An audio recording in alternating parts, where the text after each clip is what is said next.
Hello everybody, it's Ashbat13. Welcome back to another live stream. Today we are covering RLCS North American quarterfinals. The final event of the split is here. Only 4 teams can qualify to Copenhagen and 2 already have. Genji and G2 have locked in their tickets to Denmark, and we're only going to see 2 more teams make their way to the major.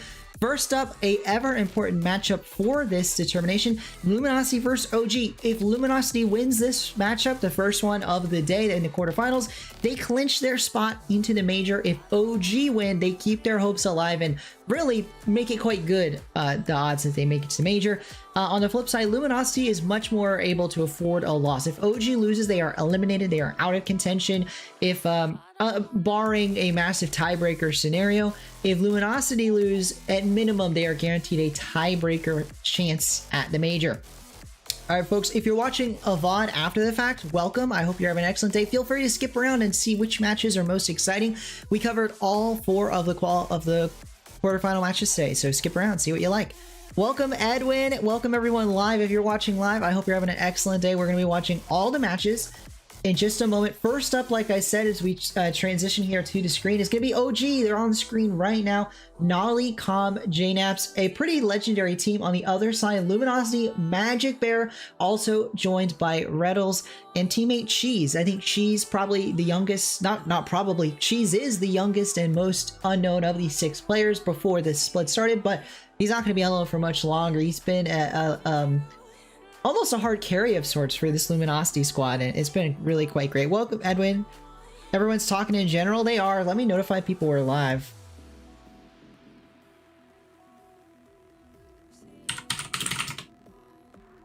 Because we are live. But it's gonna be pretty sick. Gonna be a pretty sick day. Alright, let me notify people. Folks, you can join my Discord if you want to get notifications like this.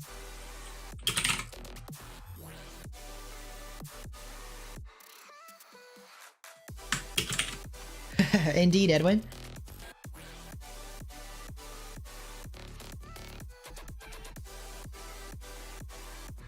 Alright. Give me a second. A lot of people voting for LG, a lot of people voting for OG, but interestingly, the desk is split here. They got 3. We're going to quickly tune into what they're saying. 3 votes for Luminosity, 1 vote for OG. We'll see how the fan vote goes, and it is the way of Luminosity. They are the favorites today. Luminosity, in fact, let's get our own fan poll started. So who do you think will win, Edwin?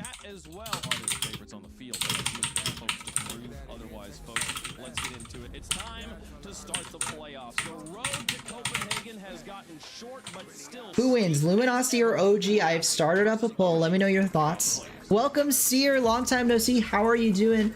We've got the first match of the day, and it's gonna be a fun one. A bit laggy.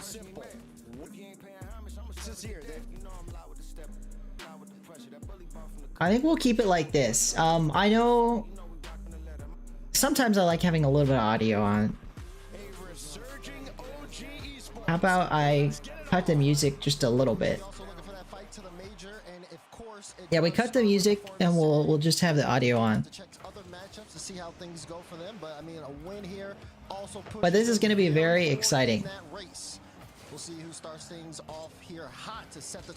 Yeah, that works. Actually, it's a bit too loud, but there we go. But no, this is going to be a very exciting matchup. I definitely think Luminosity is favored, but this is not an unwinnable matchup for OG. They did lose the last time these 2 played in the semifinals, just last event, but again, not unwinnable for an OG squad that's proven they shouldn't be underestimated. I don't know why I'm lagging a bit, but, or not lagging, but I had low quality. But anyway, welcome, Seer. So when will we do... Or will we do show matches today? No. So I'm going to be watching all 4 RLCS matches, so no show matches today as Luminosity nearly concede a double save. Reddles and Cheese combining to keep that one out, and OG are going to want that back. They are going to want that back. These moments only come few and far between, but Nolly does manage to find the back of the net here off a nice dish from JNaps. What a start though, and I think you're gonna see some more of that defense out of Luminosity, and that's kind of what makes them so scary for the OG squad. I think OG, they've had some struggles. Regional 1 went pretty poorly for them, but ever since they've been looking really solid until they come up against a top team like Luminosity. And that might be surprising to say, but Luminosity has been a top team. They have been one of the most consistent, making last regionals grand finals, and I really do think that they're going to give OG some trouble here, especially on that defensive end. But yeah, to answer your questions here, no show matches today because we're going to cover all 4 RLCS matches. Avax, welcome. Avax, how are you doing? Avax, how do you like the new member badge? So for anyone, if you want to become a member, completely optional, but it's one way you can support me. And the way you do that is check it out. There's a link in the description, and you know, for a small monetary amount ranging from $3 USD a month to there's like a higher tiers, but you know, for as low as $3 a month, you can support my channel and get yourself one of these member badges. It's like the hat I wear, and it will level up as you the longer you're a member. Good badge. Thanks, Avex, and thanks for being a member.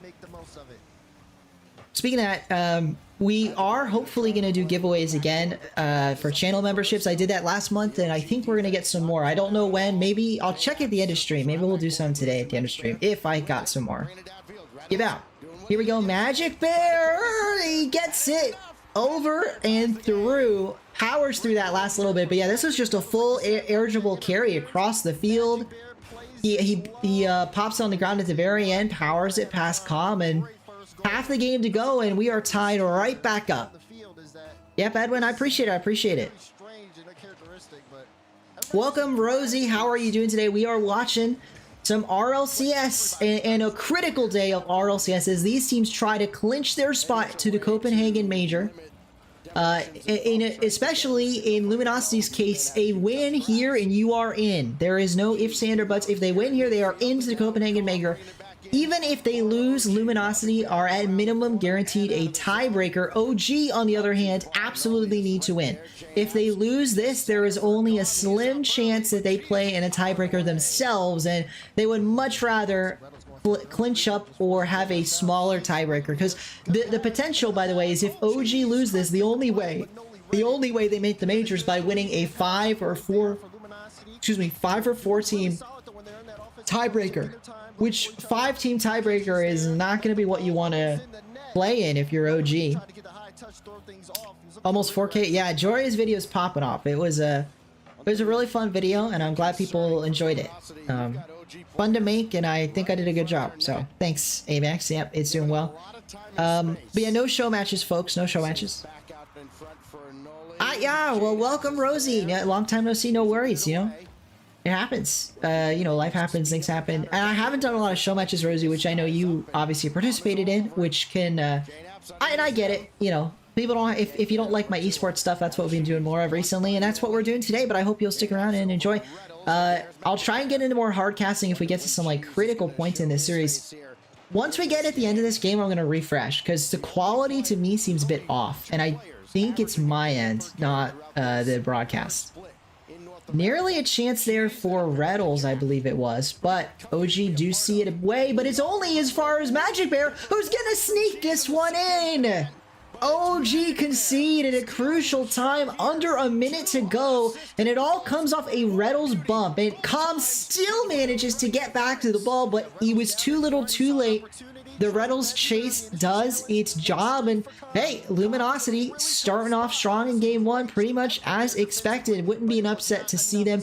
Reminder, these two teams played just last event in the semifinals, and Luminosity did come out on top, moving on to the grand finals in that event. No worries, Rosie. Oh, no, I get it. So this is maybe better time, or maybe that it's a weekend. Yeah, I got it, Rosie. No worries, no worries. I haven't done an early Saturday stream in a while, because, yeah, time zones. But, that's been nice. I should do a story about Zen. Hey, Edwin, I would love to do a story about Zen as Calm nearly rattles that one home. A chance here for JNAPS. No, 0 seconds on the clock. The ball touches the dirt. It will be an LG Game 1 win, and that is exactly what happens. But to answer your question, Edwin, I kind of what I want. I could obviously you can make a documentary about anybody if you really wanted to, if you put your mind to it. obviously. But part of what made the Joria's video special, in my opinion, and why I even made it, is I got an interview with Joria's. So I don't know if I'll be able to interview Zen, and I also don't speak French, which would obviously make interviewing Zen a little difficult because he's not an English. He speaks a little bit of English, but I don't know if he speaks enough English to really do a full interview. And we're lagging a bit, so I'm going to try reloading.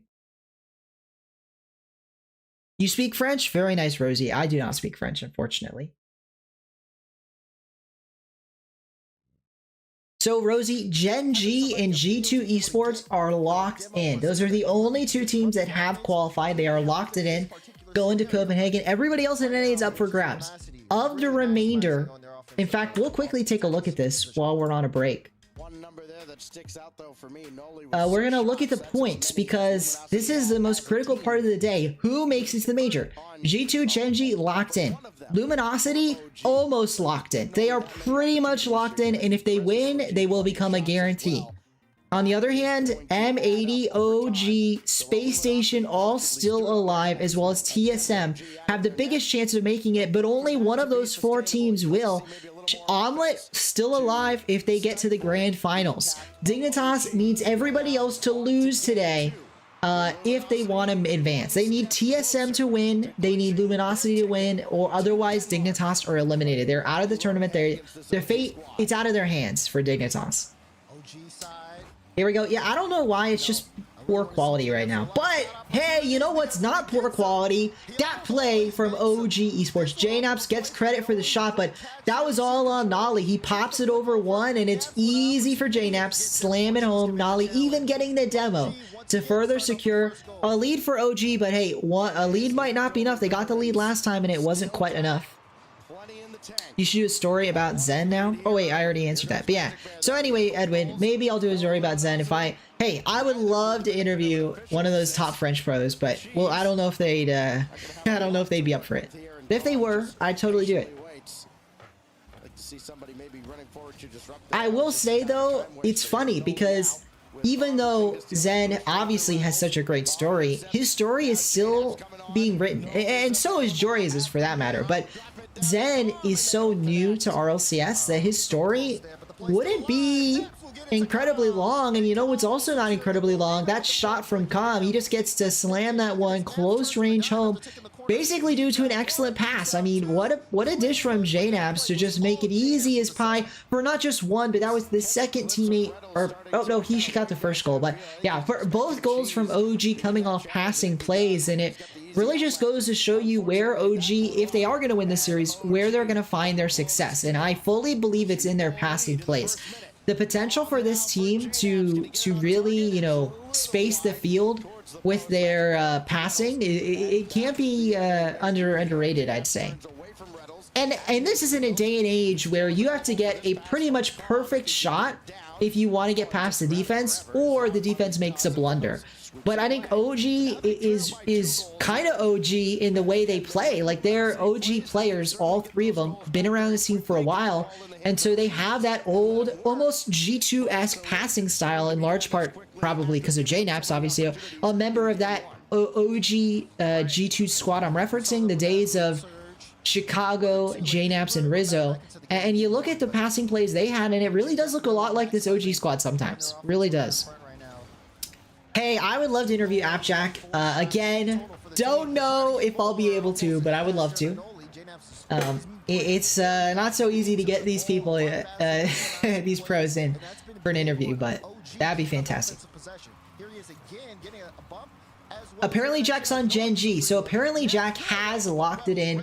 The spot at the major. Joria's, for any of you that aren't aware, maybe Rosie, if you haven't seen it, I interviewed Joria's and put a video out about it. I highly recommend you go watch that. It is a long video, it's 29 minutes, but if you get a chance, it really covers his whole story as Reddles gets that ball into the goal, wholesale, full push from Luminosity, and it works out in their favor. Triple, double commit on the demo, so that was all in.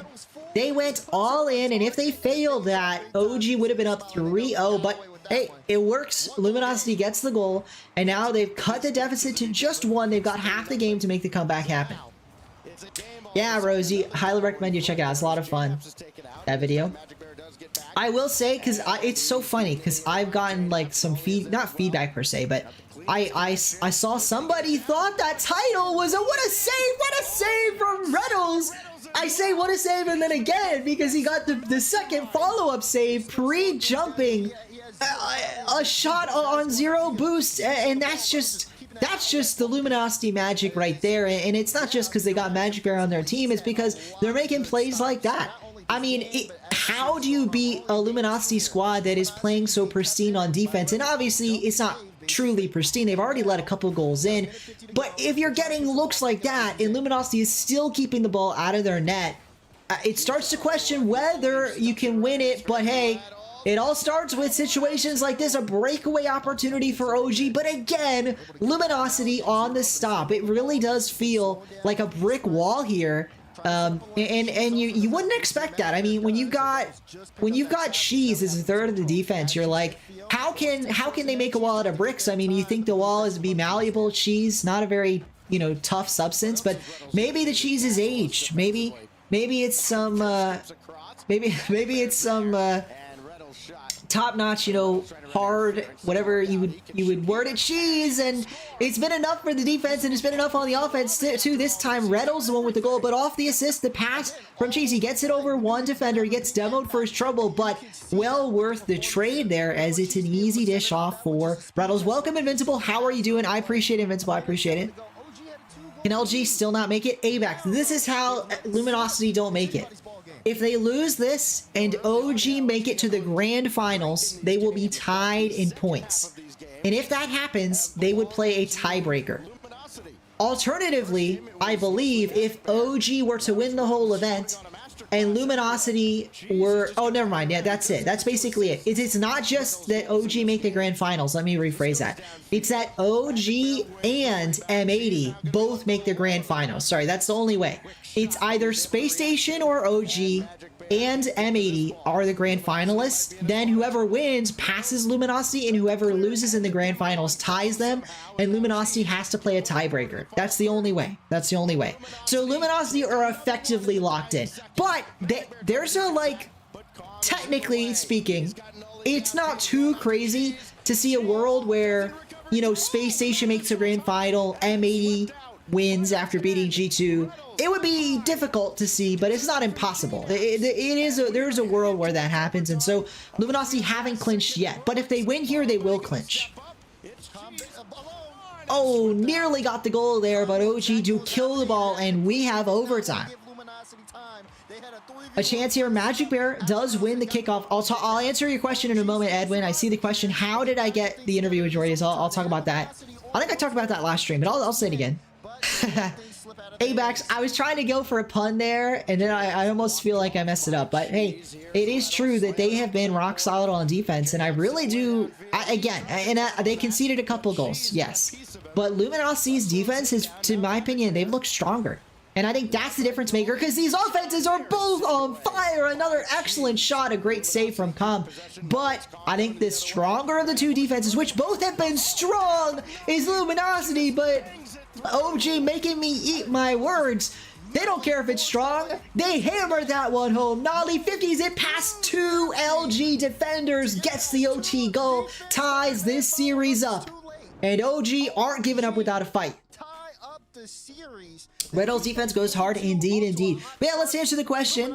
So, a great question from the chat. Edwin saying, how did I meet with Jorius, like, to Adam and talk him?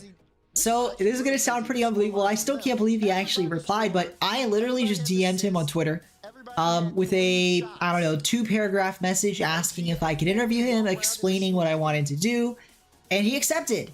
And, which was really cool of him. I really do appreciate it. So, just cold DM.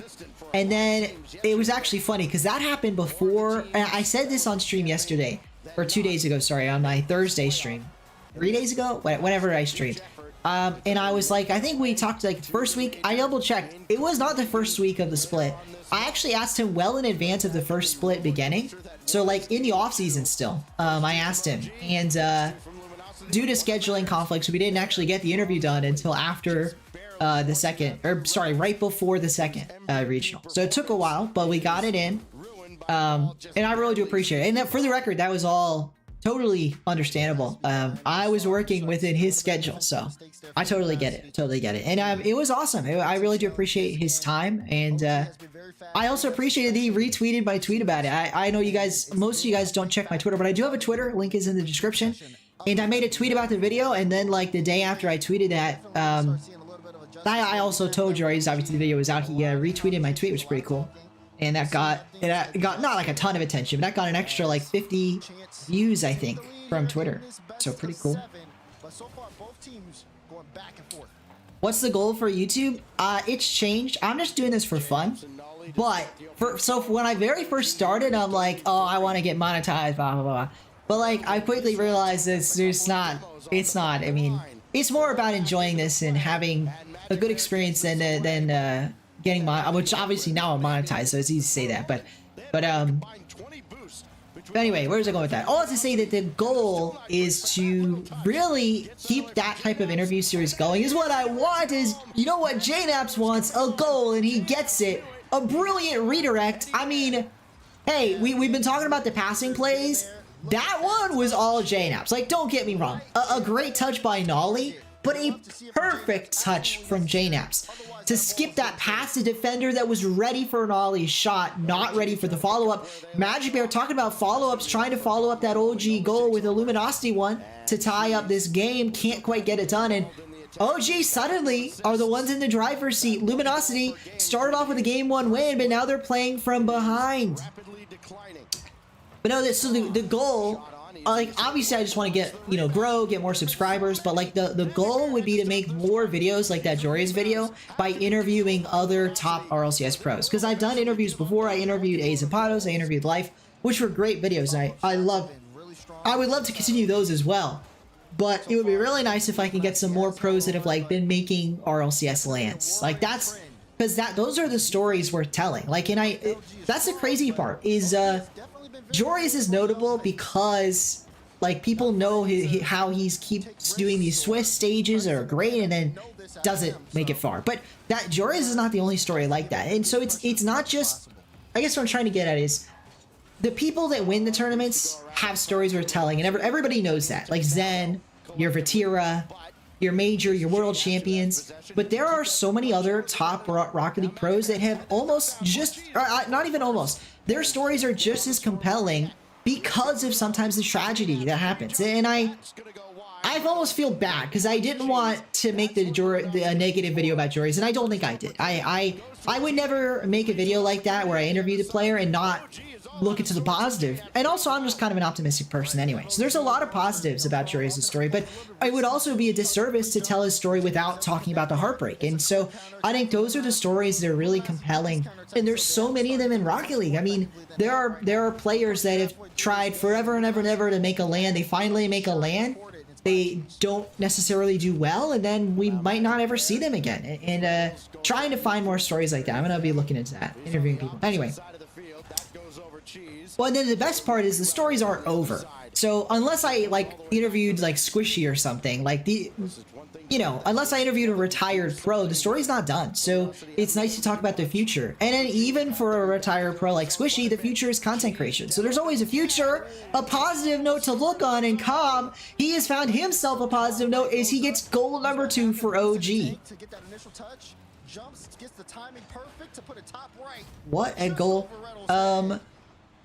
Great question from Edwin. I did not DM A Zapatos or Life on Twitter. Oh, well, I did, but I actually had someone. There's someone from my org, so it's funny because I don't talk about this a lot, but I am a content creator for 100x35, which is a really tiny org, you know. But one of the co-founders of 100x35, Thrifty, has been really helpful. He actually got me in touch with A Zapatos and Life. Life, by the way, obviously at the time was a player for 100x35, so that one was easy. That one was just a player for the org I'm a content creator for. He no longer plays for 100x35, but he did at the time. The more crazy one was I still don't know how Thrifty knew A Zapatos, but he got me an interview with A Zapatos, which I really do appreciate. What a goal, though! Not quite. That would have been nice for Reynolds. I saw him lining up for the dunk, but no dunk comes through. And OG, they're looking like they're going to take a lead in this series. Looking like they're going to get And now I missed a bunch of messages, so I'm trying to scroll back up because I got distracted. Abex said if you can make this like a side job, of course it would be nice if it was a side job, but I decided that's not the goal. And now I'm not gonna shy away from that if it happens, but that's not the goal right now. And that's actually what I'm getting at, and I've mentioned this in my Discord before. I'm not gonna be streaming as much. I've actually been pretty consistent about 2 days a week, but I'm not doing the show matches anymore, stuff like that. And it's because I'm focusing on what I enjoy more about it. For now. But anyway, we'll see. I've already told people, so this is public, but I'll say it again. If I do get to 1,000 subs, we're gonna do a tournament as my 1,000 sub special. So we'll do like a tournament live stream. I don't know the format yet because I don't know if I really want to do. I definitely don't want to do a multi-weekend tournament, but I might do like a Saturday Sunday type tournament, and we'll see. We'll see. No details yet because we're not quite close yet, but we're approaching 1,000 subs. So when we get there, that'll be at least one more tournament that's full of show matches because we'll do a 1,000 sub special. Life does not sound like... Life actually does. He sounds really old. It was kind of surprising to me. Not like old, but he sounds like a... I thought it... Like if I just heard him, I wouldn't think he was 14. I don't know, like 16, I guess? I don't know. OG take a 2-game-to-1 lead, and potentially we'll be moving on here. We'll have to see. Folks, by the way, if you're enjoying the stream, please consider liking it. It'll get more people into the stream, which is great. You know? So I'd appreciate it if you like this stream. Thank you very much.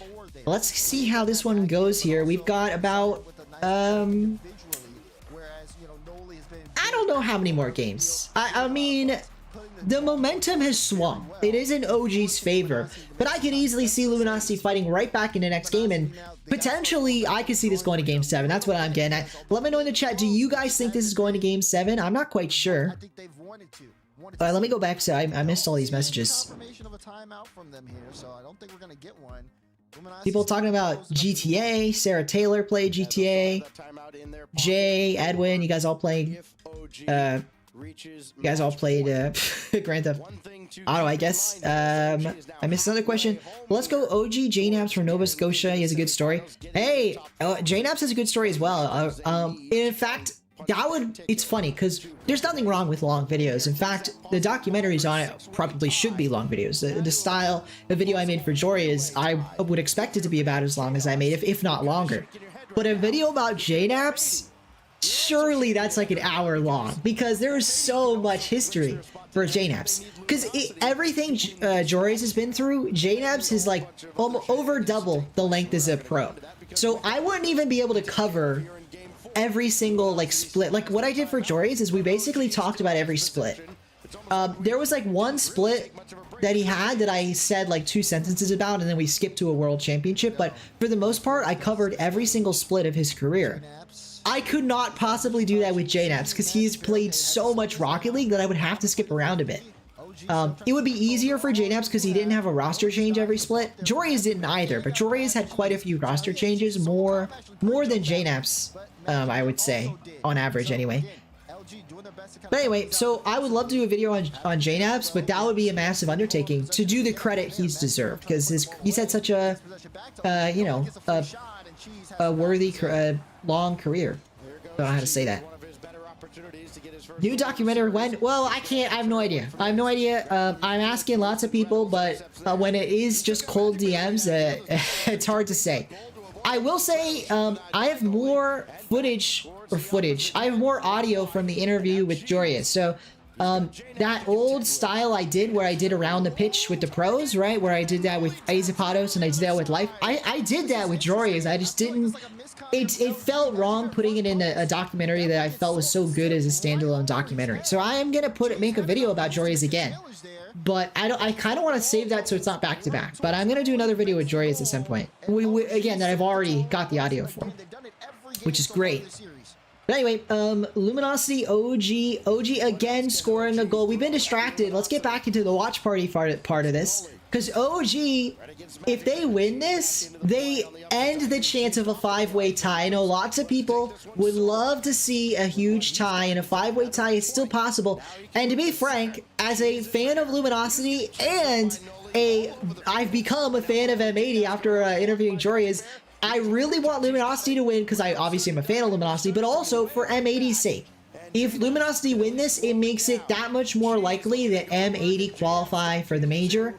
And I'd really appreciate it if Luminosity can get the job done here. Let's see if they do. Reddles, and he meets the defender in the air, but the ball gets by him. Magic Bear. Oh, this is an opportunity. He's got Reynolds with the bump. Magic Bear just has to get around this. He does, but he hits it too far wide. JNaps gets back. OG get the stop they need, and they remain on top by a goal with half the game to go. Reynolds 50s Nolly on the backboard, but Nolly is an easy clear. Cheese. One to beat, can't do it. JNaps gets the ball by him. Now it's Reynolds' turn. Reynolds jumps in it again. A 50. Calm and company have been unstoppable in these 50s, but Cheese nearly with the goal. Pops it just a bit too high. OG follows up, and OG, I talk about a good defense. They've been the ones with the rock solid defense these past few games. They have been looking unstoppable here. Entering game number 4. We'll have to see what Luminosity can cook up if they want to get the win here.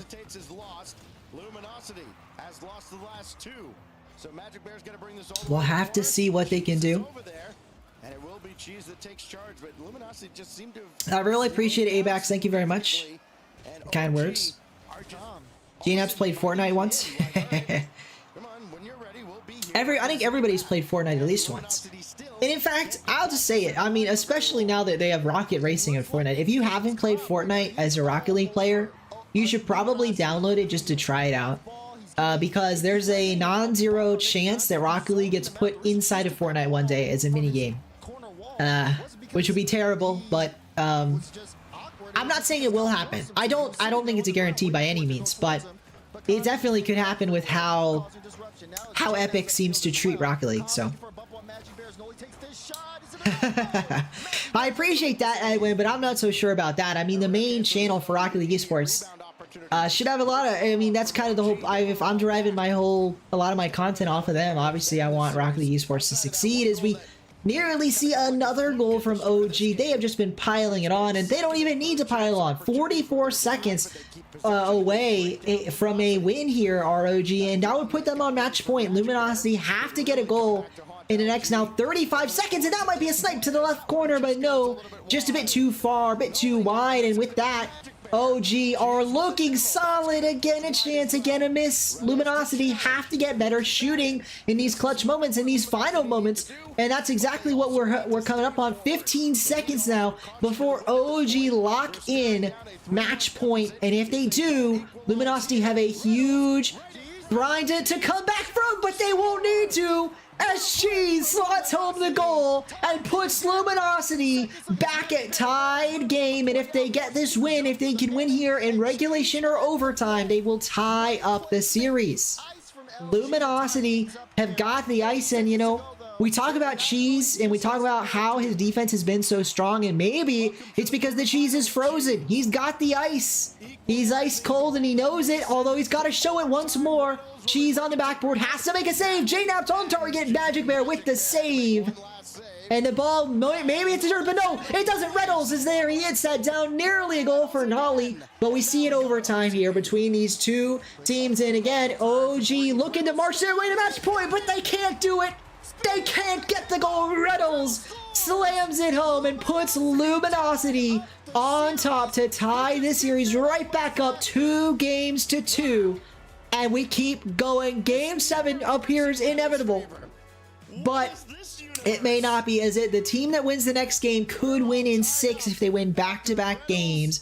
We'll have to see which team it'll be in. We'll have to see, does anyone call timeout here? I imagine this is a scenario where if you're OG, maybe you call timeout. And maybe that sounds crazy, but I feel like they kind of lost their composure there at the end of that game. And if they did lose their composure, did they call timeout? I believe they may have. I'm not sure. I'm listening. They did, yeah. So that I agree with that timeout. I think that's an excellent timeout from OG because they lost their composure at the end. You could tell the way they were playing in those final 8 seconds of regulation in the overtime. And I know it was short, but they lost their composure on that kickoff in that end of regulation, and they need to regain, because if they can get themselves mentally set, they have already proven it with the first 2 games they won. OG can win this series, but they've got they've got to be playing their game. Luminosity, Retals especially, does an excellent job of making you play outside your comfort zone. Luminosity and Retals, like I said, is famous for the bumps, the demos, making you uncomfortable. And that's what it felt like Luminosity did in the final minute of regulation. They made OG uncomfortable, and it led to a goal. It led to an overtime win, and OG have to overcome that. They have to be able to balance out their rotations to counter the play style of Luminosity if they want to win this series. Welcome, Igor, to the chat. Welcome, everybody. I hope you guys are having an excellent series, enjoying this as much as I am, because it's been a fantastic game, fantastic match so far. Whew. It's a close one, folks. Right now the fan vote is split. We got 54% voting for Luminosity, 46% for OG. Let me know in the chat, why do you think Luminosity will win, or why do you think OG will win? Do you also think it's going to go to a Game 7? I'm pretty convinced. I think a Game 7... Oh, Luminosity called the timeout. Whoa, whoa, whoa, whoa. I didn't realize that. So Luminosity called the timeout. My apologies. I don't know. I'm assuming their coach saw something. I have trust that these coaches know what they're doing. Raw Greg, longtime coach of the former Optic, now Luminosity squad. And I'm assuming he saw something that needed to be talked about. And I wonder if it was the rut they've been in, because prior to that last minute of regulation, Luminosity had been in a rut, and it really felt like the only way they came out of that rut was OG feeling uncomfortable. Like I said, they really seemed uncomfortable with the play, as we again see a potential for a goal, and it does come through. Luminosity are rolling right now, and maybe the timeout was warranted. Maybe they needed it. They came up with the play. Retals again, the bumps. The bumps, or that time it wasn't Retals, sorry, it was Cheese rather. Cheese with the bump, Retals with the goal. The whole team is thriving on this aggressive, you know, demolition-filled play style, and it's working out for Luminosity as they get an early lead here. And again, I really do think the timeout, now that I'm thinking about it, probably came in because Luminosity had been struggling. Again, in that final minute, in that overtime, they dominated OG to tie the game, to win it in the overtime with a 4-second goal. But prior to that, it had been 9 straight minutes of OG domination. And I'm assuming Raw Greg saw something he didn't like. He wanted to talk with the team. They talked about it. They've got it clearly worked out. Luminosity took an early lead and maybe are going to actually get tied it right back up. Maybe they can't take this one. We'll have to see, as Nolly says, not so fast, not so easy, not on my pitch, and ties this game up. Oof. LG, in the chat, Edwin says LG because they are playing very well and they're coming off grand finals. They are coming off of grand finals where they beat OG to get there. I mean, we know Luminosity can beat OG in a best of 7. They already have. You support Justin. Justin is on Shopify Rebellion, and unfortunately for you, Sarah, Shopify Rebellion, excuse me, is out of major contention. They got last place in this top 16. They went 0-3 in the Swiss stage, and it's a little understandable. These are tough matches. It's a tough region, but still, I know Justin, based on what he said on Twitter, is disappointed in himself. And you know what? He could easily rebound back next split, but it would be fair to say that his team was expected to do better than they did. They got top 4 in the first regional, and that set expectations high. They already were high. Everybody knew they were going to be a top 8 team. Then they get top 4, and it's like, hey, you're competing for a major spot. And then they miss the second regional. I mean, it's just been disappointing for Justin. And I'm going to be honest, I know a lot of people talk about replacing Parth on that squad. It's 2-piece Justin and Parth on Rebellion. And I do think that Parth is probably the weakest link of the 3, but it's not as much of a gap as people would like you to believe, as we do see a tie-breaking goal here from Com. OG taking the lead 2-1. If they can hold on to this lead, they will enter match point against Luminosity. But yeah, what I was saying is I don't think that Parth is actually that much worse than Justin, as people like to believe. I think that it's a lot of nostalgia for the Justin of old, and he's not a bad player. He's still a top-tier RLCS player, but he is not the Justin that won a world championship. That's just the reality. It's not the same Justin. And I don't mean, that might be mean to say, I don't mean to be mean, but he's not leaps and bounds above the other players in NA like he used to be. And so I don't know what Rebellion needs to do to win, but I do agree they need a change. So I'm not opposed to a Parth, you know, swapping someone new for Parth, but I just wish people would see the reality that Justin's not as, you know, he's not the unstoppable force he used to be. That's all. Welcome, Official Beard. How are you doing today? Official Beard VR. We are watching some RLCS OG. Again, 2 minutes from clinching match point, I should say. Nope, not clinching the series. Two minutes away from match point. And if they get there, Luminosity will have to win 2 in a row. If they want to win this series, this is the nearly goal there from JNebs. Easily saved away, though, by Magic Bear. But this one's deadly. And again, a save. The Luminosity defense has been strong all series, aside from a couple poor moments. But they've been looking strong all series. They're not going to stop now, but they need more than just defense. Luminosity has to score a second goal or they will lose this game and they'll be stuck on their back foot with OG on match point. Parth is newer. They need to give him a chance. Well, he's not newer. Like, he's a newer player. Yes, sorry, but he's not newer to Shotput Rebellion. Him and 2Piece added Justin. So Justin's the new guy on the team. I know that's not what you meant. You probably just meant he's newer overall. And I do think Parth will get better as time goes on. But here's the reality. If you're Rebellion and you want to make the major, you want to make Worlds, you don't have time. Like, I hate to say it like that, but Parth is probably going to be a better player 2 years from now than he is right now. But they don't have a couple years, really. I mean, they want to make the major now, so maybe they make a change. We'll have to see. But there, another goal from OG while I get distracted from this Justin talking. Hey, OG, to their credit, are looking much stronger than I anticipated.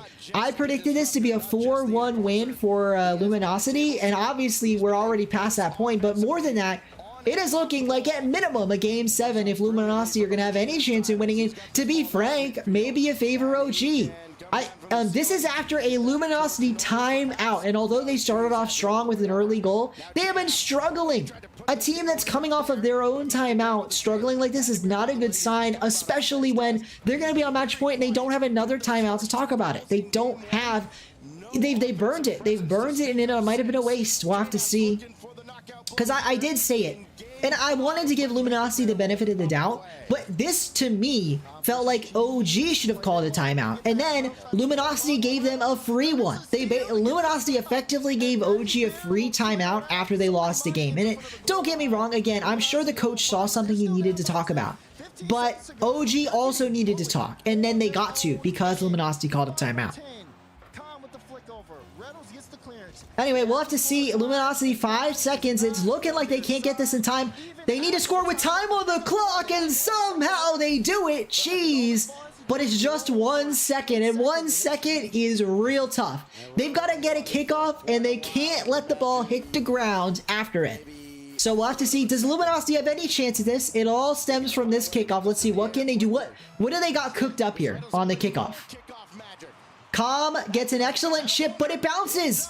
An excellent ship, but it's only as far as Cheese. Magic Bear keeps it alive. Reddles, a chance. He gets it over one, but he's bugged. Calm just has to kill it. He does, and OG put themselves on match point.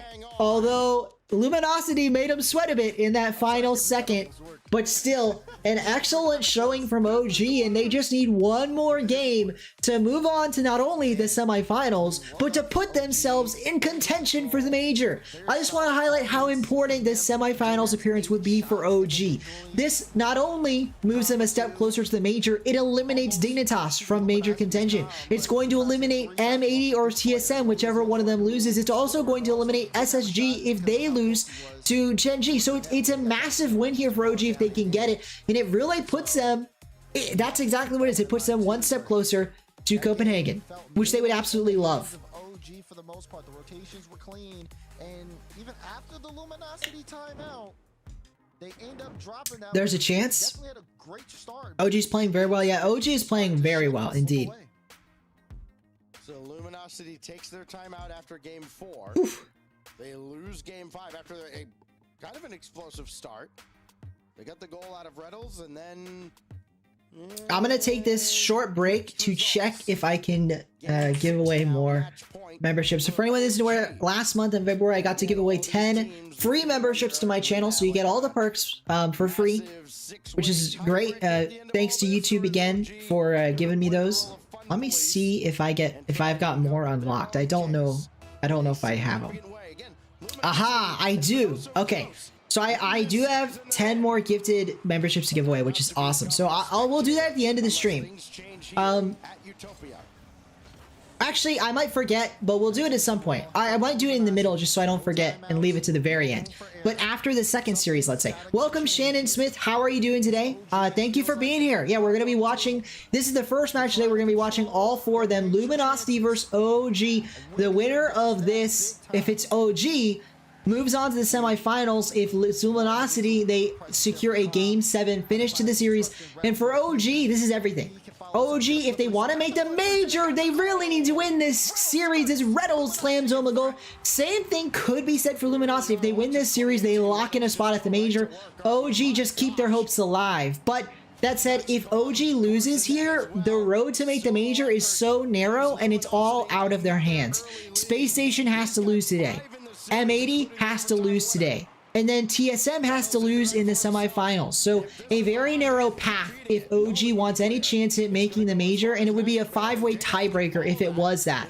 So OG really want this win. It improves their major odds dramatically. Meanwhile, Luminosity, again, they also want to lock in a major. They don't want to have to play a tiebreaker. For anyone that isn't aware, if Luminosity lose this and things go the wrong way, they might have to play a tiebreaker to make the major, and they would not want to be in that situation. They would love to win it out here to make semifinals, to secure a spot at Copenhagen. Make sure to save 5 for March 11th and after. Sure, Sean. We can do 5 March. Well, you know, we'll do that. We'll do 5. We'll do 5 later in the month. Nearly a chance there for Reddles. But again, OG, or rather, sorry, Reddles had to get the save. Sorry, that was a chance for OG. Reddles with the stop. Luminosity, it feels a bit like Boomer Ball in this moment. Both teams just hitting this ball back and forth, but Luminosity is the team that looks to be more in control, and it's not just that they have a goal, although certainly that's helping. They're looking more in control of this pitch, more in control of the ball as they nearly slam that one central. Magic Bear trying to put a pass middle. Still though, OG get the stop, they get the save, and JNaps kind of gets a shot on net, easily saved by Reddles, and it's more than that. Reddles gets a chance at a ceiling reset to the backboard, but Calm is there. OG, their backs are against the wall. Like I said, they want to win this series, but the good news for them, they're on match point. They win this game and it's over. All over. If I have to go, yes, so you do not have to be present to receive the gifted membership. We saw that last time. They will just give it to random chatters from the last few weeks. I don't know exactly what the cutoff is, but people who had been in my chat for the last like week or two were in the drawing. So as long as you've chatted in the last couple weeks, you are, well, it's YouTube picking at random. I'm not picking. And I'm not doing a spin or anything. It's literally just YouTube gives it 5 people at random. Nollies, that's a goal. Cheese stands strong, but the double save can't come through. OG tie this up and put Luminosity in a sweaty situation. They've got to get a goal here, either now or in overtime, if they want to win this game and force Game 7. Oh, thank you, Shannon. You didn't have to do that. Oh, Shannon, thank you so much. We're talking. He gifted 5 subs. Thank you very much, Shannon, for gifting 5 subscriptions. We'll see who gets them. Edwin got it. Official Beard got it. Funky got it. Ravender and Gur Your Fur. So congratulations to everyone that got some free memberships to the channel, and thank you, Shannon, for gifting memberships. I really do appreciate it. Thank you very much. But it's funny because that's actually too loud, isn't it? Well, that's fine. Sorry if it's super loud, the notification sound. But what's super cool, Shannon, because I actually don't know if you've been on a stream since it happened, is YouTube is giving me 10 free subscriptions a month to give out. Which is obviously, you know, it's they're only for a month and then it runs out. But it's really nice to just give back to the community, and I'm glad YouTube is letting me do that. Because if I were to give 5 subs, I would just be basically giving YouTube part of my money. But it's nice for YouTube to basically let me give some for free. And then now you've gifted subs, so I really do appreciate it. Thank you, thank you. Now we have a lot of members. I think we're up to like, what are we up to? We're up to 18 members now. That's crazy.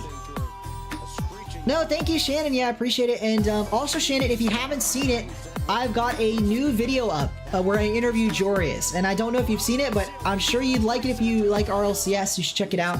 It's his story. Like, it's basically a documentary that I interspersed with talking with Jorius. Thanks. Yeah. Thanks, Edwin. And that's another thing. I've made it so all channel members get a little hat emoji next to their name. So it's like custom emojis that I made. I literally just took a picture of the hat, and then I had outlined, like I outlined it in black, and then I changed up the color. So. Oh yeah. I've got to add emotes. I haven't done that yet, but we've probably unlocked another. I think we're up to. Yeah, if I'm not mistaken, now we're going to be up to 8 emotes, so I need to add them in.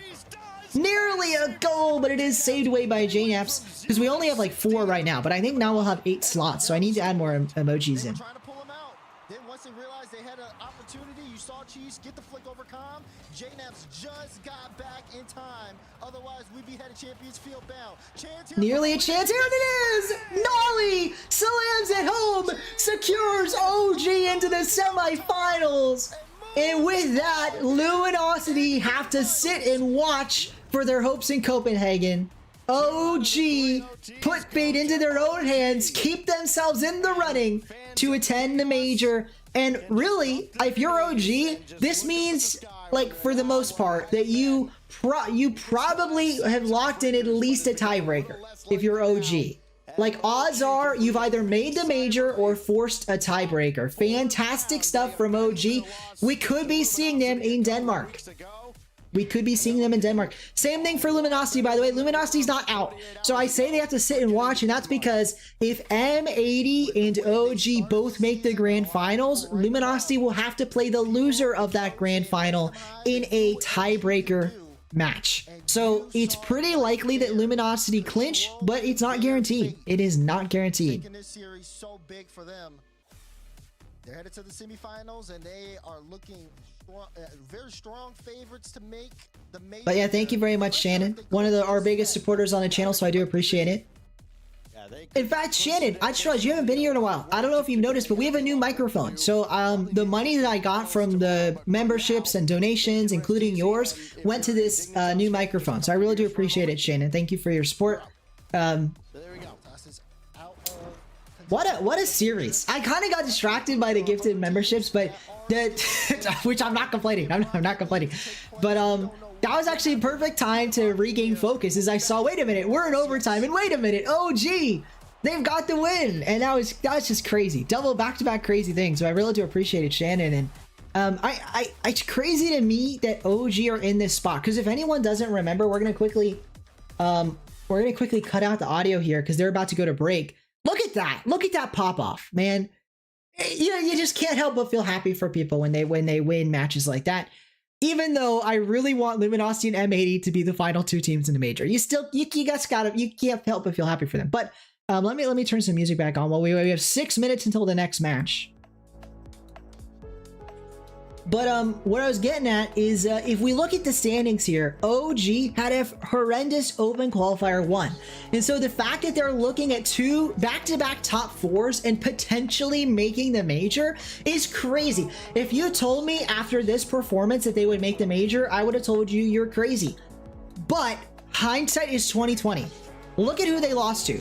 They only lost to Gen G, Dignitas, and Pirates on a Boat. 3 teams that are top 8 in the region.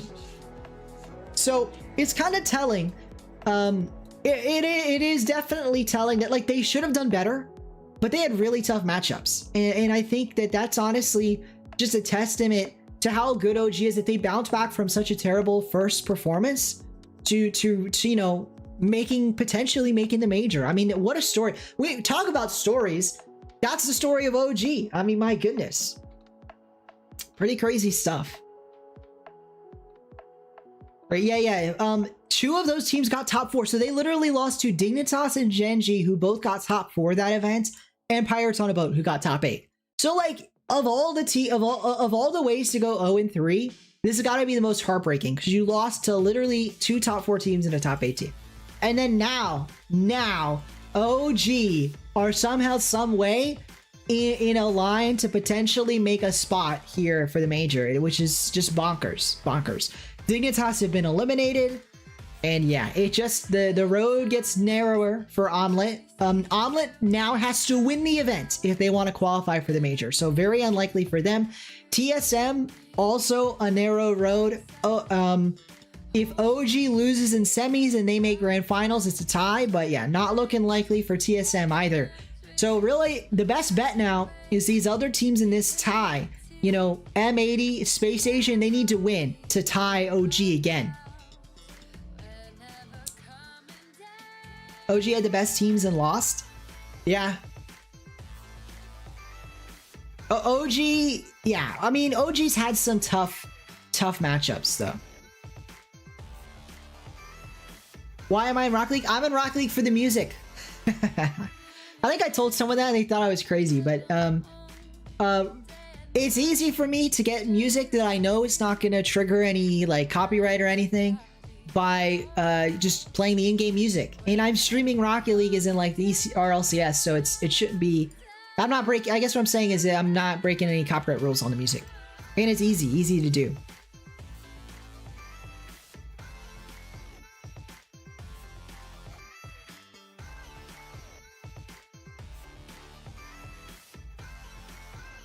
Well, thank you, FCB. Welcome, FCB, to the chat, by the way. FCB, were you the one that noticed I was on an Alpha Cap stream? I think you said something in the chat. Not in the chat, in the comments.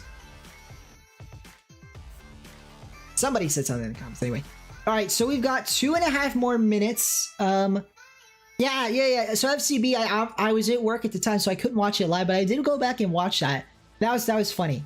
That was kind of funny. I didn't expect that to happen, but it's only a positive. Yeah. Alpha Cap. Yep, he did. And it's funny what he said, but I feel like that's just Alpha Cap. And he is like he is definitely the kind of person to mix in a bunch of compliments, which also all the moments he found funny, which was funny to me, what he found funny. But that was pretty cool. 2 more minutes. Maybe we'll look at my prediction. So reminder, folks, this was my prediction for the event. I had G2 Space Station, Gen G Pirates, M80 Rebellion, Dignitas, and Luminosity in the top 8. And I was so wrong. I mean, no Rebellion, no Dignitas, no Pirates. Instead of those 3 teams, we got OG, who I had out in round 5. We had TSM, who I also had out in round 5. And then, surprise of all surprises, we had Omelette, who I had out in round 4. So, an interesting scenario. And then if we go to my predictions, I did have Space Station, Gen G, M80, and G2 in my top 4. I can still get 3 of these right. OG and Luminosity were not even possible. Or, well, Luminosity was, but OG wasn't even possible, so didn't happen in mine. If we look at my pick stop, though, I did predict LG to make it, so... Or no, this is the wrong one, sorry. I'm looking at the wrong thing. Let me go to the most recent one. Wait a minute. I'm looking at the wrong ones. Guys, scroll ahead here on Pickstop. I need to go to live. Okay, so I did predict LG to make it to semifinals, which obviously did not happen. So this is already wrong, but that's okay. It's already wrong. And speaking of that, the fan vote, let's end that poll. It ended up dead tied. But you will see if I'm right the rest of the way. I have Gen G making it, I have G2, and I have M80. We'll see if that proves to be correct or how it will go. Yep, FCB, the video's doing good. The video's doing good. For a month. So Edwin, you have a free month of membership when you're gifted a sub. In this case, obviously someone paid for you to be gifted a sub, which is awesome, but it's for a month. So at the end of the month, you'll lose membership unless you yourself start paying for membership, but you get all the benefits, including as a diamond member. I believe he gifted diamond memberships. I'm actually not sure. You can check what he gifted you. I don't know what he gifted you, but assuming he gifted you diamond memberships, you get in the end credits of any videos I make for the next month. I'm gonna be completely honest, my video schedule is all out of whack, so I don't know how many videos I'll make. But at the very end of the video, if you check the last video, a bunch of names are in the description, not description, in the end credits, like at the very end of the video on screen, because I'm doing that now. So pretty cool. That's probably the biggest perk in my opinion. Maybe other people like other perks more. And then you get little emoji. I actually really like the hats. I'm really happy with how they turned out. And there's different colors if you've been a member for more than a month. You want to be there? Ah, gotcha. Let me check what Mystic said. Muffin Men winning over Rebellion was so ridiculously unlikely. It was. If I go back, who did I have Rebellion? I had them beating Muffin Men. Yeah. So like, yeah. I mean, who would have predicted that? And then who did Muffin Men beat? Because they beat somebody good, didn't they? Is this the first one? Yeah, I'm looking at the wrong event. Who did Muffin Men beat? Was it Rebellion? They actually did beat Rebellion. That's so funny. So I still can't believe it. They beat Rebellion and they took M80 to game 5. In the game 5, they were leading. They were leading in game 5 with under 2 minutes. So like, Muffin Men are legit. And honestly, I know why he's retiring. For anyone that isn't aware, maybe I'm spoiling it for some people, Squishy Muffins has retired. He is no longer a Rocket League pro. But for a player that's retired, he is one of the best because he could still be making top 8s in North America if he had the right team. He would still be making top 8s in North America. So kind of crazy.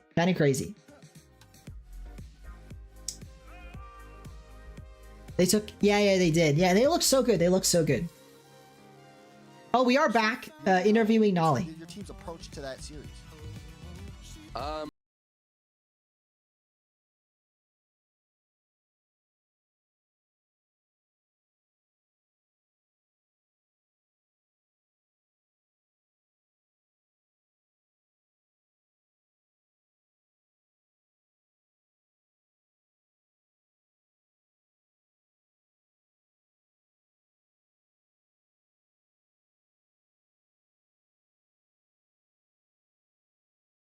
Indicated because I said OG have to feel comfortable in their playstyle if they want to win. Nolly said the exact same thing. I have to.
Hey, shout outs to that. University of Delaware, apparently where they're boot camping.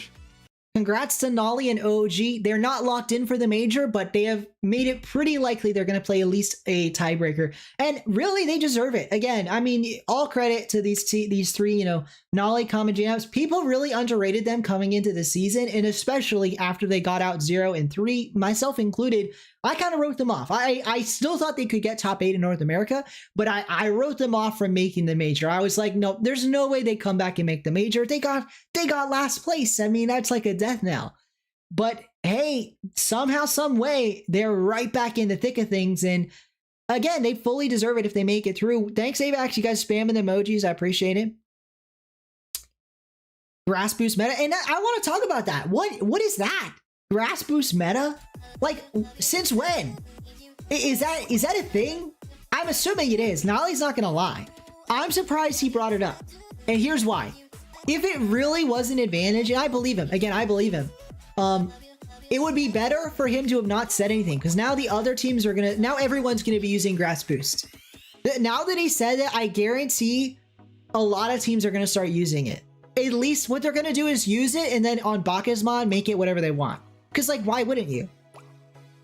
We're gonna be seeing a bunch of pros with the lawnmower boost from now on. That's crazy. Everyone's gonna be using the lawnmower boost. That. Oh wait, what's this? Whoa, whoa, whoa! Wait, what's this? What's this on the top of the screen? Would play a On the top of the screen, they've got EU, NA, Nina, Sam. I like this. They're showing who is in line to make the major. Interesting. That's interesting. Yes, worst case for LG is tiebreaker. Gotcha here. I mean, what a series it was. So too, for the record, we've had some. I was trying to listen in. For the record, at the top of the screen, the teams that are lit up are already in.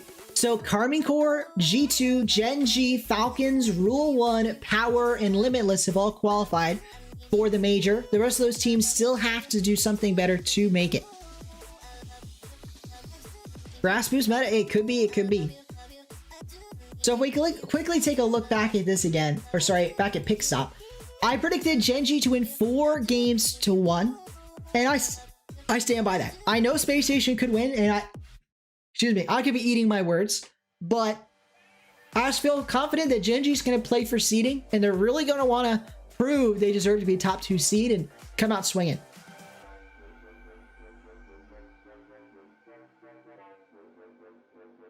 We'll have to see. Maybe they don't. Maybe they struggle.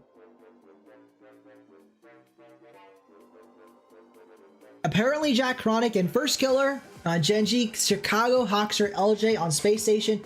And really, these are the kind of teams that on paper, it's so obvious one is better than the other, but in reality, in results, it's been a pretty narrow gap.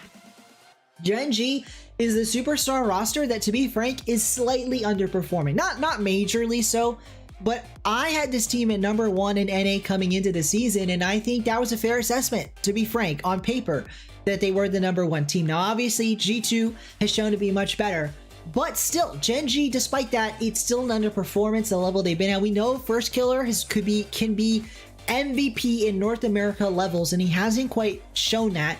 On the flip side, apparently Jack, probably the weakest of the 3, despite being what many would have considered last season one of the top 2 on this roster. Chronic, the only one of the 3 that's really been living up to his potential, in my opinion, playing as well as it better than I should say than expected. We'll have to see how Gen G do today. On the other side of things, for Space Station, Chicago, the big new name on the squad. I still think it was a mistake to kick Arsenal. I think of the 2, I would have kicked Hoxer if they had to kick anyone. I don't think they necessarily had to kick anyone, but still they drop Arsenal, they pick up Chicago, and it feels like a sideways pickup. And that's how this split has felt. It really feels like they didn't get better, but they didn't get worse. They're not a bad team. Alpha Cap owes me $100, says Chicago. But it really doesn't feel like a bad team per se. They didn't get worse. They've just had to play tough competition. Every single playoffs, they have run into Gen G or G2. And this regional, that continued. They're in the quarterfinals here, a must-win match now. OG won their first match, so if Space Station loses, they are eliminated from playoffs. They must win. And they have to do it against a top 2 team in North America. So going to be a tough run. Hoxer, the guy that has to step up of the 3, in my opinion. I think Chicago is at his weak moments, but he relatively is more consistent than Hoxer, who has a higher high and a lower low. LJ, the strongest of the 3, I think the most offensively strong, especially.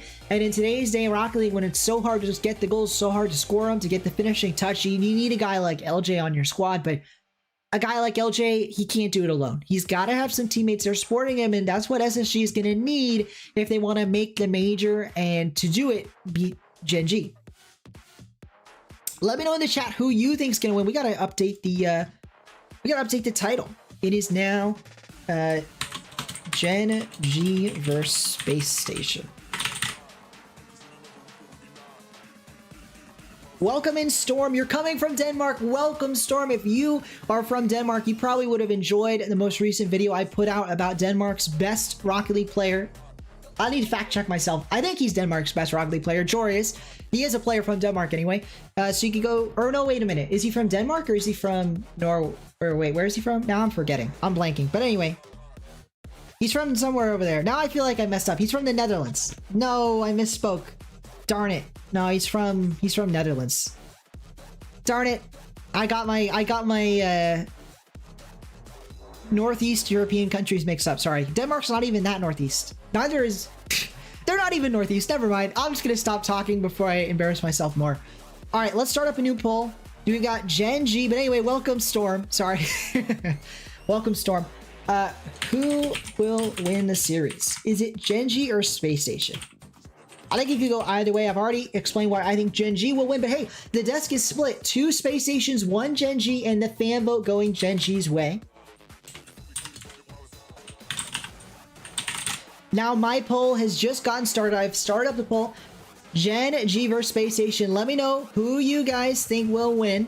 Gen G or Space Station. The poll has begun, and let's get the audio going here. Facing off again in the quarterfinals. Gen G continued to be the gatekeepers of top 4 to Space Station, but now they could keep. Here we go. Second series of the day, an all-important one. Gen G versus Space Station. The winner of this will advance to the semifinals, and if it's Space Station, they will keep their major hopes alive. If it's Gen G, they will end those of Space Station and really put Gen G in a spot to lock up a top 2 seed. Yep, he's Netherlands. He's been... I don't speak Dutch. Is that Dutch, ABAX? So keep messages to English. Sorry if you because otherwise I won't be able to understand you. Here we go. First killer, a carry. Hoxer is there. You're Dutch. Oh, very nice, very nice. I feel bad, AVAX, but I'm gonna read the message just because, and I know you didn't say anything bad, but just because I can't speak the language and I am responsible for moderating the chat. So here we go. Is this a goal from Chronic? It is, from the heavens, to put Gen G into the first lead of the series, and it's a real nice start. And you imagine one that Gen G would love to build on. They would love to make this a nice, easy sweep. Love to get off to a good start, and looking like that'll be how this one goes. Boxer to the corner, but it's only as far as first killer. First killer over 1. Apparently Jack with the bump to make sure the ball just flies into the net unheated, or unimpeded, rather, I should say. And really, as great of a touch that was by first killer, that was all apparently Jack. A brilliant bump for the finish, and Gen G on top early. You live in Canada? Ah, gotcha. No worries, AVAX, no worries. But yeah. But no, it was, anyway, sorry. Storm, but well, I'm glad you're here from Denmark. And regardless of me mixed up the country, Storm, you are welcome to check out my most recent video. It is on Joreus, or stick around. We're watching some RLCS. It's going to be a fun series and a fun day of North American Rocket League. We're going to see who are the final 2 teams making it to the major. I do expect that it will be Luminosity and then someone else, but there's a chance it's not. There's a chance it's not. Decent trade there for Gen G, because you saw LJ do a good job winning that ball back to the middle, but when you get that demo... And I just realized I keep saying we're going to find out today, but we will not find out today. Now that OG has made it this far, we will not find out for sure today who's going to the major, because no matter who wins, M80 or TSM, things are not finalized yet, so we won't know for sure. Multiple bumps. Chronic trying to land one there, and you can see how much it's throwing Space Station off. Chronic, a pass. First killer is there. He doesn't land it, but he doesn't need to land it. Gen G already have a 2-goal lead. They don't need another. It would be a bit of overkill at this point, but they're going to get it anyway. First killer, chip shot in, and Gen G is smashing Space Station right now. It is not even close. Not even close. Folks, 100% of you guys have voted for Gen G in the fan vote. Make sure to make your vote known both in the fan vote and let me know why. Make that 3 votes rather for Gen G. And you know, it's really curious. I agree. And I think it really comes down to, as we get a nice goal from LJ, it just comes down to the completeness of the squad. They are complete on both sides of the field, and all 3 players can handle both sides of the field at that. So you got First Killer, apparently Jack Chronic, a super team as it were, and although they're not quite as super as I think many expected prior to the season beginning, they still are a super team. It's just G2's a bit better. But on that note, when you do have a super team like Gen G, they still can bleed. They have lost to teams like, example, they've lost twice this split to M80. And I think it's curious to see if Space Station can come up with anything at all to crack this tough nut that is Gen G. And I don't think they'll be able to, as evidenced by yet another goal from Gen G. This time a long shot from First Killer all the way down the field. Quite savable, to be frank, and still not saved. Space Station struggling here, and I expect that'll continue as this game goes on, as this series goes on. But maybe they turn on the Jets, maybe they surprise us a little bit, and it could all start with a brilliant goal here from LJ, second one on the board, and that puts Space Station just down by 2. And hey, they got about half the game left to go. There's enough time to make something happen here. It's going to take some more miracle early goals from LJ, but hey, if there's ever a guy that you want to rely on for goals, LJ has got to be pretty high up on that list. Pretty high up indeed. 4 of those, you gotta worry about SSG's defense and how they can keep the walls up. Now, let's see if they can get this job done. Meanwhile, on the other hand, Gen G aren't going to just sit back and take it, right? So Space Station, when they're trying for these 2 goals, they have to be wary on the defensive end. Gen G will easily, gladly take a free goal the other way if Space Station aren't careful. So they've got to be sure that they're still rotating, they're still defending, in spite of the need to score 2 goals in the next minute 50. Here's an opportunity. Chronic slams it down the field, but it is saved away. Here's a chance. Chronic tries to put that one home, but unfortunately it isn't quite enough. Again, though, they don't need it. Gen G, another shot, another save, but they're just burning more and more time away the longer this offensive pressure goes. They're draining Space Station a boost, and they may well score a goal, especially if they can keep Space Station hemmed in their half. But instead, it's actually nearly a goal the other way. Abjack forced into a clutch save, but Space Station got their first good look in a while, and it still wasn't enough. The pass from Hawkster to LJ tried to get back to Hawkster, but the ball is read away, and now Chicago's forced to make a defense off of his own corner, and it's not enough. The ball goes high, off the backboard. A chance for Gen G, but they ought to just stay on the defensive end. That's a nice touch from First Killer, but it only goes as far as Chicago. That's where Chicago is again, hitting it right back at Gen G. Boomer ball right now back and forth across the pitch, but it's not going to be enough for Space Station if they can't break clear. And not only that, it's not going to be enough if they concede another goal, and that's exactly what happens. First Killer slams home goal number 5, and Space Station are struggling yet again. Struggling yet again.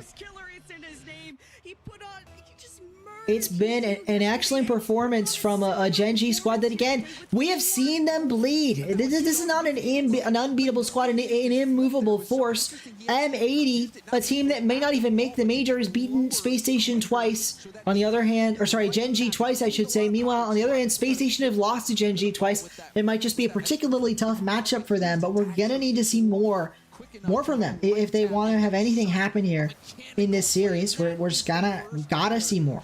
Absolutely must. A chance now for Chronic again, but again nothing comes of it. I should say for Space Station, but again nothing comes of it. Here, a chance for LJ, almost looking like he's going for a double tap own goal, and nearly is conceded, but they do get to save, a meaningless save at that, as Gen G take game number 1 and look to secure a quick, easy win here in their quarterfinal. 3 more games will do the job, and if they keep that pace up, if they keep that play up, it will be 3 easy games left. Getting a snack because that one deserves to be on the top place tomorrow. Yeah, Gen G, I was just saying, on the defense, they handle pressure really nice and simple for Gen G, and I really do think that that's exactly how this series is going to go. I think you look at First Killer, you look at Chronic, you look at Abjack, and in spite of everything, they have just had Space Station's number. Like, if we quickly look, Space Station games played, it's been a struggle against Gen G. Open Qualifier 1, they lose 1-4. Open qualifier 2 again. They lose 2-4. So at best, I mean, if the rate of improvement continues, we're looking at a game 7. But after that game 1, I'm not sure we're gonna get to game 7. I'm not sure. And it wasn't like it was terrible, horrible performance from Space Station. It wasn't. But it also wasn't a great performance from Space Station. It was the kind of performance where it's good enough, but good enough isn't top 4 quality. Good enough isn't making the major. And unfortunately for Space Station, despite the bad luck to have to play Gen.G 3 times in a row in quarterfinals, if you can't beat them once, you probably weren't going to accomplish much on LAN anyway. I mean, that's the sad reality of it. Here we go, though. A chance again for Gen.G, putting it down the field. Chronic, he does get that one across, but Chicago's there. But Chicago's only put it as far as First Killer, who booms it down the field, but again, saved in the corner. And yeah, it's been a great performance for these players, but will it be enough? Can it be enough? It's hard to say. Hard to say. Another chance here. This time it's Chronic, but this time, again, read by Chicago. Those two have been connecting an awful lot this series. The booming clears haven't been doing Space Station any favors, but neither have they been doing Gen.G any favors, to be fair. There's a double commit. First Killer has to get back to this ball. He can't do it. LJ passes this over to his teammate, who puts it high. Chicago trying to get this down the field. Instead, it is read away by the defense. But it's only as far as Hoxer. Hoxer 50s 1, 50s 2, but Appjack wins it. A double tap potential. No, it's past. Chronic is there. Shot high and in. No, not quite. LJ, that's there for the stop. Been a close one, though. And it's Hoxer kickstarting it as well. You can see him immediately going for the pass. This was one of those moments where Space Station says, you know, a chance here for Space Station to potentially take this game, tie up the series, but they're gonna have to hold on to this 1-goal lead. Will it be enough? Hard to say, hard to say. Oh, that might be a great goal, but no, Chronic gets back in the nick of time at Space Station. We could have went up 2 goals, just keep that 1-goal lead. Appjack lining up for a double touch, but no, instead it's Chronic and he misses it. Saved away. Runaway down the other end of the field, but Space Station can't quite finish. Now here's a chance. Hoxer puts it long, tries to pass it down. A shot on target, saved away by First Killer. But, you know, as good as Space Station has looked on the offense, it's been a bad look on offense from Gen.G. I think this more comes down to a lackluster shooting game so far from Gen.G. They've had better shooting games. In fact, just last game in this series was a better shooting game from them, and they're going to need to improve that if they want to win this game, as they got to score a couple goals to do that, either both of them here now in regular time, or they get one of those 2 goals in overtime. But either way, they're going to need to turn on the Jets a bit if they want to be a Space Station squad that won't go down without a fight. At least pop it to the left, but Hoxer is waiting in the midfield, and a good 50 that he wins and hits it sort of towards the net, but Gen.G don't look too threatened. It's only a 1-goal lead for SSG. See LJ trying to get that ball out to the middle. Another quality 50 from Hoxer. Now Chicago. Chance now, but again saved away. The defense has been strong now. Come on, SSG is invincible. 100% Gen.G for the what? FCB? For the POL? For the poll, oh yeah. It is 100%, 4 votes for Gen.G, and I get it. Gen.G are looking unstoppable, but hey, this has been a really great game from Space Station. I mean, it does look a bit night and day, because I talked about it last game. It felt like Gen.G just had full control the entire game. This game's felt a little bit different. Space Station had control, but just as easy as it came, it gets ripped away. Gen.G tie up the game and look to take this one just the way they took the last one, although it certainly would have been a tougher fight. Chronic, he does win the kickoff. It's into the corner. He beats 1, he beats 2. Jack up pass. First Killer is there, but he doesn't wrap around it in time. That said, Space Station trying to get a runaway goal. They can't quite do it. LJ is in the air. He gets it to Chicago, but it's stolen away by First Killer. First Killer trying to pass it centrally, double committed with Appjack. That could leave Space Station opening. The ball is high and central. First killer a whiff. LJ just has to get this one on target. Can he do it? No. Saved away. This time Chronic the one to do so. Chicago gets there first, but first killer will race to the ball. LJ, it's central Chicago. Doink might have put it in. Instead, he puts it just towards the opposing team, and now it's first killer yet again on the ball with an opportunity to score. And as quickly as the opportunities come, they keep getting taken away. Space Station has been struggling so far, and it looks like that's going to continue as we approach an overtime, or maybe, just maybe, Gen G take this in regulation. That said, all it takes is one slip up, one blunder from Gen G, and Space Station can take the lead here. They have a tie game scenario. We know they have the potential to score goals. All it takes, like I said, is a whiff, a mistake, a mistouch out of Gen G, and suddenly it's Space Station in the driver's seat. There's a chance, but it's not enough. Appjack gets dunked, but again, will it be enough? Hoxer can't get to the ball. Now it's Chicago's turn, but again, only as far as the Gen G player. And now it's Gen G with the opportunity to score in 0 seconds. It's central. It's passed. Is anyone been? No, but the ball stays up. Space Station, they want to win this in regulation. They've passed it. LJ is there, beaten out by Chronic, but the ball is still alive. Will this one be killed? No. Jack keeps it alive. He gets corner boost. He flicks. He passes. Chronic is there. No. Beat away, and now first killer has to make a touch. If he doesn't, it could be goal. LJ to central, but no. The ball hits center. We have overtime in game number 2. Space Station, I would almost call this a must-win for the mentality after the way that game played out. They had an early lead. They conceded, and now they're in an overtime. If Space Station don't win this, not only will they be down 2 games in the series, I'll start to not be so certain they'll be able to make a comeback. But hey, maybe they don't need it because they nearly scored, but no. Kept out first killer. Incredible stop on the defensive end to keep out that goal, and Space Station somehow, some way are still playing in this game. They just want to leave the lobby. They want to be out of here. They want to be done. They want to get on to game number 3. But if they're going to win, they're going to have to score a goal to make that happen. Right away, so 2v2 kind of.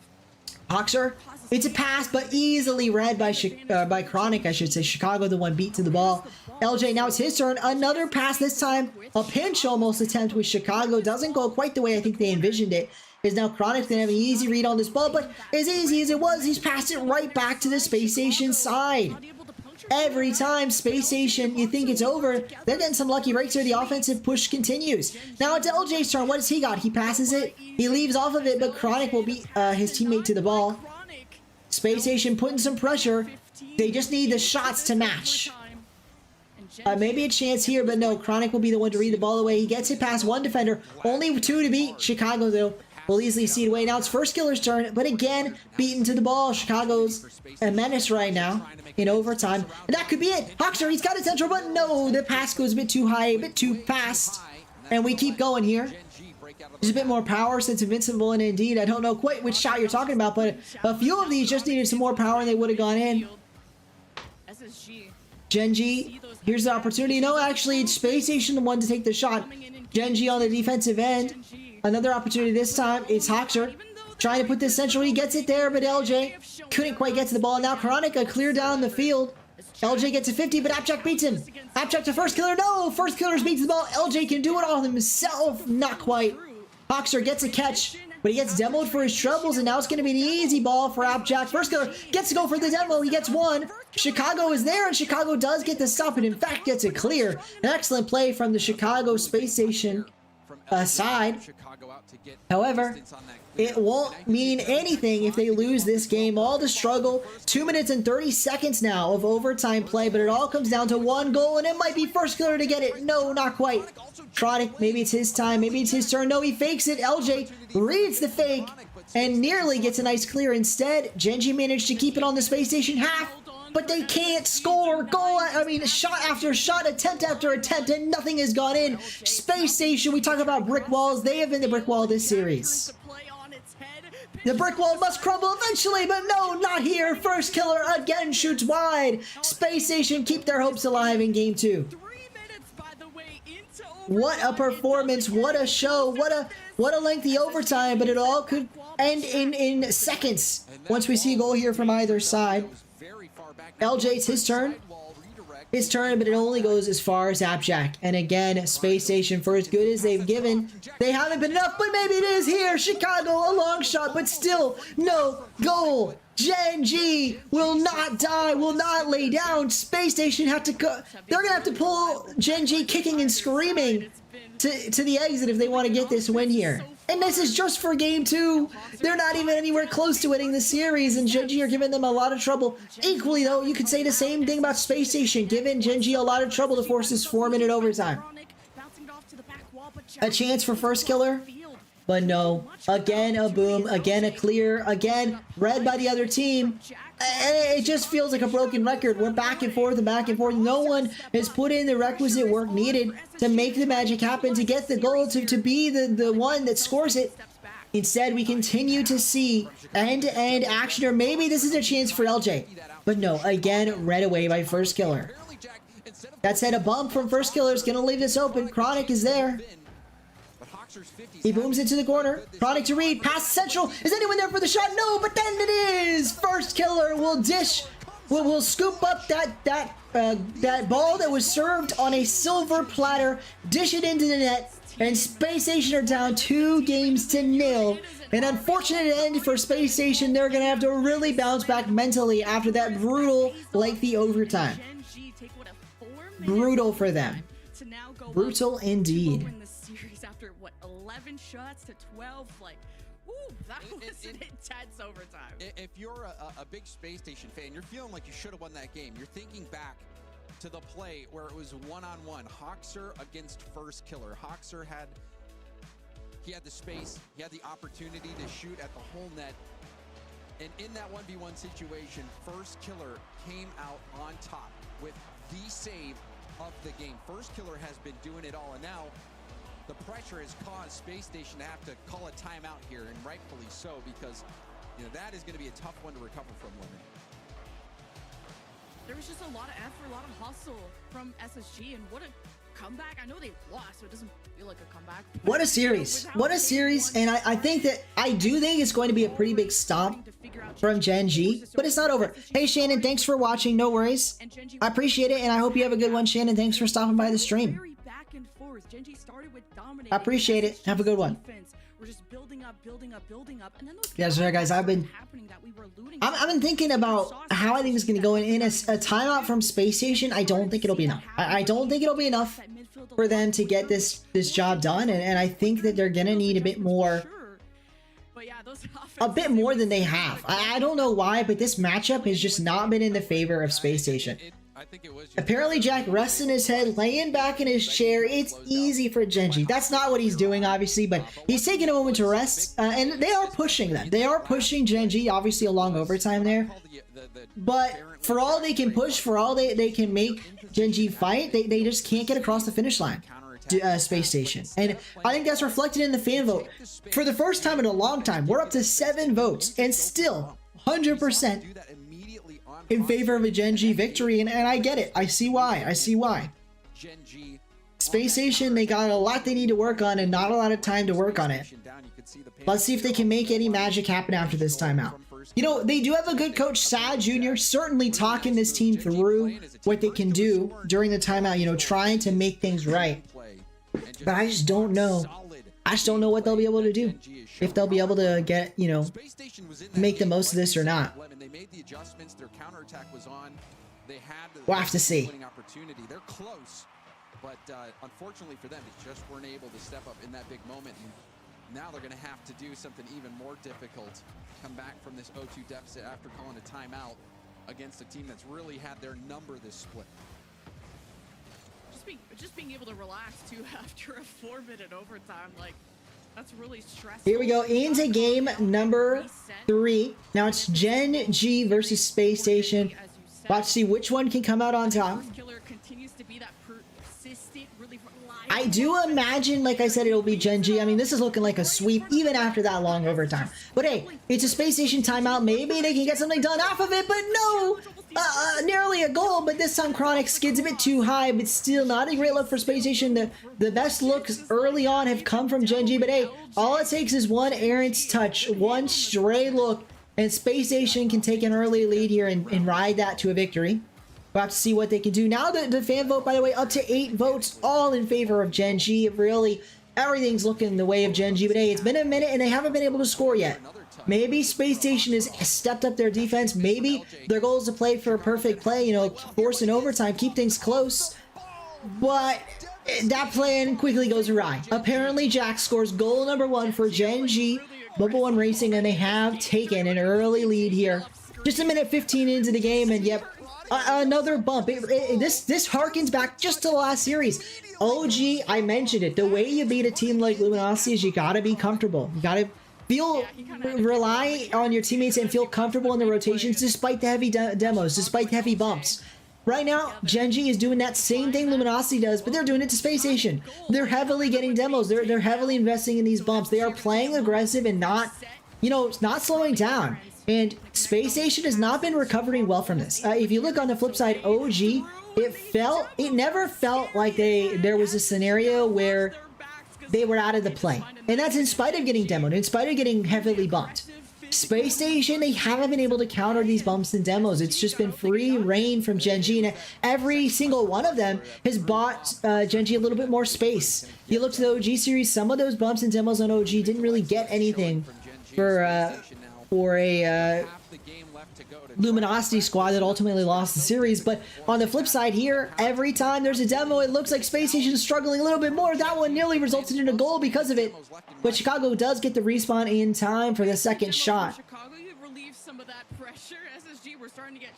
Gen G still looking solid, and it really does look like we're entering sweep territory. Oh, a bit of a poor back pass from apparently Jack, but hey, I say poor, it still works out in their favor. They've got an easy read here. Chronic double commit, but he does get the ball away. Apparently Jack there for the second touch. And again, Space Station, they have been struggling a bit here in this game, here in the series, but Chicago can end it all right now by tying it up, but no, will not happen. First killer has a read on the ball, and Chicago, their names are too similar. Chronic nearly got a goal out of it. Instead, first killer now is going to be the one on the ball. 2 minutes remain. What can he make of it?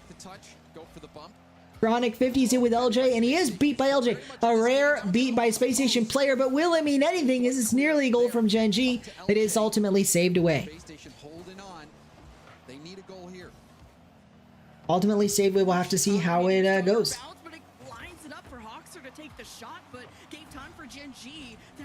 LJ pops this to the sidewall. Chronic is there. Chronic trying to read it instead. It's Hoxer that reads it down the field. Chicago pops it high. Central for Chicago. LJ is there. No, beat away by apparently Jack. What can he do? Not a ton, but he actually does get a demo for his trouble. Nearly results in a Gen G goal, but it will result in continued offense. His first killer puts that one down into the corner. Of course, I say that, and it's immediately an LJ breakaway and an LJ goal. Air dribble down the field, ties up the game, and says, hey, we're down, but we're not out. Space Station not going to go down without a fight here as he beats Appjack to the ball and gets it all the way into the net. Solid from LJ, and that's exactly what they needed. If nothing else is working, turn to these solo plays from LJ. Turn to the solo plays from LJ, as that indeed does work. Keeps Space Station, you know, alive, and it really keeps Gen G guessing, I'd say. Nice team effort there from Space Station. They're right back into this game. Appjack, here's his chance. Pops it down the field. The double commit, though, is not going to spell success for Space Station. Hoxer and LJ do not want to be bumping each other, not right now. Hoxer, here's his opportunity. But again, only as high as the blue player as Gen G marches their way to what could be goal number 2, what could be a game win, what could be match point. LJ has to make a save, and he does. He gets a save, but no clear. And what is it worth at this point if there's no clears, if Gen G keep them penned in their half, if they keep this Space Station squad on low boost and nearly gassed? At this point, it could be game over with one more goal. Instead, though, but some miracle, it was Space Station to score, but no! LJ, an open net, but he misses. The man of the hour for Space Station can't get a critical goal, and because of it, Space Station are gonna have to fight their way through another overtime. Heartbreak for all Space Station fans as they nearly walked away with a miracle goal. Instead, they're forced into another overtime against a squad that's already proven they can take down Space Station in this very scenario. Appjack gets his opportunity, only one to beat. Chronic receives the ball, pops it on, but LJ is there. LJ's only first killer to Chronic to goal. Gen.G prove why they should not be underestimated, why they cannot be stopped, and force get match point in Game 3. We go on to Game 4 with the Gen.G squad that is one win away from locking in a semi-final berth and eliminating Space Station from major contention. On the other side of things, Space Station just needs to reverse sweep. I say just needs, like that's a simple thing. The only way they can ever qualify for the major is if they reverse sweep right now. A difficult task, and then they would have to beat OG to boot. Tough on all sides, and it's really looking like a road they cannot follow, a path they cannot take. Gen.G is just too good. And unless they pull something out of the tank, unless they make the magic happen, this is gonna be it. It's gonna be over. It's gonna be done, dusted, and over before you know it. Space Station, as good as they are, have not looked good enough to overcome this Gen.G squad. Finally, though, we do have a vote for Space Station. One vote in the fan chat for Space Station, the rest for Gen.G. Let me know if you did vote for Space Station, why. I'm curious to hear your thoughts. And it's not over, but a reverse sweep is very unlikely. Flip side, if you're a Gen.G fan, what have they been doing to make this success? I already say it. It's been the demo plays. You can see Space Station is a lot like the Luminosity series we saw. Space Station is not comfortable. And unlike OG, Space Station has not recovered. They have not become more comfortable. It has been pretty much over for them. GG's. The moment we see some demos out of Gen.G, it's just been an absolute struggle fest. And that continues into game number 4 or so. It starts anyway. Space Station only has 4 minutes, 40 seconds to make a miracle happen, start the reverse sweep, and it looks like that's not going to happen. Nearly a lazy goal from first killer. Instead, it is saved away, but Chicago made that look way more difficult than it should have been. That was slow rolling into net, and it was still barely just a save. Hoxer gets the stop, but Chronic reads it well, puts it on the back wall, nearly gets a Doomsy dish, but he doesn't need to. Appjack for the double tap, no! Denied! Space Station, for all their troubles, for all their worries, they've done a great job denying the Gen.G offense off the backboard, and they do it once more. A chance now. First killer, putting it central. He beats 1, he beats 2. No, he doesn't. LJ actually beats all 3. LJ to slam it home for a goal, but no, he can't do it. He only beats 2 in the end of it all, but Chicago there for a shot, and again denied, but that time by a miss. Space Station, they're doing everything right, but then they're whiffing in the moments they can't afford to. Gen.G looking to take full advantage of those mistakes and lock in their spot. Or rather, they've already locked in their spot at the major, but looking to lock in their win in this series, their spot in the semifinals. And they hope to do that in this next 3 minutes, 20 seconds by scoring a goal in regulation, or maybe multiple goals. Invincible seemingly happy about this Gen.G performance, and if you're happy about that, you're going to be happy if they can win this game, and they very nearly may. It's looking more and more likely as time continues to tick away. So far, Gen.G is 2-0 in overtimes in this series, and if another overtime were to occur, I do believe we'd see another Gen.G victory. First killer to the backboard, denied by LJ. Now he's got a pass off, though, to Hoxer. It's off the corner. It's central for Hoxer again. Central again. LJ, a brilliant look, but saved away by first killer. Gen.G, for all their struggles, they have an excellent, like I have mentioned, on the defensive end, a brick wall at times, and that was one of those times. They keep that ball out. They keep things tied up here in the final half of the game, and potentially the final half of any game this series. A nice read from apparently Jack Hoxer is there, but only as far as Chronic. And again, Hoxer, again, a Gen.G player meets them this time, first killer, and it's certainly looking like it's going to be a 1-0 game and potentially a 1-0 overtime. You do favor a Gen G here, but it's not over for Space Station. The fact they've kept Gen G out of their net for 3 minutes is really telling about the successes they do have. A chance here for Oxford, and it does come through. Space Station is the one to break the tie, to break the deadlock, to put a 1 on the board and replace that 0. And with it, Space Station potentially keep their hopes alive for this major. But they're going to need more than just this game win. They're going to need 3 more to follow. Can they do it? Hard to say.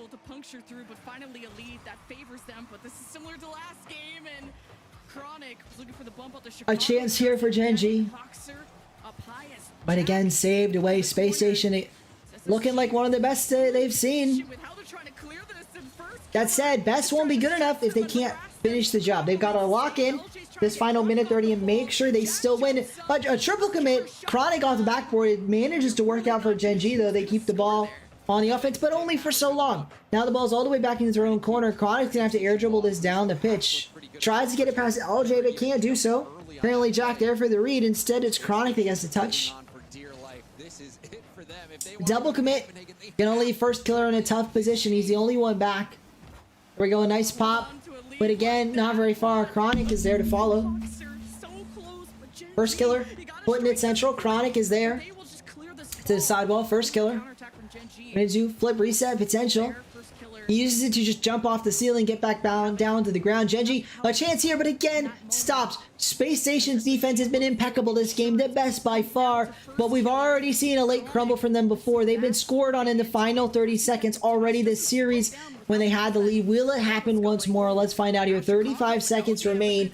We're gonna have to see what can Space Station do, if anything, to make a miracle happen. On the other side, if anything, they just have to win the game. They have to keep Gen G out of their net. On the other hand, Gen G, all they need is 1 goal. All they need is 1 drop down, but that one to Chronic, not quite good enough. Now the ball's cleared away. LJ passing it long down the field. Chronic is there. He is, but no, he's beat. First killer, trying to keep his ball alive as well. They can only do so much, and it's looking like a game over. A nice touch there to keep the ball alive for Gen G, but they can't let the ball hit the dirt. So it's looking like it's pretty much done. And Dusty Chronic is there. Chronic somehow keeping this ball alive. The ball almost hits the dirt, and it does. Space Station finally take a game and make sure this won't be a sweep. A brilliant win from Space Station there, and we keep the series going. Space Station keep their major hopes alive. What a performance here. I believe it was Chronic who was baited by that hesitation, and then to find the pass. I'm gonna quickly get us set up here going. I did this last regional. It feels like it's worthy of doing it again. Exactly where he needed to be. I want to do a standing cast. That was the difference in this game. It's been neck and neck. I mean, we've seen 2 overtime in this game, 1 goal game here. Space Station's been playing Gen G close. It seems like Gen G's just had the edge, but finally Space Station cracking the. I gotta get this set up, but I believe I can do it. Kind of just want to cast standing up. I really like the way it makes me cast. Like, I feel like it makes me better at it anyway. And also, I'm a bit tired. This will be better. Let me get the camera working again. Just readjusting the setup a little bit. There we go. The win, but it is still match point. Maybe we set this up. Yeah, we set this up like this, I guess. All right, here we go. Game number 5. And again, it's a reverse sweep for Space Station. That's the only way they get this win. I don't know what's been up with the quality. Well, that's a lot worse. I don't know why the quality is so wacky today. But here we go.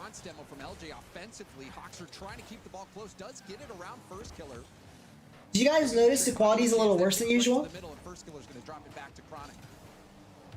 I see LJ looking for bumps or demos and he's not hitting it. He takes himself out of the play. A chance here. Forced to step up, and SSG are still trying to get organized. There's still a chance here. Chicago against Chronic. Chicago wins that. Nearly gets the stop. Sorry, I'm self-conscious about where I'm standing. Oh, nearly a goal there, but it is saved away in the final moment.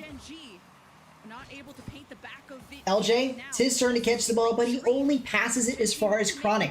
Chronic flip reset off the ceiling. A double tap to get it in. No, but it is early met by Chicago. Met early, I should say, by Chicago. Trying to buy Space Station some time on defense, but again, the time is gonna come quicker than you expect as Space Station struggles, but then nearly get a goal. A miracle save out of Chronic. I don't know how he got that one, but he managed to somehow keep LJ's perfect shot out of the net.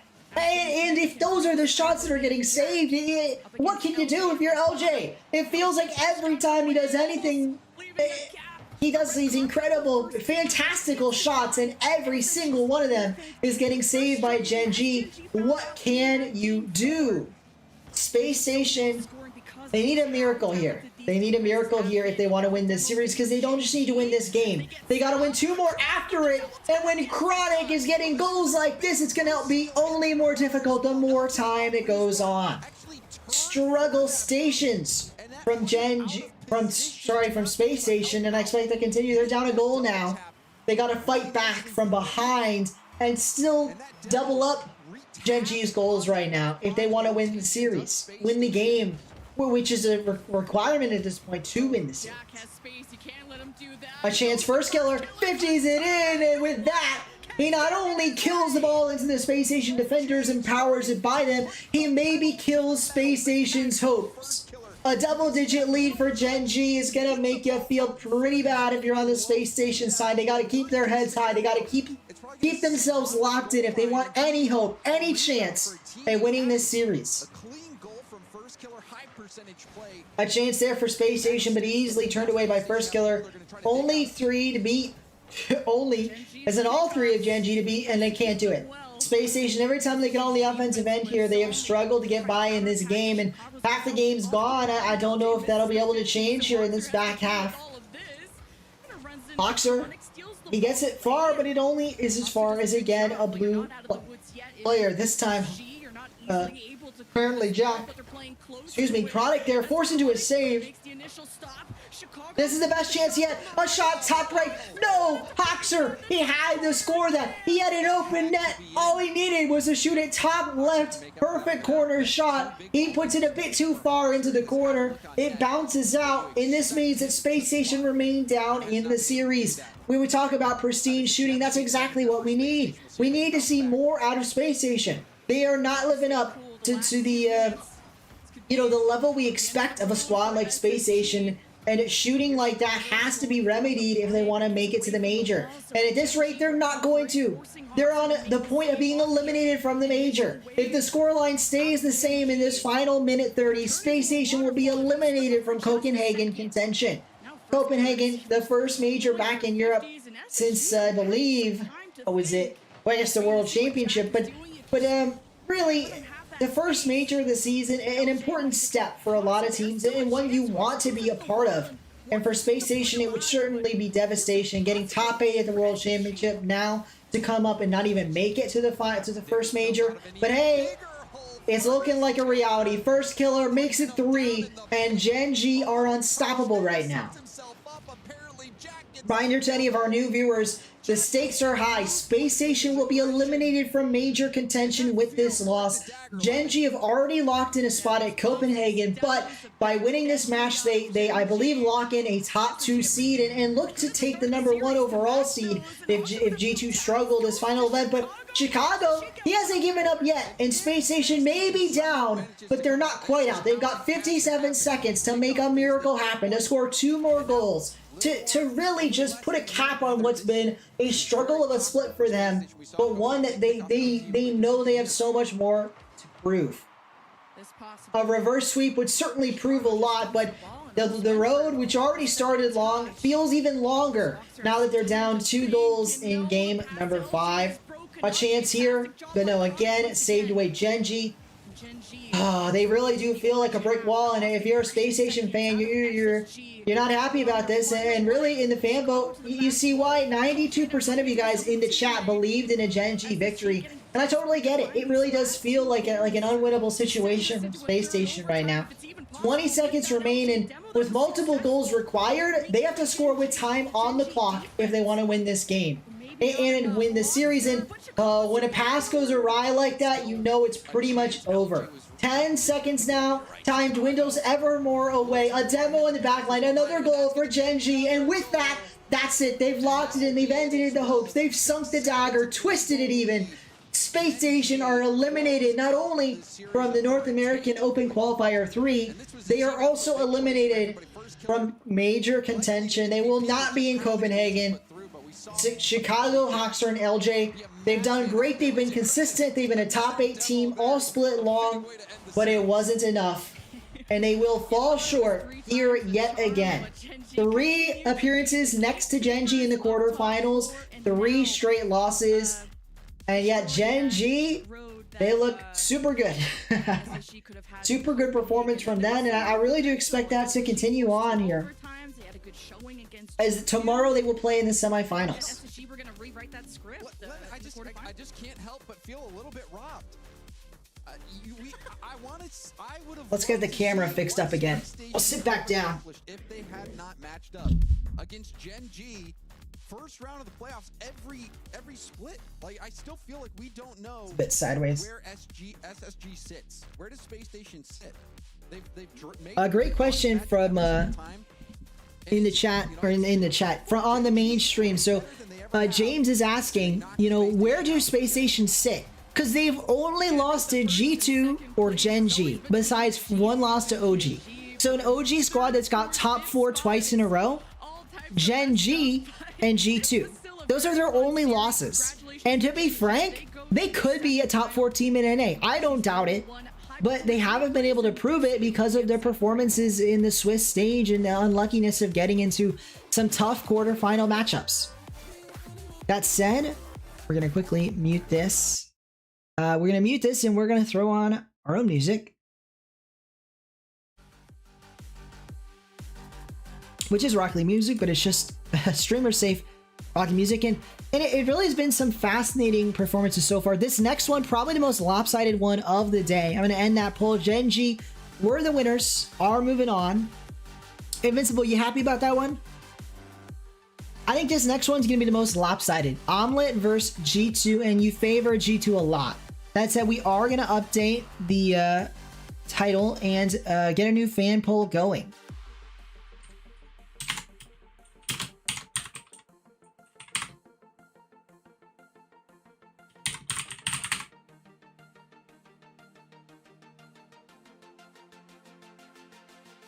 One minute, we'll get it going. There we go. Title has been updated, folks. Next match will be G2 versus Omelet. And reminder, because I know some people don't know who is on Omelet. Whoops, that's the wrong one. Omelet here, Lion Blaze, Anil, and Percy. Kind of, you know, outperforming expectations, I would argue, versus Atomic, Daniel, Beast Mode on G2. And yeah, in Omelet's case, they really have been playing quite well. This event in particular. They managed to take down M80 in a sweep and Luminosity in the Swiss, although they did lose in a sweep to TSM. And then here in the quarterfinals, they have a really tough reward for that. They have to play G2. But we'll have to see. I do believe they have a good shot here, but it's certainly not a you know, a guaranteed victory by G2, but it is a heavy favorites for G2. So that said, let me know in the chat who you believe will win. I'm going to start up a new poll. Who will win the series? Is it G2 or is it Omelet? The poll is live. Make sure to vote who you think is going to emerge victorious here.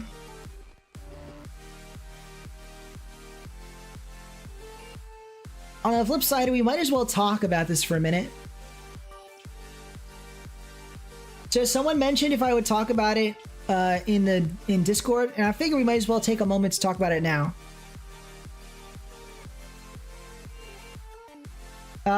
In Sub-Saharan Africa, there was a team that got disqualified. So this is the official competitive ruling. Let me open this up a bit bigger. So they've reviewed the game delays, match footage, analysis, and they concluded that Young Money Clan deliberately lost a few rounds of Swiss so that they could run into a top team earlier so that they could keep their major hopes alive a little longer instead of it being over when Limitless make top 4.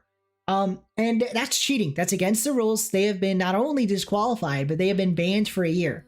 Now, this is their coach or manager, I guess, who flew out with them to Reunion. They're on an island right now in Sub-Saharan Africa, a French island called Reunion. And it honestly blows my mind they would do this. Now, he is saying that they did not purposely throw, and they did not snipe Limitless. But the evidence is pretty flimsy, and I'm really curious about why they didn't defend themselves earlier on in the process. But here we are.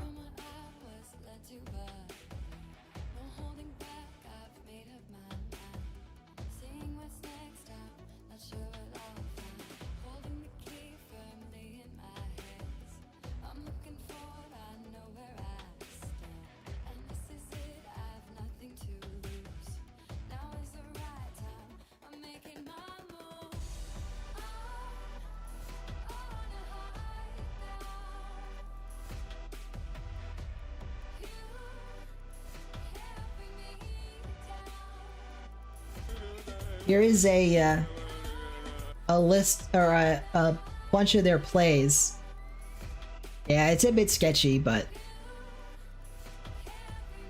it's interesting. What do you guys think in the chat? I don't think we got anyone talking about it, but it's certainly an interesting. It's interesting. I mean, I don't know if they. I'm like 99.9% sure they threw on purpose, and either their manager just isn't good at rockling and doesn't understand what happened, or he's in on it. There's really no two buts about it. So, sorry, laugh.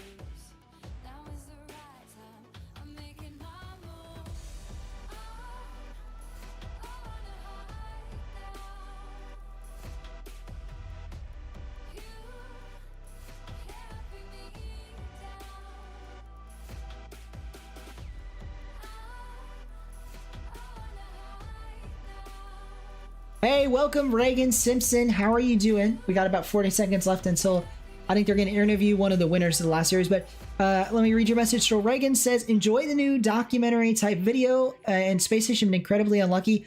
Oh, so unlucky. You just missed it. We've been watch partying, and I was just saying it. So, and you even see it. Clearly, Gen.G have Space Station's number. I think in part, Gen.G's just a better team, but I also think it's a style mismatch. And Space Station, I feel, I totally, I don't know if I agree, but I totally see why you would think they're top 4 in NA, because they could be.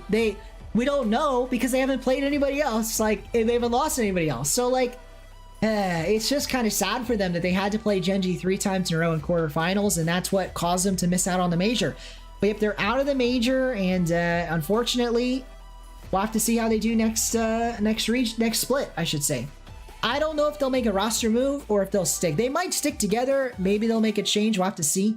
And Reagan, I hope to interview more pro players in the future on top teams like Space Station. Here we go. An interview with Abjack, and we'll see what he has to say.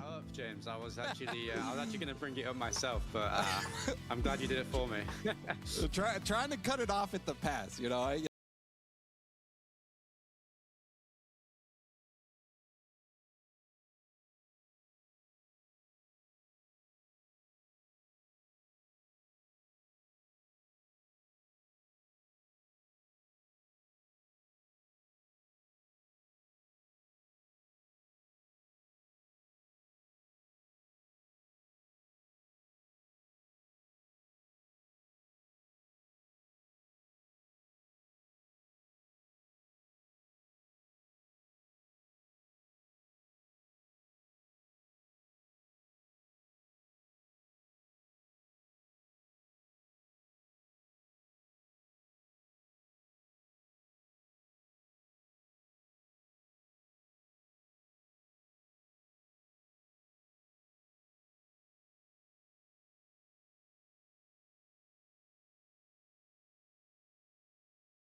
Hard to say because they did lose 0-3 to OG yesterday, I think, if I'm not wrong, which would have been one of their main competitors. So maybe not.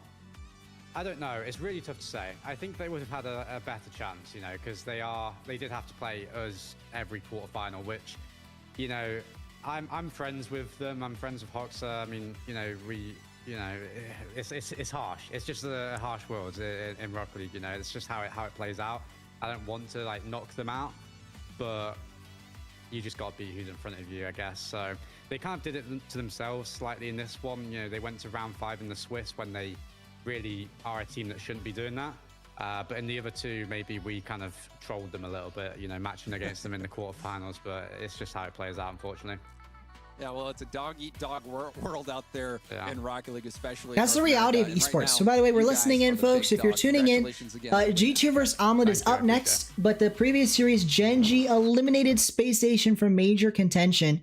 And we were listening into that interview with apparently Jack. So I think it's an important discussion topic because talking about, you know, Gen.G in particular, it's important to point out that esports, it truly is a cutthroat environment. And I'm really glad that Rocket League is such a friendly place in terms of esports, because I've watched some other esports. I mean, you look at I think CSGO, even Valorant in the past, and people can get, you know, mean, to be frank. And that's we've had some of that in Rocket League as well. But people can be cruel, people can be rude, mean, you know, crass, all that stuff. And I think it's a sign of poor sportsmanship. But something I like about Rocket League is there's a lot of great sportsmanship. And more than that, there's a lot of genuine friendships between players on different teams. They get to know each other, they get to like each other.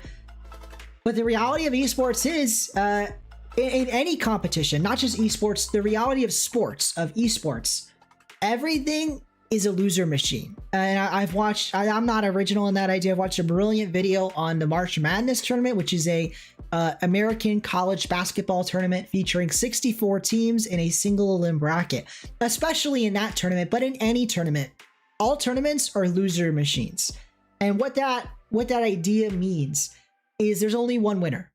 So obviously there's like a moral victory in playing well and going far. But the reality is there's only one winner in every event, every tournament there will ever be. Each tournament has one, just one winner. So you generate, in the Rocket League's case, there's like what, 800 teams that signed up to play in North American RLCS, 800 or 600 or whatever that is.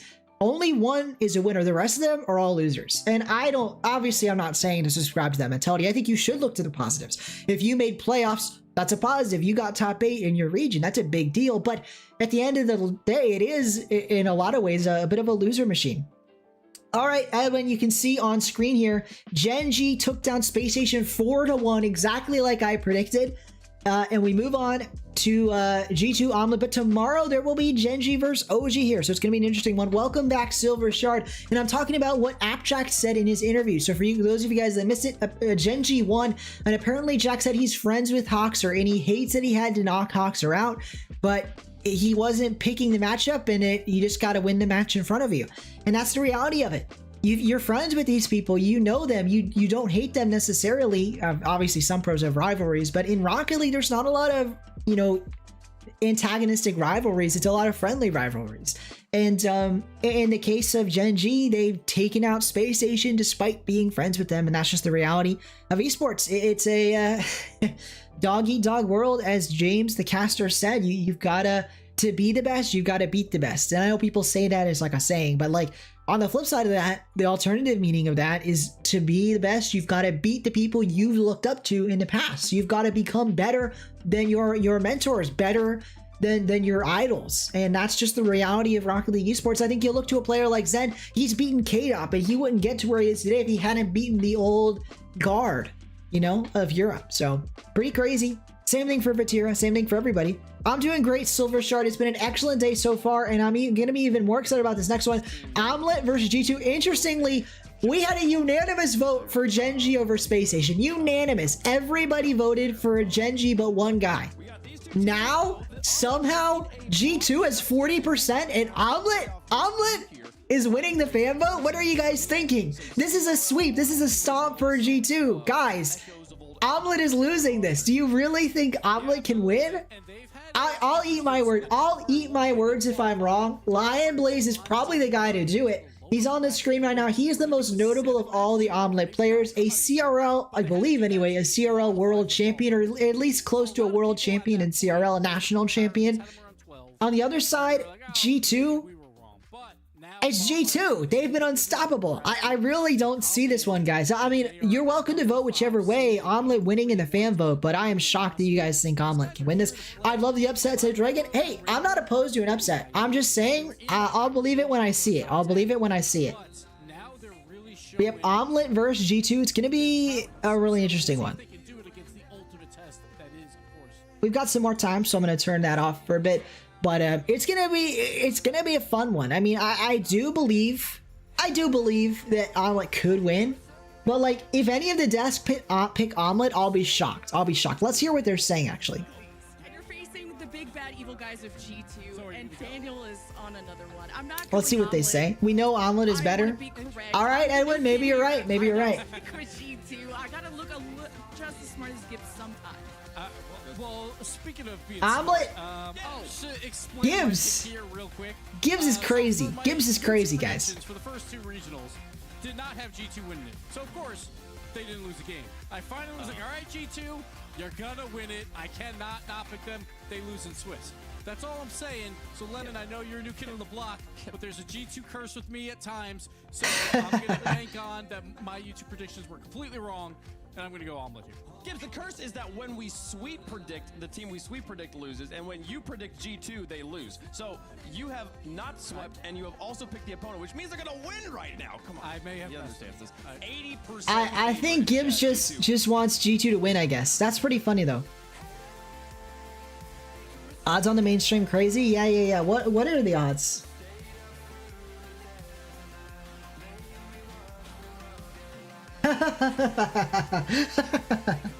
G2 94%, Omelet 6. I'll throw a bone to Omelet. I'll put my channel points on Omelet. At that rate, I mean, that's like a huge return if you manage to get it.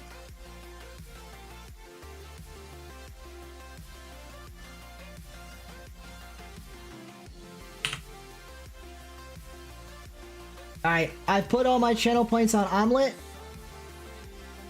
Here we go. Heavy favorites, but let's say I'm being the favorites, G2 being the heavy favorites. Omelet here. Here we go. Try to see if they can perform an upset. I've put my channel points on Omelet. Listen, okay, he threw me off. I think he threw everybody off. We thought that he was definitely G2 Stride versus Omelet. We'll have to see who can come out on top. I do believe that it's going to be a G2 win. But I'll admit, it's not impossible to see an Omelet victory. Make sure to vote in the fan poll. Let me know who you think is going to emerge victorious. Yeah, Gibbs voting for Omelet, but maybe he was doing that to curse Omelet, as usually G2 curses whoever he votes for. Keeping the ball close and being a little bit physical. You see Atomic with the demo on the back end. We'll have to see if Omelet can overcome the Gibbs curse. That's exactly what G2 want. Percy on the backboard. Percy will go to work, of course. Percy, a player I'm most associate with Alpine, a squad in Season 9 and beyond. He played with Magic Bear and Jordan, a legendary squad, in my opinion. I really liked them at that time. They qualified through RLRS, one of the last teams to do so before they changed up the format from a league play system to the one we have today, the open format. Percy puts it a long way. Percy has 1 assist. Beast Mode will read the ball. Leading the team in goals with 13 compared to the 8 each from Lion Blaze and from Zanil. A chance here from Percy. Greater than the sum of their parts. Right now they're holding their own here for the first 90 But it's only as far as the G2 side. Daniel now. He's getting a passive into his own. Beast Mode to the corner. Boost is stolen for Daniel, but that's not good enough. A demo maybe opened a lane for Omelet, but it was easily shut down by Beast Mode. Beast Mode who's getting some weird flips there. I don't think that accomplished what he wanted to accomplish. That's a pass. Daniel has to make a save, and he does. A brilliant save from Daniel, but it's still a nice shot from Percy. Snapshot with speed, with pace, making G2 stretch forward. And if they can continue to do that, that is Omelet's success plan. So let's talk about what does the upstart, the young, the underdog Omelet, what do they need to do to win this series? And the answer is simple. They need to put repeat pressure on G2. They need to swarm G2 with shots. I think that G2 has a really solid defense, so the way you're going to break them down, and they're not going to just make a mistake. So the way you're going to break down G2 is by unrelenting pressure. You're stealing their boost, you're heading them in their half, you don't let them break out, and then after a sustained burst of pressure, you finally hammer home the goal. On the other hand, though, they can't, in the process of doing that, in the process of keeping up the pressure, they can't get it too aggressive because G2 can easily counterattack. So it's a narrow road. It's a tough road to victory here for Omelet, but there is a path. And I think it's going to come from repeated pressure. On the flip side, if they let G2 get too much pressure, if they're the ones stuck on their half, it's not going to go well for them. I think they're going to struggle if they're handing them their half and if they run out of boost. It looks like they're not doing that, though. They are comfortably grabbing these mid boosts, these corner boosts, and they have been really, I would argue, making G2 uncomfortable in terms of boost control. I mean, you talk about that pressure, but Challenge, exactly, Reagan, is challenge. And for Omelet, so far so good. It's been almost 4 minutes and they haven't let G2 into their net. On the other hand, though, Omelet have not had repeated pressure. I mean, this is what I'm talking about. G2 has had the most pressure of anybody. That said, Omelet has been able to break out consistently, but every time they break out, they don't spend a lot of time on G2's half. G2 immediately is back onto offense, and that's the reality for Omelet. Is they need to do a bit more than they've been doing on defense. They need to get that sustained offensive pressure. That honestly, the longest offensive push they had was in the very first minute. Ever since minute 1, it's been G2 with the long sustained pressure on Omelet's half. So here we go. As we enter the final minute, it becomes golden goal territory. Omelet maybe can win this game and put themselves in an opportunity to win this series, but again, it all starts with that first goal and potentially the game-winning goal here in game number 1. Beast mode again. So finally some offense from Omelet, but then as soon as it started, it's over. It wasn't long enough. They didn't, steal boosts out of G2's side. They didn't get enough pressure, but although maybe they don't need it, maybe a little bit of pressure is enough because they nearly get a goal there, but it was saved away in the end. So they do need a bit more. That's towards the sidewall. 10 seconds left. If Omelet can keep this and put another shot on target, this is the pressure I'm talking about. They've kept it up, but then it's broken.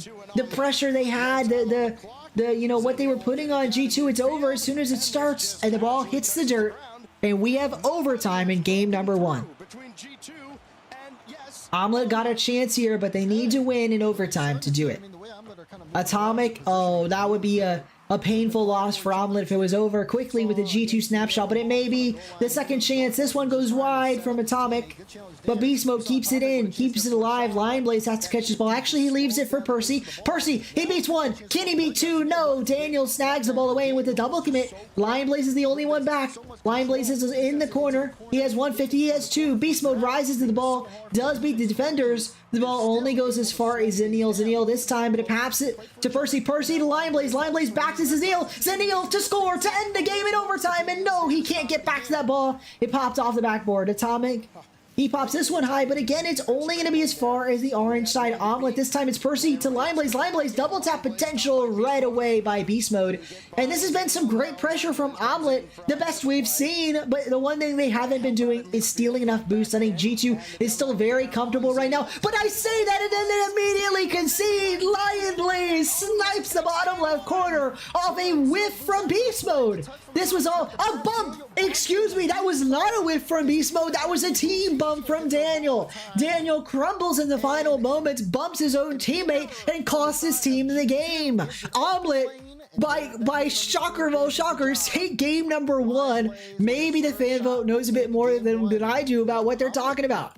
60% of you guys voted for Omelet, and you are going to be thrilled with that game 1 finish. Omelet winning in overtime to take the lead in the series. All they can do is control. Not a bad game indeed. That is a great sign. The defense. So far, they are out en route to a perfect sweep. Now, obviously, they're not going to get a perfect sweep. I think it's fair to say. But hey, they're on pace for a perfect sweep. They haven't let G2 score. Imagine playing not only 5 minutes of a game, but 6 minutes, including an overtime, and you still hold G2 scoreless. The double back-to-back regional champions G2. That's pretty incredible from Omelette, really, to hold him scoreless like that. Defensively, but G2 has this split definitely been well known. Pretty incredible stuff. Defense. To see an error like We'll have to see if they can keep that going. Characteristic, but stranger things have happened over the course of this weekend. We load up game 2. Omelette have set the pace, and it's going to be up to G2 to respond. Fresh 5 minutes on the clock, though. Anybody's ball game. Let's see if Omelette can continue to cook. Throughout this tournament, G2 has been one of the better defenses. Just a shade over 6 shots allowed. But still plenty have gotten through. That time they allowed 6 shots. 1 got through. All that mattered. There goes Lion Blaze. He's got Atomic retreating. Lion Blaze may score this. Daniel there with the save. Watch the second. Sorry, I gotta send a message here. Zanil pumps the brakes. And now Percy looking to go to work as well. He's picked his spot, but Atomic credit the whole way. Still a good shot, though, from Percy. Good to see him on the offense here. Good ball movement as well in that back end. You see that pass in transition. Percy back on the ball after taking that initial shot and brings it all the way downfield. He picks up a demo. And yeah, Lion Blaze, he's going to challenge this. But look at Daniel just sitting under the ball.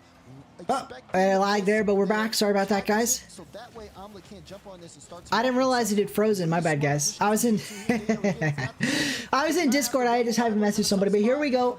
A minute into this game and nothing's happened, guys. Nothing happened. Nothing happened. I'm sorry about that. I was like, I'll just let them watch the game for a second. I gotta type this quick message in Discord. Little did I know it had literally frozen. All right. In particular, Lion Blaze had all day to just set up in the net. So a break there for Omelette as they continue to frustrate G2 defensively. Here we go. Omelette really trying to put the paces to G2. To make G2 match them rather than the other way around. And so I am shocked that that's where we're at. And don't get me wrong, G2 could easily win this series as they nearly rocketed home a goal, but they can't get it in. It is indeed saved away. Omelette are looking great, and that's exactly what I'm getting at. Even if G2 win this series, the fact that we got to game 2 and Omelette are still looking comfortable, cool, collected against the top seed in NA, this is an excellent performance for Omelette, and they should honestly be proud of themselves because they're looking cool as a cucumber in a series. They should not be looking that way against a team that should be honestly reckoned at. After we saw how G2 handled Gen G in the Grand Finals Regional 1, how in the world is Omelette nearly taking the lead again? But no, the ball gets saved away, and now it's a counterattack. Percy there, no, he gets it away. But my goodness, as G2, I don't know if it's G2 falling off or it's Omelette playing lights out, but this has been a really close game and a really close series.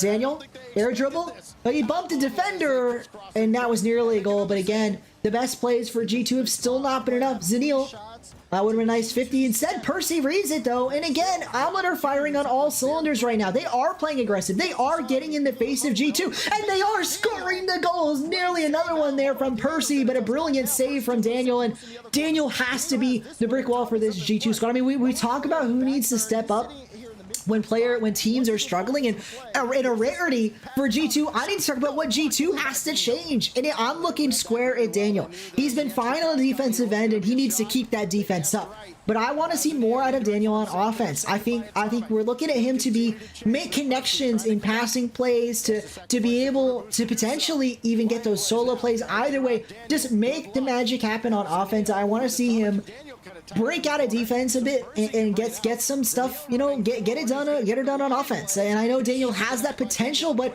we haven't seen it this series. We have not seen it yet this series. Daniel is going to read this ball. He gets a flip over one, but it's only as far as Lion Blaze.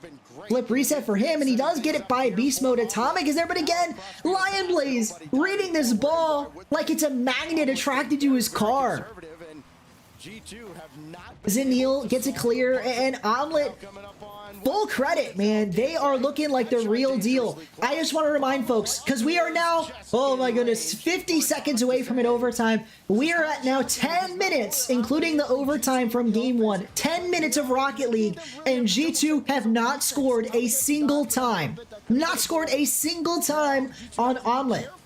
That is nuts. That is unbelievable. 10 minutes for G2 to score, and they can't manage it. I am in shock, but it's full credit to a Omelet rotation that has been rock solid. Really, and we talk about good rotations, this has been a perfect rotation from them. And look at that pass. Zenil to follow up. Atomic, a nice clear, but again, only as far as the orange side. This time it's Percy putting it to the back wall. Daniel is there. Oh, but he's only on half boost. What can he get done with this? It's 10 seconds left. A miracle play for Daniel will be a brilliant here, but instead, it only as far as Percy. Lion Blaze to clear, but this time it's Beast Mode. Beast Mode may be the man of the hour for G2. They would love a 0-second goal here to get the momentum back, but it cannot happen. Overtime again in game 2, and Omelet are looking to scramble G2 right now with another game win. Percy, a brilliant read. I'm not quite sure how that worked out for Omelet, but it did. G2 are struggling right now. You can see it in the way their car control. You can see it in the way they're playing. A nice chance from Daniel, but again, nothing to come of it. Atomic, for every good shot G2 take, there's an orange defender waiting for them in the net. Omelet have been an unshakable, unstoppable rotation right now, and it looks like it's going to continue, although maybe this is the end of it. A nice pass from Daniel, but again, beaten away. Omelet are unstoppable, and it looks like it'll continue, but the more pressure G2 gets, the larger their chance grows, the better it looks for them, but maybe a counterattack can come in. No, Atomic brilliantly there for the read, and maybe for the goal to win the game, but no, Percy stops it, but then it's only as far as another player. I think that was Daniel, but again, saved. Every time G2 take a brilliant snapshot, an even better save comes out, but maybe it finally ends, and it's Daniel, the one I said needed to be that guy. He needed to gun block on defense. He finally does, and G2 finally take a game. Game number 2 goes their way. Another minute of overtime, but this time we've got a tied up series. Unbelievable performance from both squads. Is we are looking at, in my opinion, high-level Rocket League. I mean, we talk about it when teams play poorly. I don't think this is necessarily poor play from G2. I think that's just some high-level defense. World-class, even. World-class defense from an Omelet squad that I did not anticipate having world-class defense. I'm going to be blunt here. I did not anticipate a world-class performance, but so far, that's what they've been giving. And the unfortunate reality is they're not going to see Copenhagen unless they win the entire regional. And they still need help. Omelet, or OG rather, cannot make the grand final. So Omelet, they need a lot of help, and they're going to need a lot of help if they want to make this Copenhagen major. And it all starts with beating G2 here and now. All starts with beating G2. So many goals. They didn't allow any this time. Omelet, pretty good. Yeah, it looks pretty good from them. It really does. They look quite good. The window of opportunity is there if Omelet can generate some more opportunities. I agree with Stacks. I mean, it's a miracle. I don't understand it. I don't get it. But there's an opportunity, a true window of opportunity for Omelet here. And I imagine that they'll be able to make the most of this. I mean, you talked about there's a couple of times where you're looking for the extra follow, and normally you're thinking, okay, why aren't they doing this? Zenil gets it over one. Beast Mode is there. And not overcommit, because but again, only as far as Lion Blaze. Now it's Percy Stern. He booms it down the field. Lion Blaze will be there. Putting it central, but Daniel gets to read. Oh, a nice bump. But again, not far enough. G2 is looking better so far. It's early. It's early in this game, but G2 is looking like they're back to their old selves. It feels like they've talked something over and they've unleashed themselves almost. That's how it feels to me. Maybe it'll be enough to get a goal here, but no. Although a rule one on the goal line broken by Lion Blaze. Lion Blaze breaks the rule 1. Beast mode up top. They got a hand up. It was Lion Blaze, and then Percy. And then Lion Blaze maybe get a goal out of it. No, it'll be Daniel. So the karma now in the balance of G2 because of that rule 1 being broken by Omelet. Let's see if Omelet can overcome that karma. Unfortunate for them. place. They force G2 to spend about Daniel, though, he's got an air dribble potential here. Flip, reset, no, not quite. Lion Blaze will beat that ball out. Gets the demo on the clearer, but it still got cleared. Zanil now has to worry about a Daniel chasing him down. Daniel does get the demo on Zanil. It's going to be an opening. Daniel, oh, he got beat by his own teammate. And no one is back. A tragedy mistake, but it is a save from Beast Mode. Nearly tragic. But they managed to work back in and make the save. An unfortunate circumstance, nearly gone awry. And ultimately, it nearly worked in their favor. Almost a goal for G2, but we remain scoreless. Every game in this series has gone to a 0-0 overtime. And it looks like we'll do that again, but no. Another snapshot, another save. Strong offense, but is being stopped by an even tougher defense on both sides of the pitch. What a series by both these teams. Again, world-class defense on display. Atomic an opportunity. Saved away by Zanil. Oh, a whiff there on the offensive end is going to get Percy an opportunity. He puts it high. Beast Mode will read, and Lion Blaze has to make a touch here. Opts to go back on the defensive end. Zanil? What's he got? He got to 50 with Atomic. He gets it over to Daniel. Only one left to beat. He 50s it. It's central for Percy. Percy to put it high, but not enough boost. And we again get a clear. G2, for all their faults, they have done an excellent job at keeping Omelet out of their net. Only one goal to Omelet's name, but that quickly becomes two. Percy slams that one home. A double tap off the defender with the save. And that is a goal for Omelet, a lead for Omelet. They're second in this series and perhaps their second game win if they can hold the line on defense.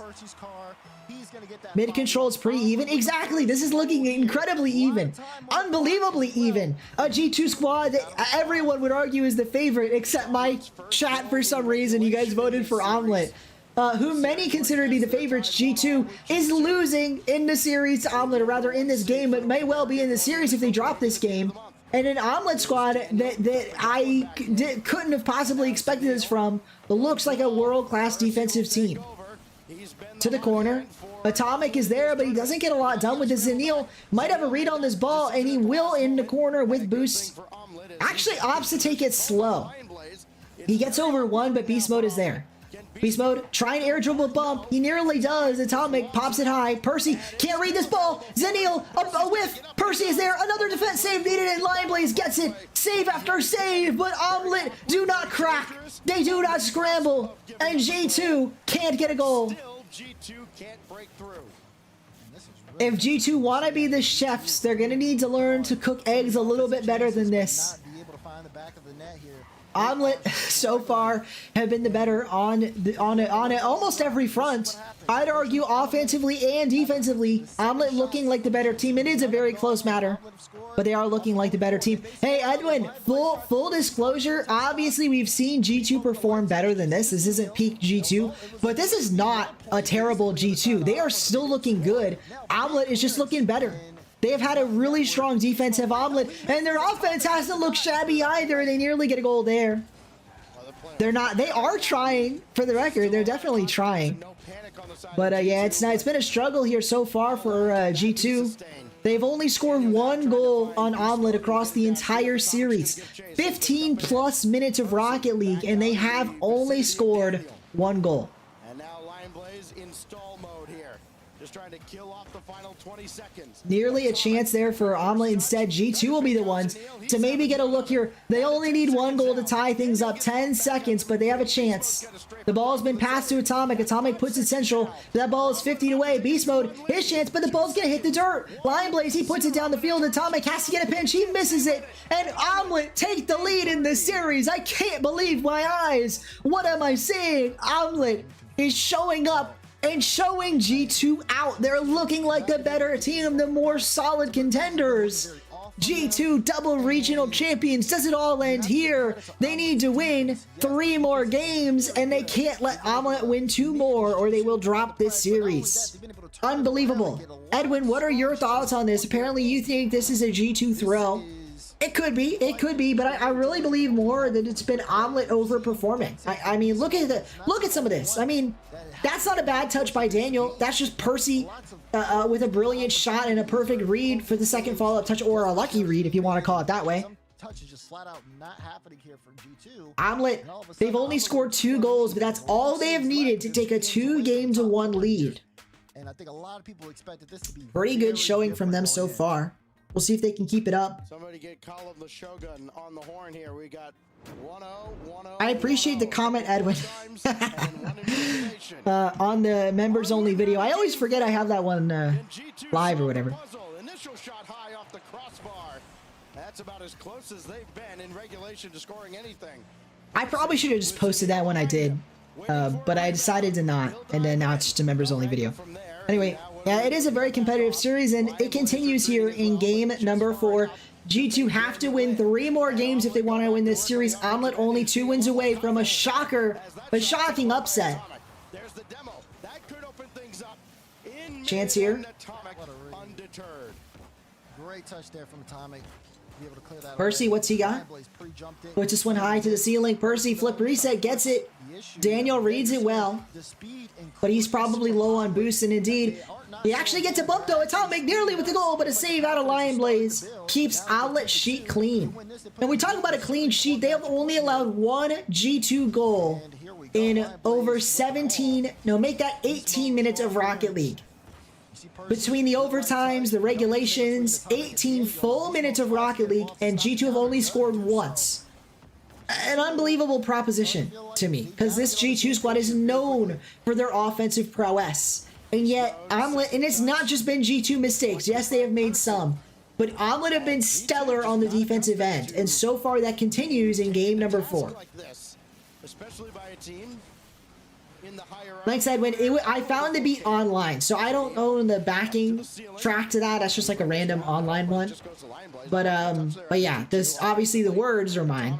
very aggressive, but can't And the stay melody, with it. I guess you could call it. Omelet bring it right back in. Boy, that's well controlled in the corner somehow. And here goes Daniel. He's They got can't slow down. They got to keep this output up. Yeah, I will say Omelet can't, like, they definitely can't slow down. I think if they give an inch, G2 are going to take a mile. And nearly a blunder there. Omelet double committed and beat each other to the ball. But that said, it's still working out in their favor. A double whiff from G2 is going to leave an opening, but Omelet don't take advantage. And in fact, they might concede. They've been countered here. But Lion Blaze will read this out back wall. A nice pinch down the field. Beast Mode, though, will tap this one down to teammate Atomic. Atomic full boosted, tank a boost. He gets it off the backboard, but only as far as the defender there. Now it's Beast Mode's turn with the ball. Lion Blaze beat by Daniel. Zaniel follows up. Beast Mode is there. He reads. He gets past one, but Percy will follow. Lion Blaze, a nice save. Nearly goal, but Zaniel with the save. That one felt a little bit off target from Atomic. Omelet have been excellent so far, and it may continue here. Zaniel actually gets faked out by Beast Mode. Now it's Beast Mode's turn, trying to pass it to Daniel, but Daniel scared away by a Zaniel bump attempt. Percy can't get that one to go. If you think Omelet will win, maybe 4-3 G2. Yeah, G2 have to put up a better fight here. I appreciate it, Edwin. Nearly a chance there, but G2 do manage to get the stop. Lion Blaze. What can you do? I will say, though, it does feel like if the dam bursts, if G2 gets on a scoring spree and scores like 4 in a row, I think it's over for Omelet. Because we know what G2 can accomplish on the offensive end. All it takes is a spree. A scoring spree in one game, and then the dam will be burst. It'll be over for Omelet. But they have done an excellent job damming up this their end of the pitch, and I don't think it's going to come crumbling down. I don't know if G2 can counter this Omelet defense. Atomic, an opportunity, but a 2 pedestrian of a shot easily saved by Zaniel off the backboard. Here's Beast Mode going up to the Beast Mode, he puts this one high. Again off the backboard, but again, these G2 players, they're not really accomplishing anything on the offensive end. And in fact, they might concede. Percy, he puts it to the top corner. Oh, just barely off target. A brilliant look. But unfortunately, it doesn't go in. This is going to give Daniel a chance at the ball. He flicks it by one. He gets the demo. He might get a goal, but no. Another brilliant defensive stop. Lion Blaze will not let anything by him. Can they get one? Zanil, a poor touch, but it's right to Percy. And it's again to Zanil. Zanil on target, has to be a save by Daniel, and it is. He passes it to Atomic. A nice touch down to Beast Mode. Beast Mode double tap, but no, he doesn't get that one in. It would have been. It was open net for Beast Mode, but he doesn't have the angle. He doesn't get the double tap, and now it's an omelet clear down the field. Beast Mode passes it to Atomic. But they've given Omelet so much time. They've restocked on boost. They've reset their positioning. And Omelet, all they have to do is hold their line for 10 more seconds, and they will see an overtime for the third time this series. There's a chance, though. Beast Mode keeps ball alive. Atomic is there in the corner. Will the ball hit the dirt? Not quite. Atomic to get this to Central, but no. The ball touches down, and Omelet force another overtime. Game 4. Third overtime of the series, and it will be the fourth game to end 1-0. Welcome, Invincible. Omelet, unbelievable. Somehow, someway, Omelet are doing the unthinkable, but it doesn't go. G2 get the goal, tie up the series. And for as great as Omelet have looked, they have finally conceded another goal, and it came off a brilliant pass from Atomic, gets the demo on the person racing for the 50, and Daniel gets the open net finish. Not quite open, but an easy slot to the bottom left. G2 have leveled things up, but I want to remind everybody that G2 have only scored in overtime, and they have only scored twice this entire series.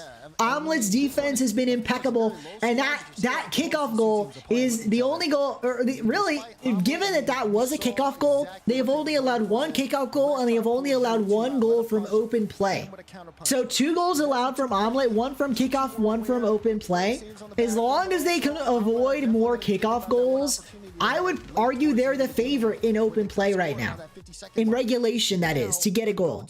So we'll see what Omelet can do. It's a really close series. It's, again, 1-goal games, each and every one of them. And not just 1 goal, literally 1 goal to 0. All 4 games have only afforded a single goal, 3 of them coming in overtime. These teams are struggling to be separated, and that's a shocker because Omelet is putting up a fantastic fight against a G2 that, to be frank, should have been stomping a team like Omelet. Let's find out how they go. No, 1 game was won in regulation, Edwin. 3 overtimes, 1 regulation win, but they all were 1-goal games.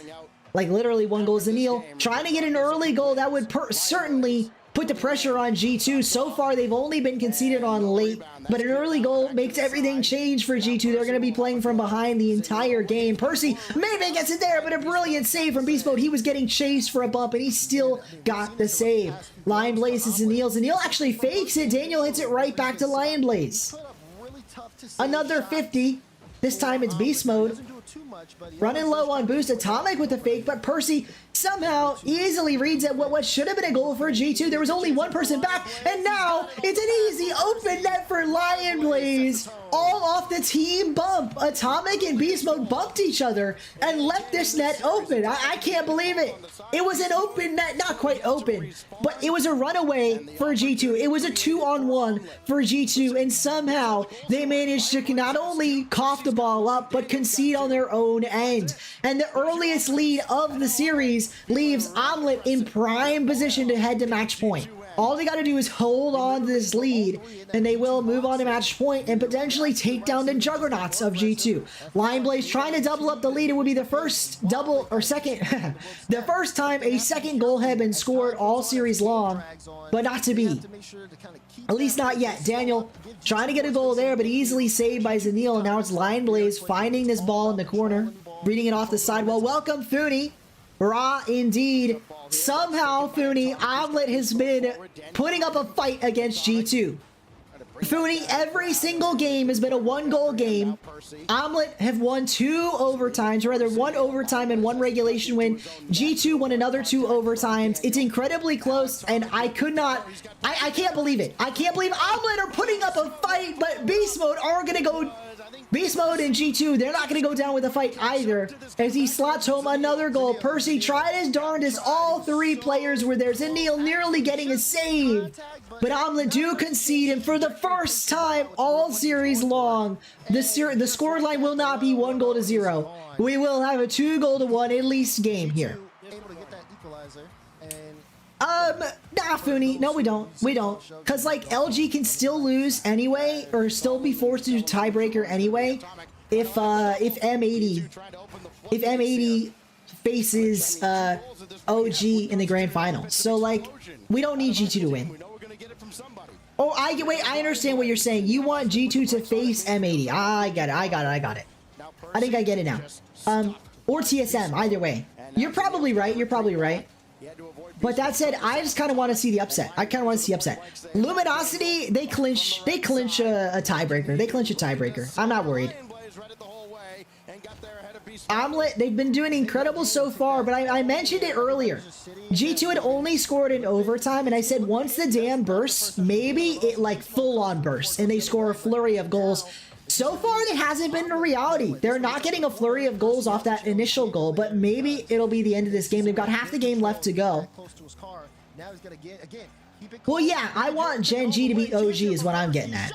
Nearly a goal there, but no! A brilliant save, and G2 managed to keep that one out. Somehow, Omelet can't quite pull that one through, get the goal, but maybe this is their chance. Beast Mode has to make a good read, and he does so. Lion Blaze, though, still makes this ball into the corner. Gets it into corner, I should say. A double demo. Daniel and Lion Blaze, a good trade if you're an Omelet fan. But oh no, Atomic reads the ball. He's there. He's got the corner. He's got the pass. Beast Mode to backboard. Double tap potential, and it's in! Omelet can't stop the G2 offense. Finally, they crumble the first time. A savable shot felt like it went in. Zenil can't make contact. Lion Blaze can't make contact. Percy doesn't jump in time. And that's the G2 most people love and know. They get the goal. They take the lead. And just maybe they take match point in the series. They got to close out this game, though, far from over. A minute 39 to see an Omelet come back. To extend that lead, but instead they watch Beast Mode. Bang indeed. Bang indeed. Edwin had to go to bed. Also, Funi, I don't know if you noticed, but Edwin is now a channel member. Do you know why? Because we had Shannon gift 5 subs to the channel. So thanks again, Shannon. I think Shannon headed out. But we had him give 5 subs to the channel. I really do appreciate that from Shannon. Percy putting it towards the sidewall. Zenil is there. Yeah, what's his last name? Shannon Smith? Yeah. He's the one that gave like $20 or something crazy like that. So Shannon, I appreciate his continued support of the channel. 25, yeah. Oh, Percy! Oh man, nearly a goal for Omelet. That was a brilliant look to tie the game, but a brilliant save by Daniel. He cannot be stopped on the goal line. Omelet, they've got 40 seconds to make the magic happen, to make the miracle happen. If they can't do it, if they don't score a goal, G2 are on match point in this series. Daniel tried to put that central, but he was beat to the ball. Lion Blaze, an opportunity to snipe the goal, but no. Actually, a double fake is going to leave Omelet in a bad situation. They needed that push from Zenil instead. The ball goes into their corner, and now they've got one last miracle push coming. Beast Mode, though, he sees that ball easily away, and as there's 10 seconds left on the clock, Omelet are stuck on their own half. Percy 50s it. Zenil is there. It is boomed down the field, but the time is running out.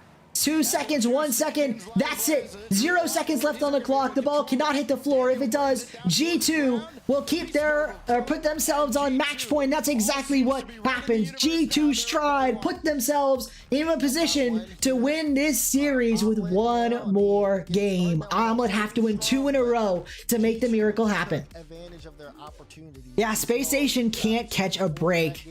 Really unlucky from them. Like, the way Space Station have been eliminated from major contention is honestly just quite sad. But that said, Omelet, their situation isn't quite as sad. They've kind of put themselves in this predicament. The only way they make the major is by winning this whole event. And it all starts with a win over G2 here. They need to win 2 more games to make it happen. Always get top teams in Swiss and playoffs. Yep, unfortunate for Space Station. For the entire series. They'll take it.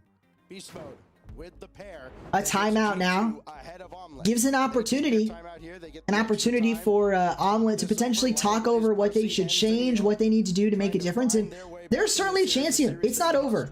Not over for the Omelet side. I would argue they've got a chance here to make a comeback. of getting into the Copenhagen major. They Riddles need to was the only one locked in on LG today. I agree. need They did not M80 look locked in. They did not look locked in. the semis or earlier. We know OG's already there.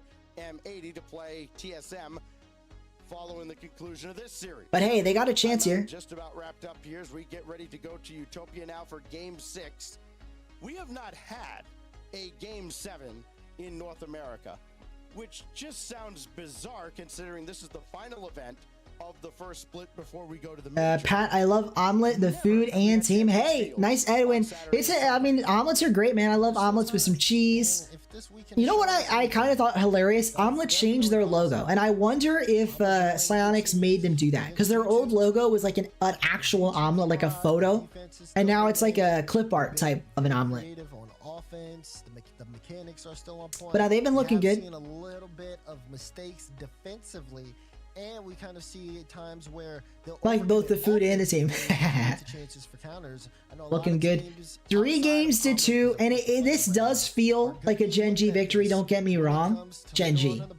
Misspoke. It does feel like a G2 victory, but Omelet really could win. Like that Omelet we saw in the first 3 games, if that Omelet comes back, they could easily take this series.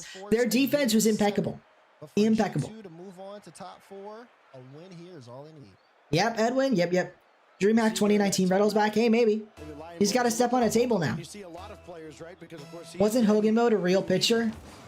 Hogan mode was a bar of gold, but I don't think it was a real bar of gold. I thought it was a clip art of a bar of gold. I'd have to look, because their image did get on RLCS streams, right? I believe it did. Here we go, a chance for Atomic. He puts it on the backboard. Is it saved away? No, it's a miss instead.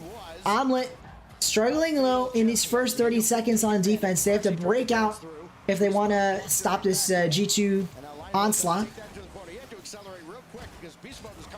His defense and offense was... Cheese was slacking, yeah.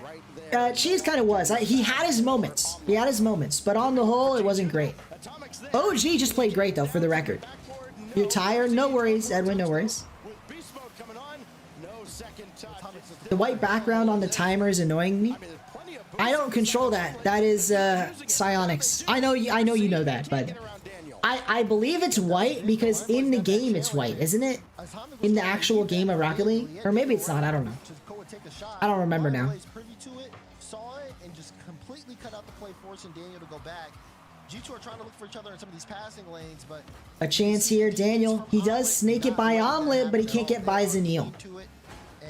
You know, seeing this Omelet squad, Lion Blaze, Percy, Zanil, it reminds me so much of RLCS X, because Omelet, like these 3 players and Omelet as a team name, just really got elevated during that RLCS X era, and that's really just what reminds me of them.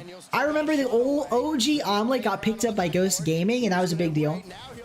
They did well in the for fun part of like an off-season tournament. Like I remember there was an off-season tournament where they did like a Rumble version and a regular version, and Omelet got out early in the regular version. Or maybe it was in the regular version they did well, I don't remember. But in one of the 2 versions, they got top 4, like unexpectedly, as like a bubble squad. Then they got picked up by Ghost before RLCS X, so good times, good times. Hey, yeah, Reddles on Space Station, they were so good. Arsenal, Reddles, and Sipical, they were so good in RLCS X. Like, I never really think about it, but we got robbed of some really good players appearing in multiple more lands. Like, I was thinking about it when I edited Joria's video. Because funny enough, Joria's would not have been on land a lot in RLCS X. But there were players that would have gotten on land in the Season X time frame. Like, for example, before Virtuoso went to an RLCS land on Elevate, I thought he might never get to a land. But when Virtuoso was on Endpoint, in the fall split of RLCS X, Endpoint would have qualified for an international LAN based on the placement. They would have been top 16 in the world. Instead, they had to attend an EU-only major because it was all online at the time. And it's kind of sad. It's sad some players that would have made a LAN that never will. Anyway. Oh, nearly goal. But it bounces out. You started watching in 21-22? Oh, no worries, Edwin. No worries. I started watching at the end of Season 8. So I know Arsenal and Red from that Season 8 World Championship run where they got top 4. And they looked super good doing it, for the record. Super good. Because everyone talks about Dignitas. For anyone that isn't aware, at Season 8 Worlds, Dignitas and Vitality had one of the best series of all time in the semifinals. It went to Game 7. It was a defensive masterclass. They had a really long overtime. So most people commonly agree that Dignitas was the 3rd best team on LAN. But technically, Space Station was tied for 3rd. And they only lost to NRG, the eventual world champions. So, for the record, SSG did quite well that world championship, and that was Redls, Arsenal, and Sypical. You started watching in DreamHack 2019 when Redls got picked up by Pittsburgh Knights? Ah, very nice, very nice. Back when Pittsburgh Knights actually had a top team in the RLCS. They haven't had a good team in a while. Beast Mode, a chance, nearly a goal, but again, a save from Omelet. And you know, I've been distracted by the chat because you guys have been pretty active. But back to the game, this is match point for Omelet, and they have done an excellent job on the defense. There have been some lucky misses as well from G2, but on the whole, it's been excellent defense from Omelet. Are they going to concede now that I said that? Thank you, Lion Blaze. Because it's been excellent defense from Omelet. They have kept themselves in this game and might force an overtime here unless they can get a late goal. Beast Mode, he doesn't want them to get a late goal. He's going to force a 50 here. Percy, though, he beats 1. Percy is there. He beats 2 to the backboard. Daniel gets the read. Overtime looming, but Daniel trying to score a goal to prevent that. It's a pass. It's off target. Just barely saved away by Lion Blaze. And we have overtime in game number 6. If this game goes Omelet's way, we will see Champions Field. If G2 win, that's the series. It's over. G2 move on to the semifinals. Nearly a chance there, but Beast Mode gets the ball flipped. Musty Flake, rather. But it's saved away. Zanil, here's his opportunity. He gets it under 1, gets it under 2, potentially no. Beast Mode gets the read away, but that's a demo. That's a pass. Lion Blaze is there. Percy demoing the last person back, but Atomic with a brilliant race to the ball. He saves his team from what surely would have been an Omelet goal, but it's only so much. Lion Blaze, he passes it. Zanil is there. On target, Zanil to force game 7. Omelet do the unthinkable. They take G2 to Champs Field. They force a penultimate game, or rather a final game, I should say, in the series. They force G2 to have to beat them where it matters, where the true champions are determined, the legendary pitch itself. And if there was ever a series to go to game 7, this is the one. I mean, an upstart underdog squad against the multi-time regional champions, this split alone, back-to-back G2.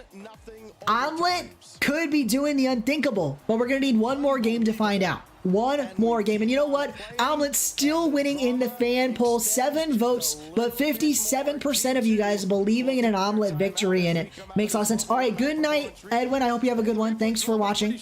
I appreciate you being here.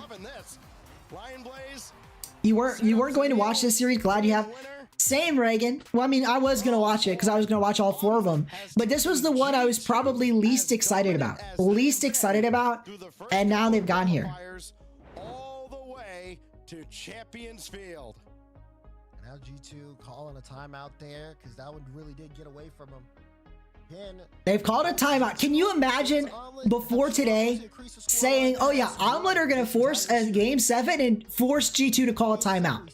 That was not on my bingo card. G2 have been forced into a timeout. That's crazy. That's crazy. That's crazy. Hey, Funi, don't forget, Karmine Corps lost to Suh. It happens. It's Rocket League.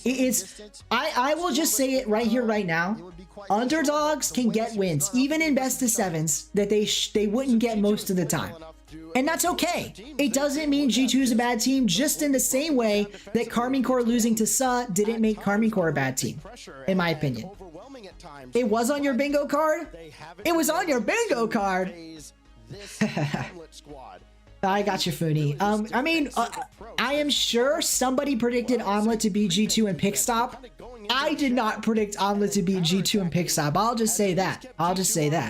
They haven't been able to solve this puzzle through 6 games. I didn't know we had bingo cards, and I'm the one that brought them up. A little bit longer than this other series, despite the Just joking around, but this is a lot of pressure. It's a lot of pressure for Omelette, really. Because, I mean, we talk about the pressure on G2, but the reality is G2 have clinched a major spot.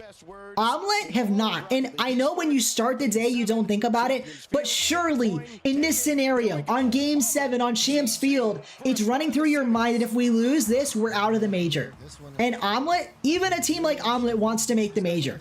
So we're going to have to see what they can do after that timeout. G2 the ones that called it, so they're the ones that, in theory, should get a buff from the timeout. That was not a great touch, though. Zanil nearly had a chance there. Daniel had to bail out Atomic for a poor touch. Percy can't quite get anything done, but he's made the G2 defenders miss, and he's allowed Lion Blaze to clear a path for the earliest goal yet for Omelette. They usually score late. They usually score in overtime. But here, they have scored first and taken a lead very early in this game. 4 minutes and 37 seconds remain. Funi, there is one way Omelette make the major. They have to win this regional, and I still think they might be in a tiebreaker if they win this regional. But if they win the regional, they force at least a tiebreaker, I believe. But they have to win the whole thing. They can't lose before. They have to win the whole regional. Nobody else has to win the regional, just them. Even TSM, I believe, can get to the grand finals and make a tiebreaker. But Omelette has to win the whole thing.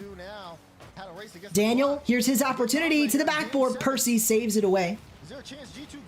Oh my goodness, a double demo, but it won't matter. Lion Blaze takes advantage of the stopped momentum. The stop momentum, Atomic, he gets stopped on his back foot. Unbelievable. The double demo actually hurt G2, and Omelette sniped goal number 2. Double up their lead. They're doing it. It's the unthinkable is happening, but Omelette are leading on G2 in a crucial Game 7. Absolutely chaos indeed. Daz has it right.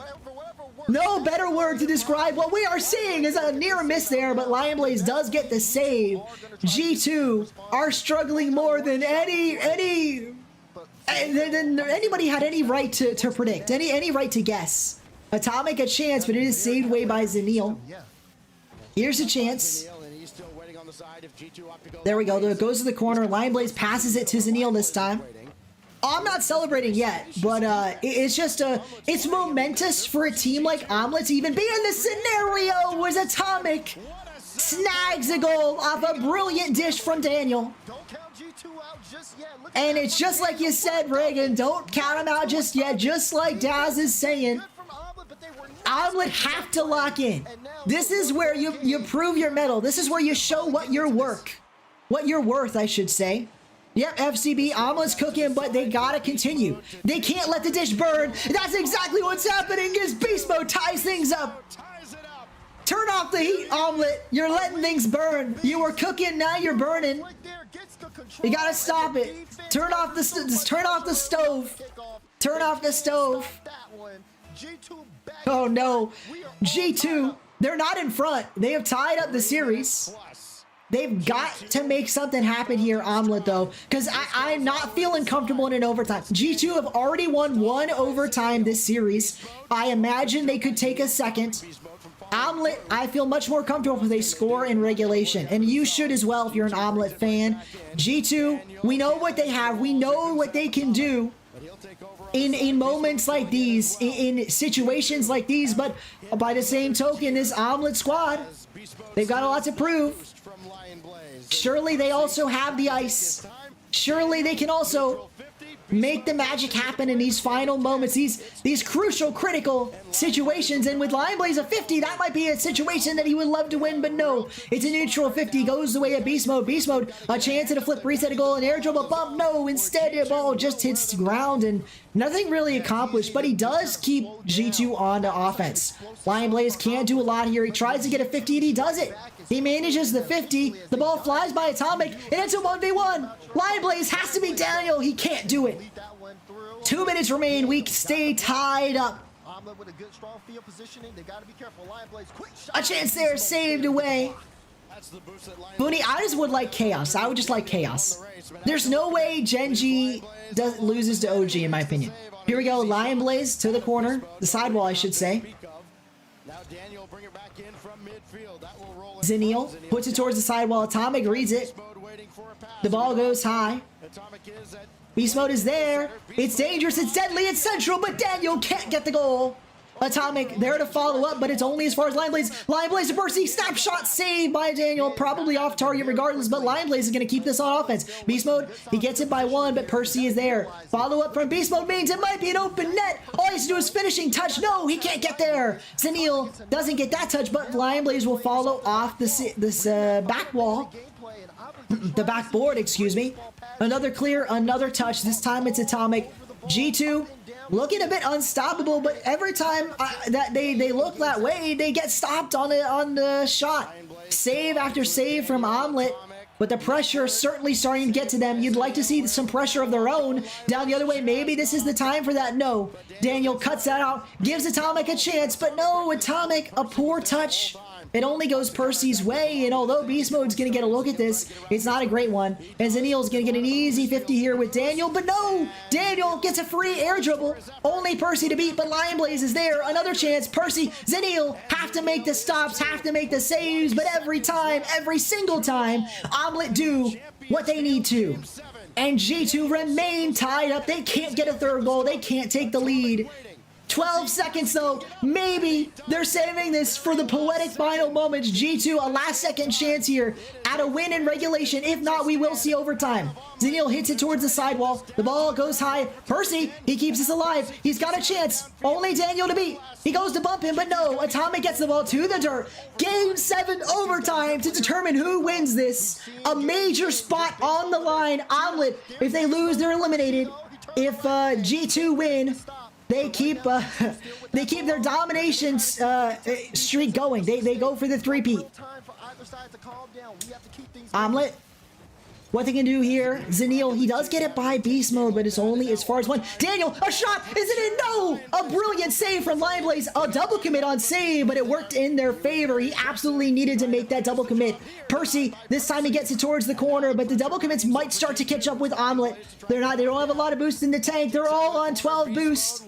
Percy finally gets a full boost, and he might need it. He's sitting in the net. What did he do with that full tank? Not a lot, but now Lion Blaze has full as well. Percy, a double 50, maybe a triple 50. Lion Blaze actually the one to do it. Beast Mode, Beast 1, Atomic, waiting for a shot. Actually, it'll be Daniel to shoot, to score. Saved by Zenil. And Omelet, by the skin of their teeth, keep this series going. Zenil passes it to Lion Blaze. Lion Blaze finally clears away. Percy gets some space. A breath of fresh air for Omelet that's been trapped on their own half. But a demo on Lion Blaze is going to send this careening right back to the Omelet side. Orange has seen a lot of, the ball has seen a lot of orange here in the past minute 18 of overtime. And the only way Omelet can win this series is if they escape. They can't do it. A poor save, a poor clear, and Daniel clinches G2 into the semifinals. Omelet put up a brilliant fight, proved why they deserve to be here in the top 8, but they can't get it done against the best in North America. And G2 pounces. What a performance from G2 to come back from a really tough series there. Really tough for them, but they get it done. They survive indeed. And they put Omelet back down to the reality that they're not making this Copenhagen major. What a series though. Better than it had any right to be. Really. That sounds mean. I'm applauding how good Omelet looked there, because that was fantastic from them. Really fantastic. I believe that's the closest G2 have ever come to losing. That's correct. Although in Swiss, it might have went to a game 5. Let's check. While we're on a quick break here, let's check.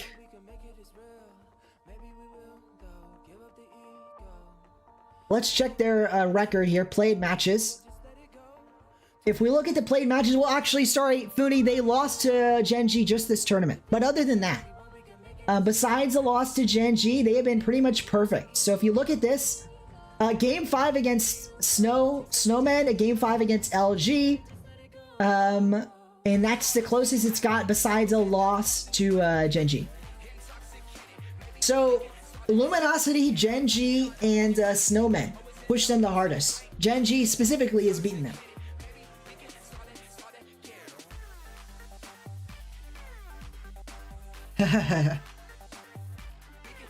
Yeah, FCB definitely been in the shot before. Back. Now I'm really curious. So we got 5 minutes till an interview. I'm curious if I believe. Oh, you know, I already checked. So we're gonna do the giveaway right now, just so I don't forget. We're gonna give away 5 more gifted subs to the channel. This one, this time compliments of YouTube. Let's do it without much fanfare. We got 5 more to give later in the month. We'll do that more in the middle of the month. But let's give away 5 right now. That'll be fun.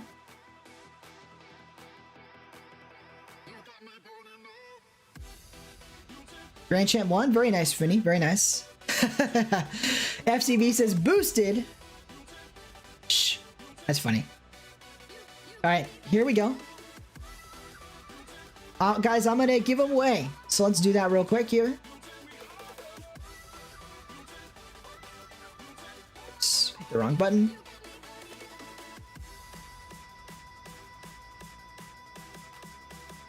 All right, here we go. We're gifting 5 now. There we go. We have gifted 5 subs. Hussein got 1. Very nice.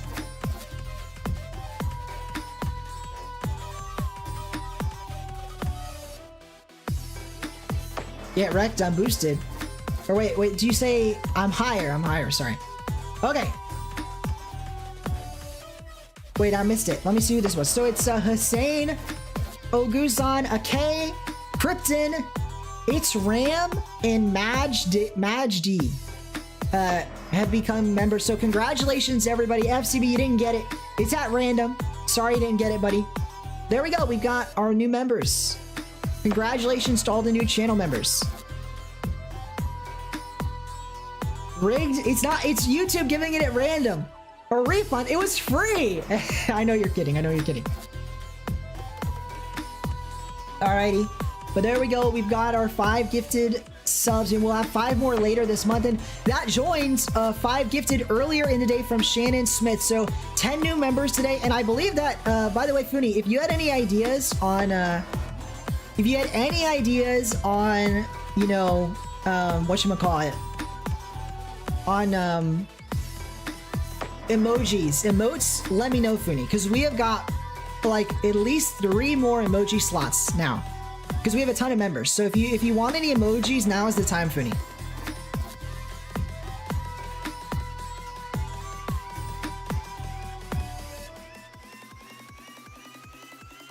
Faces? I'm gonna try and do better. Yeah, I'll do a better job on emojis at some point. I thought I have a Pat Pog. Do I not have a Pat Pog?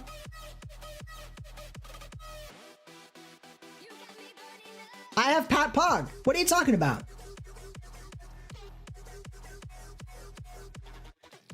I've got Pat Pog. I've got Pat Cast. I've got Pat Wow. I've got Pat Cap. And I've got Pat OG Logo. Do Reddle's face? I'll think of something. I'll try and think of stuff we talk about on stream and get something like an inside joke.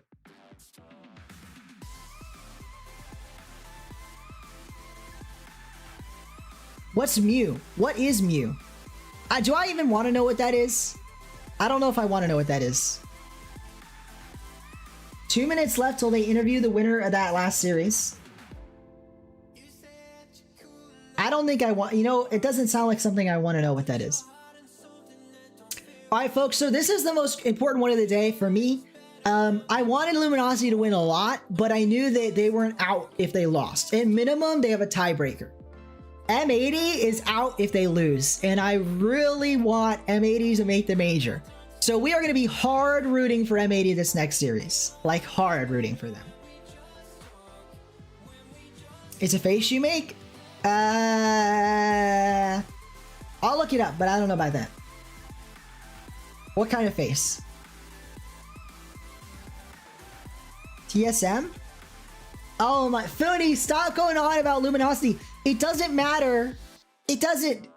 No. No. M80. Because Phony, they could. They can both qualify for LAN. They can both qualify.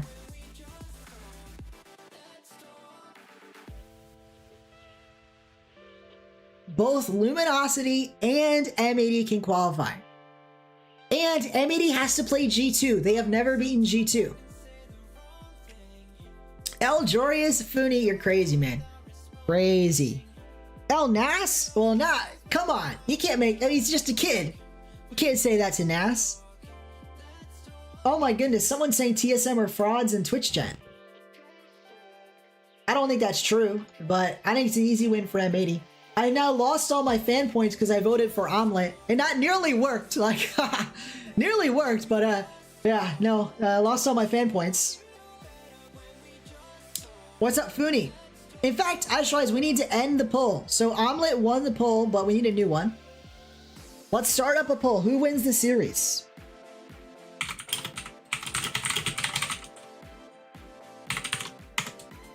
TSM or M80? Poll has begun.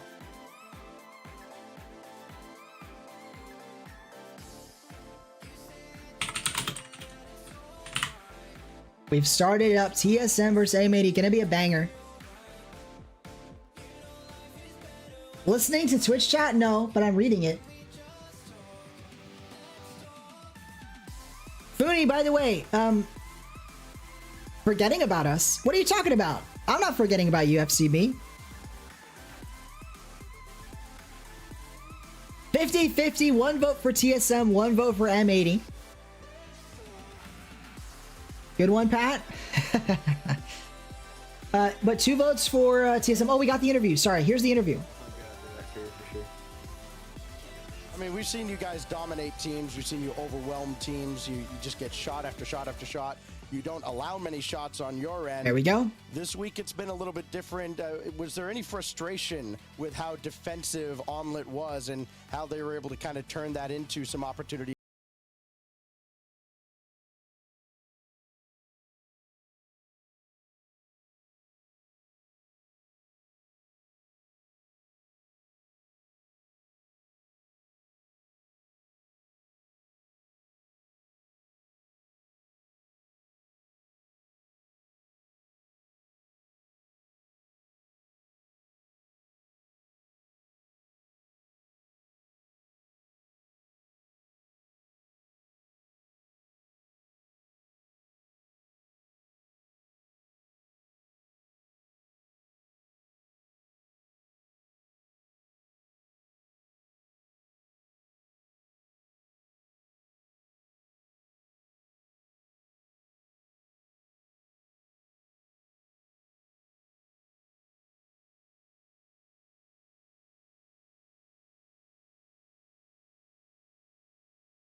Off me, you know, when I see them having the ball, oh, it was cracked. But when I see them having the ball at any second, I just like I feel comfortable. And I feel like they can score at any moment, any time. So it's just nice.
takes that. Interesting. He predicts TSM. You're TSM wrong, against Beast G2 Mode. Nah. tomorrow, But fun fact, perhaps. the So pros says aren't Congrats on the always win. great about Send it back to predicting the stuff. desk. Thank you very much. Pros aren't always great at predicting results. So, take that with a grain of salt.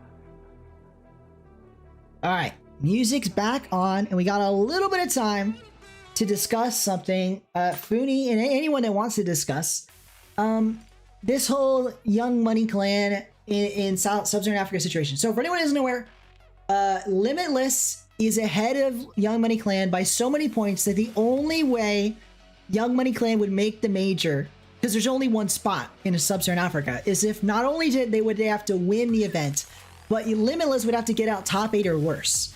And so in Swiss, they went through 3-2 and managed to play Limitless in the quarterfinals. So now if they beat Limitless, it's in the quarterfinals, not the grand finals, like it had been the first 2 events. Everyone believes they cheated by purposely throwing, which is against the rules. And so there was a ruling. Epic Games has banned all 3 players for a year, and they've been disqualified from the split. They've lost all money from this event and all their points for the first major. So a pretty big deal. But what I want to talk about Funi, I don't know if you're still here, but this whole like manager, have you seen this tweet from the manager? He's basically still claiming innocence, and it really just blows my mind that either A, they're still not admitting it after all this, or B, that he was apparently in person with his team and he still didn't realize the players were throwing. It blows my mind. Anyway, enough about that. Playoffs, the final match of the day, TSM versus M80. Let's see who can come out on top. I'm an M80 believer. I'm a believer. But TSM is winning in my fan vote. 2/3 of you guys voting for TSM. And I get it. I get it. But I'm a believer. I'm a believer in the M80 victory here. Full believer. We'll have to see how they do. In the meantime, let me get the music off and get this... we'll wait a little longer, but I want to see how they predict, and then once we get into it, we'll get the music off. TSM got that fire. Funi, did you miss what I said? You might have stopped listening for a moment, but I was talking about the SSA. Top 2 for tiebreaker? Yes, indeed. But anyway, Funi, I don't know if you heard, but I was just saying about the whole SSA thing. Pretty crazy. But I think they got rightfully banned. Yeah. Here we go. Dreams, Hockey, and Wavy. They've had some great performances. They've had some not so great performances. But they're going to need to show up today against an M80 squad that has beaten some of the best. They've beaten Genji twice. But they've also lost to teams they shouldn't be losing to. Flabbergasted? Yeah. It was pretty obvious. It was pretty obvious.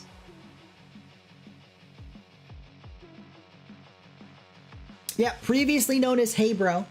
And in fact, I want to take a look if these 2 teams have actually played before. So if we quickly take a look here. I don't know if we missed the vote, but that's okay. We take a look. Played matches for M80. They actually lost to TSM. I forgot about that. They lost to TSM earlier in this event in the double elimination portion. However, they beat TSM in the Swiss in Event 2 and in Event 1. So they've played 3 times. M80 have won twice and lost once. So not impossible for TSM to win, as proven by the double elim. Not impossible, but you certainly, I would anyway, favor M80 just a tad. Just a tad favored. Hey, W, U. I don't know what you guys are even chatting at this point. It's TSM all the way. Hey, not impossible. I said it. I'll say it again. I mean, they've already beaten M80 just this event in the double elimination portion in a best of 5. I think it all comes down to the nerves for M80, because as much as I love TSM, I think they're a great squad. On paper, M80 is the stronger side. But you can burn in the paper, because we've seen in Rocket League, paper can be meaningless. That G2 series, G2 is leaps and bounds above Omelette on paper, and that went to a Game 7 overtime, where although G2 did win, Omelette could just as easily have won. I think what people don't like to admit in Rocket League is a lot of series are basically coin flips. Not like they're guaranteed to be a coin flip, but they end up being a coin flip. That Omelette G2 series was effectively a coin flip. G2 could have lost in that overtime, but they didn't. They won. And so you look at a series like this, and I feel like at best for TSM, it's going to be a coin flip. Well, maybe not at best. If M80 show up, it's at best a coin flip. Whereas if M80 underperform like they have in the past, if the nerves get to them, it could be a TSM win here. Could be a TSM win. Swiss Merchant gonna fail. Well, that's the thing. He's not the Swiss Merchant. He didn't sweep the Swiss this time. So they're not the Swiss Merchants right now. Speaking of that, what did you guys think of the title of that video? Because I thought it was fine, but apparently Alpha Cap was joking around about the title of that video.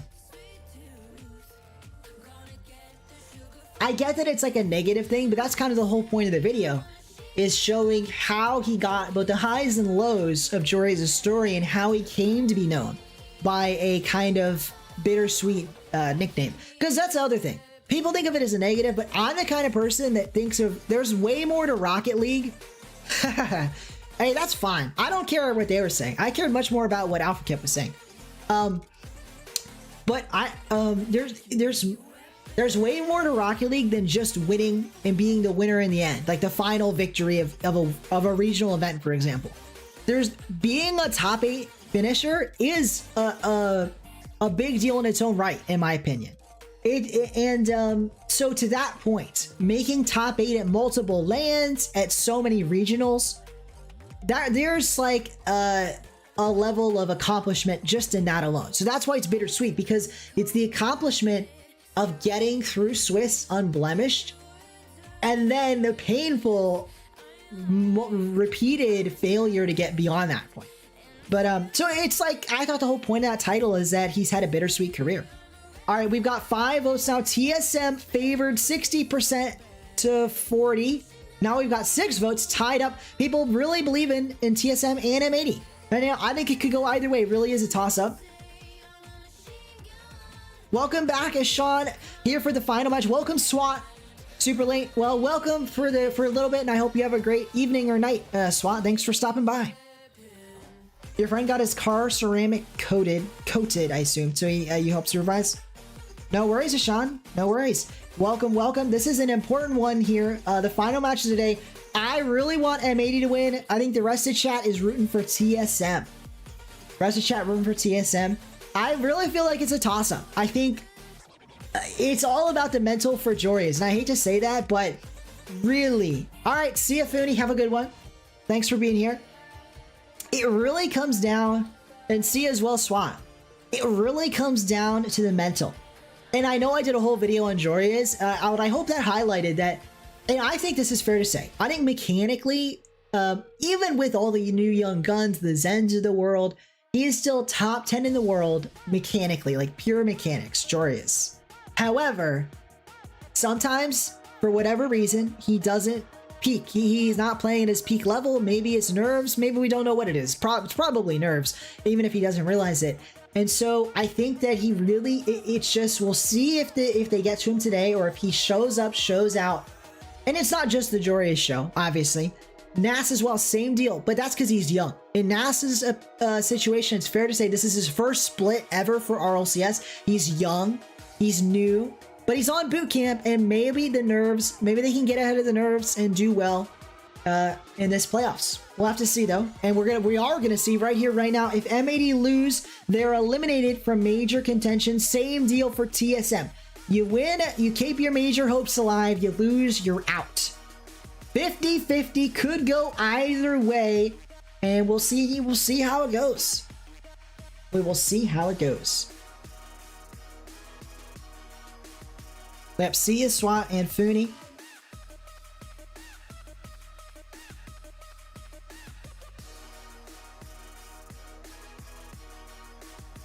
Sean, how has your day gone with that coding the car thing?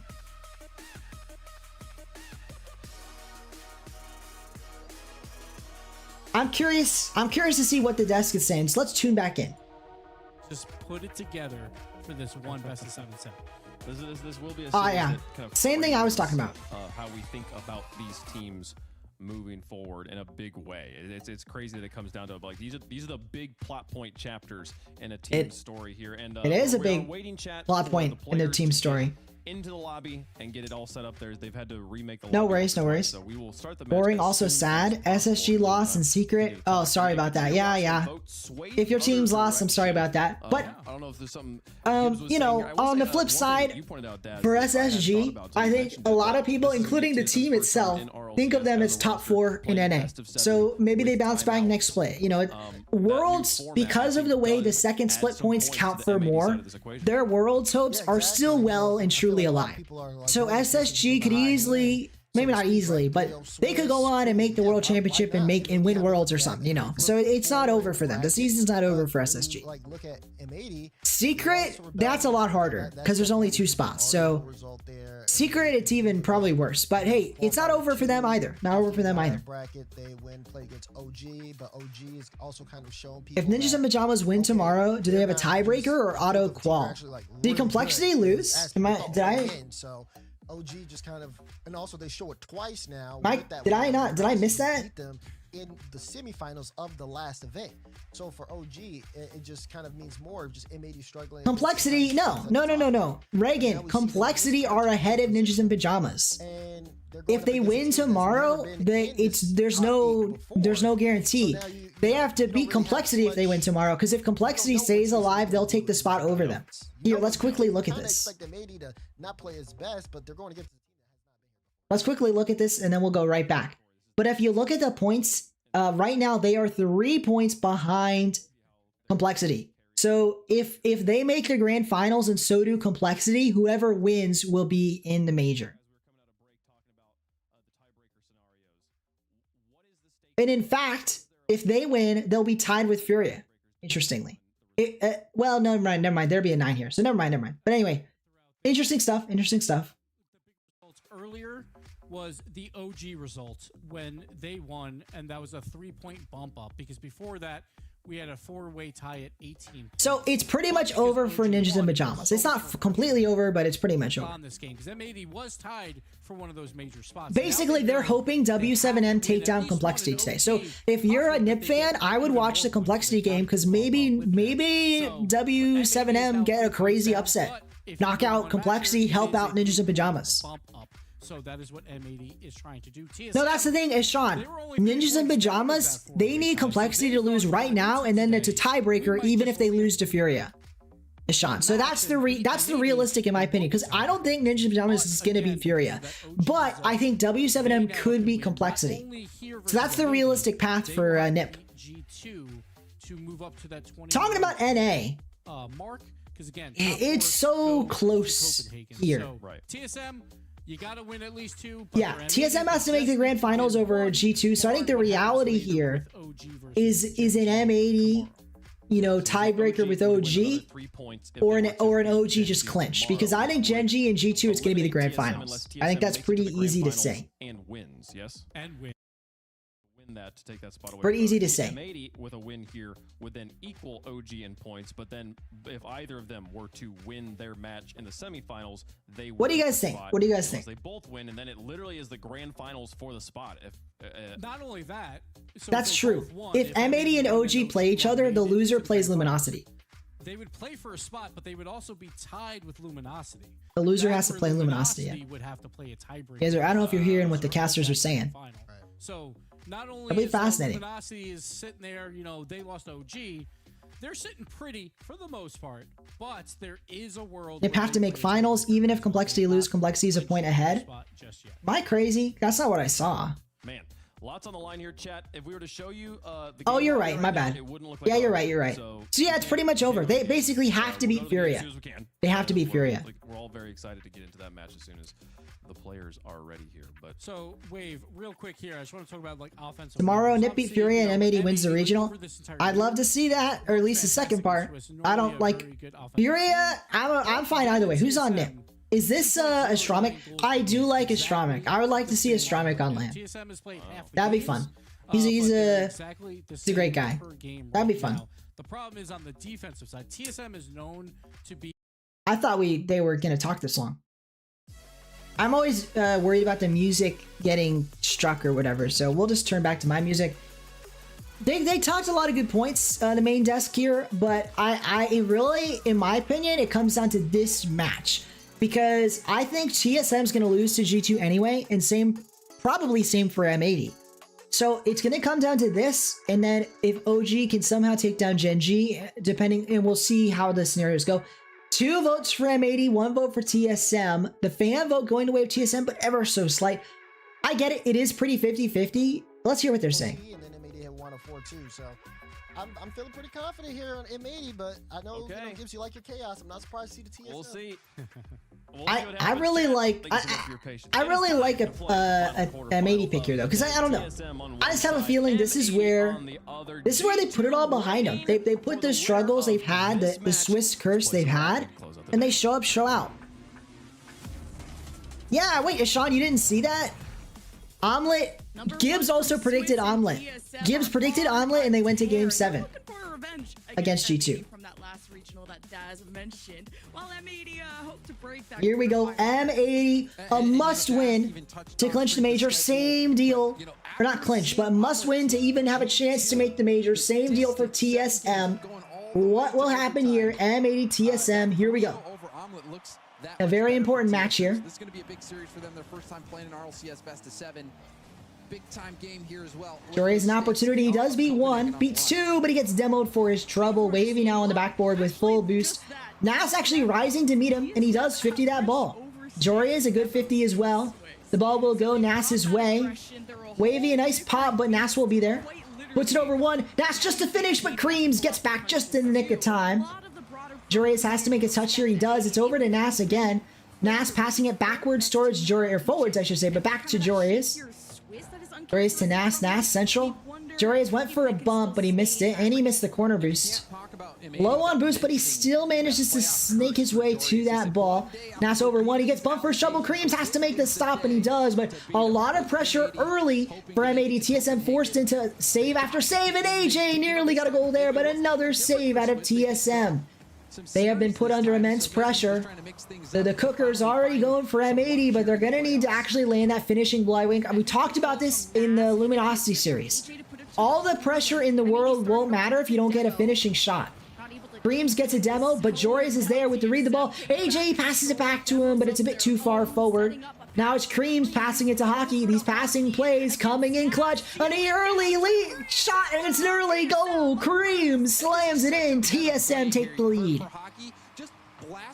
Yeah, AJ playing third. It's nuts, but that's just the reality of this squad. Jory is almost got that save, but it snakes by him. TSM an early lead, but they're going to need to do a bit better than that. 1 goal, unlikely to be enough against this M80 squad. It could be, but unlikely to be enough. That said, M80 do have to fight back from behind. They've got to actually score the goal to put any pressure on all TSM, because there's no pressure right now. Hockey to the backboard. AJ to read, but he actually misses it, and that forces Nas into a poor 50. Creams an easy double tap. AJ, another miss. 2 reads for AJ. 2 whiffs off the backboard. Jory is forced into a poor 50. Nas, he hits it right at Hockey. He was falling, no control, and he still gets a good touch on the ball despite of that. Hockey into this corner. He reads AJ, gets it ball by him. Creams now. A drop down right for Wavy, who gets a snapshot, but Nas was there for an easy save. Joyous to Nas. Nas to bump Creams. He can't make it happen. Hockey gets a ball out here. Wavy, another nice touch. TSM looking strong, looking deadly. Another shot, nearly another goal, but no. Saved away to the corner. That's a ball central for Nas. Nas, a 1v2. What can he do with this? A snapshot, top right, brilliant placement, but Creams is there for the save. Now it's another shot for Jory. It's actually not a shot at all, just wide and high. Hockey passing this one to Creams. Creams, a nice shot. It's actually over. Wavy, though, to follow up, but that's a poor shot. Easy save right at Nas. It's dangerous, though. Wavy shot saved by Joreas. You know, as much as this was an early set of pressure from 80, the tables have turned. It's been a lot of pressure out of TSM, save after save out of M80, but they haven't been pristine. They've let a goal in. 2 minutes to go, and M80 have to score if they want to win this game. take a swing. Cream's gonna have an easy save here. Trying to slow it A down. leisurely Joreuz has ball some thrown space. his way. Joreuz leisurely touches the corner, but now it's past him. And a brilliant shot. Joreuz top left. A great pass, a better shot, and M80 tie things up. Such an incredible regional. He went from having kind of the highest assist stats Crazy. last regional to Absolutely highest bonkers shots per game how and this second event has been going. Joreuz is I mean, on fire. He early, wants to very be early in this series, but I should say this series has been a bit excellent from M80. It's a great way to beat those allegations, to play such a forward role in getting that win. But Let's see what they can do. TSM started out Joreuz hot. is there. We see the response He from reads this M80. down the field, but Not a he's lot out of time boost. He left on still the clock. manages to make a second touch on the ball. Maybe he's going to get a third. Joreuz cooking. No, but he does mess up Wavy. He forces the central. Nearly gets a snapshot, but on 0 boost, he couldn't do enough with it. Their eyes on him. Nasty catches this ball, but it bops outwards. Joreuz, though, with a great read, keeps it from being a threatening touch. AJ, a second touch here is going to put Creams under threat, but Creams sees the ball away just with ease. A double commit here, Hockey and Creams both jumped for it. Hockey, though, with a nice flip reset. Joreuz pops it high. Wavy will beat Nas, or rather AJ, to this ball, but Nas follows up. Now it's Joreuz's turn. He follows up. Double tap to mid. Joreuz going for a pinch with AJ. No, I would have loved to see that pinch, though. That could have been a goal. Patient on that as well, expecting the double tap. Joreuz, a nice tap. You'd love to see the passing plays from M80. But again, we need more finishing shots. It's a lot of central touches, but not a lot of shooting right now. But that's intercepted nicely. Nas, a nice pass. Joreuz, easy shot, but an easy save for Wavy. Shot on net. A good touch from AJ goes right the way of Joreuz. Joreuz pops that to AJ. AJ pops it off the backboard. Creams had to see that one to the corner. He does, but it only finds its way to Nas. Now, getting bumped is in the net is Creams, I believe. Creams was being bumped away by Nas. But now Creams has the ball. 1v1 with Nas. Nas easily sees away. Hockey gets demoed for his trouble. AJ forced into an awkward position. He gets a wave, or rather a half flip save.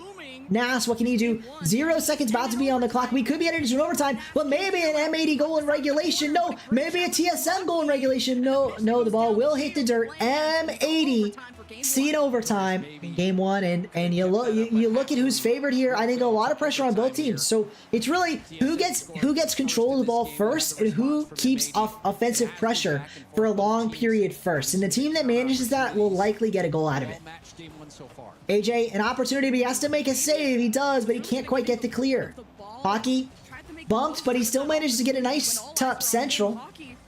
It's only as far as Nas. Joreuz now reading the ball away, but Wavy gets the touch on that. Creams going for the Nas bump. He can't manage it. Joreuz a nice pass down the field. It's only as far as Hockey, but Hockey has to put it towards his own corner. Nas can't get a double tap. Joreuz beat to the ball by Creams. AJ the only one back. AJ has to make a stop. It's not enough. Wavy wins it in overtime, and TSM take game 1. Creams gets this first touch past Joreuz and then gets the dunk on AJ. An unfortunate series of events there, and too much for M80. They concede to TSM. TSM connecting when it matters the most. They missed Too much for them. playoffs They can't quite get there. regional, and they got to thank M80 for We'll have to that. see how they do. Revenge is starting to taste pretty sweet, but it is a best of 7. Long way to go. And when you go to OT in the first game, it was 1-1, back and forth. You gotta say, TSM, it's gonna be a tough journey for them, not only to try to get to Copenhagen, but to take down M80 in the process.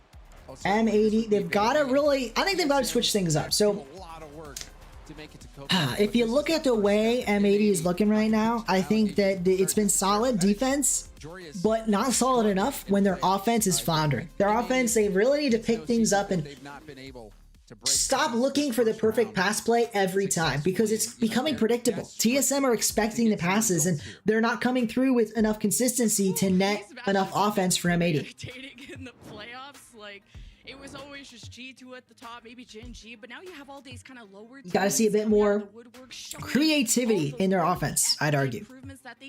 Keep the defense, keep the rotations, work on a creative offense that isn't always a pass. And it wasn't always a pass, that's exaggerating, but it was a lot of passes, becoming predictable. To get to Copenhagen. And also just focusing in A lot's on the line here. The caster's talking about it, but Copenhagen lies in the balance.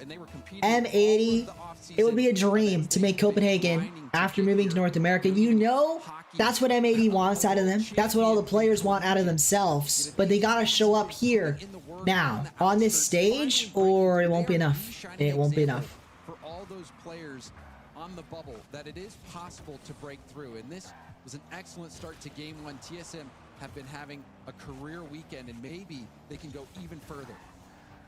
Good denial from Nas off the ceiling when Hockey was going for a reset play. Nas has been AJ into the corner. Defensively reliable player for M80, so they can stop a lot of shots. How about this? Nas, a nice save. It's off to the AJ, left, off the central. post, but M80 still trying to build that space. Now Creams has some freedom. And Nearly a drop down for Creams. That would have been a brilliant little goal. But it is saved away by M80, who are desperate now. Creams puts this one high. Off the backboard, Nas passes it central to Jorius. Jorius, nice read into the corner here. Jorius, central. Oh, AJ not quite there for the read. And in fact, AJ is going to have to make a stop here. He puts it central, but it's dangerous. AJ, another touch to the corner. Jorius, a nice touch, but it's only as far as Creams. A little brilliant 50. Jorius following the ball still. Get a bump Hockey, but he can't quite get the touch. Now Hockey going for a bump on AJ, nearly gets it. Nas has to make a touch. He does. Jorius to beat the ball down the field. No, can't quite do so. AJ alone in the backfield. The ball only finds its way towards backboard. Nas is there. Jorius as well. It's a long shot. Hockey went for boost. Maybe a mistake. Not quite. But they could have been countered attack there. Nas an opportunity. Moves it down the field. Nearly gets a beat there, but instead the ball is going the way of M80's net.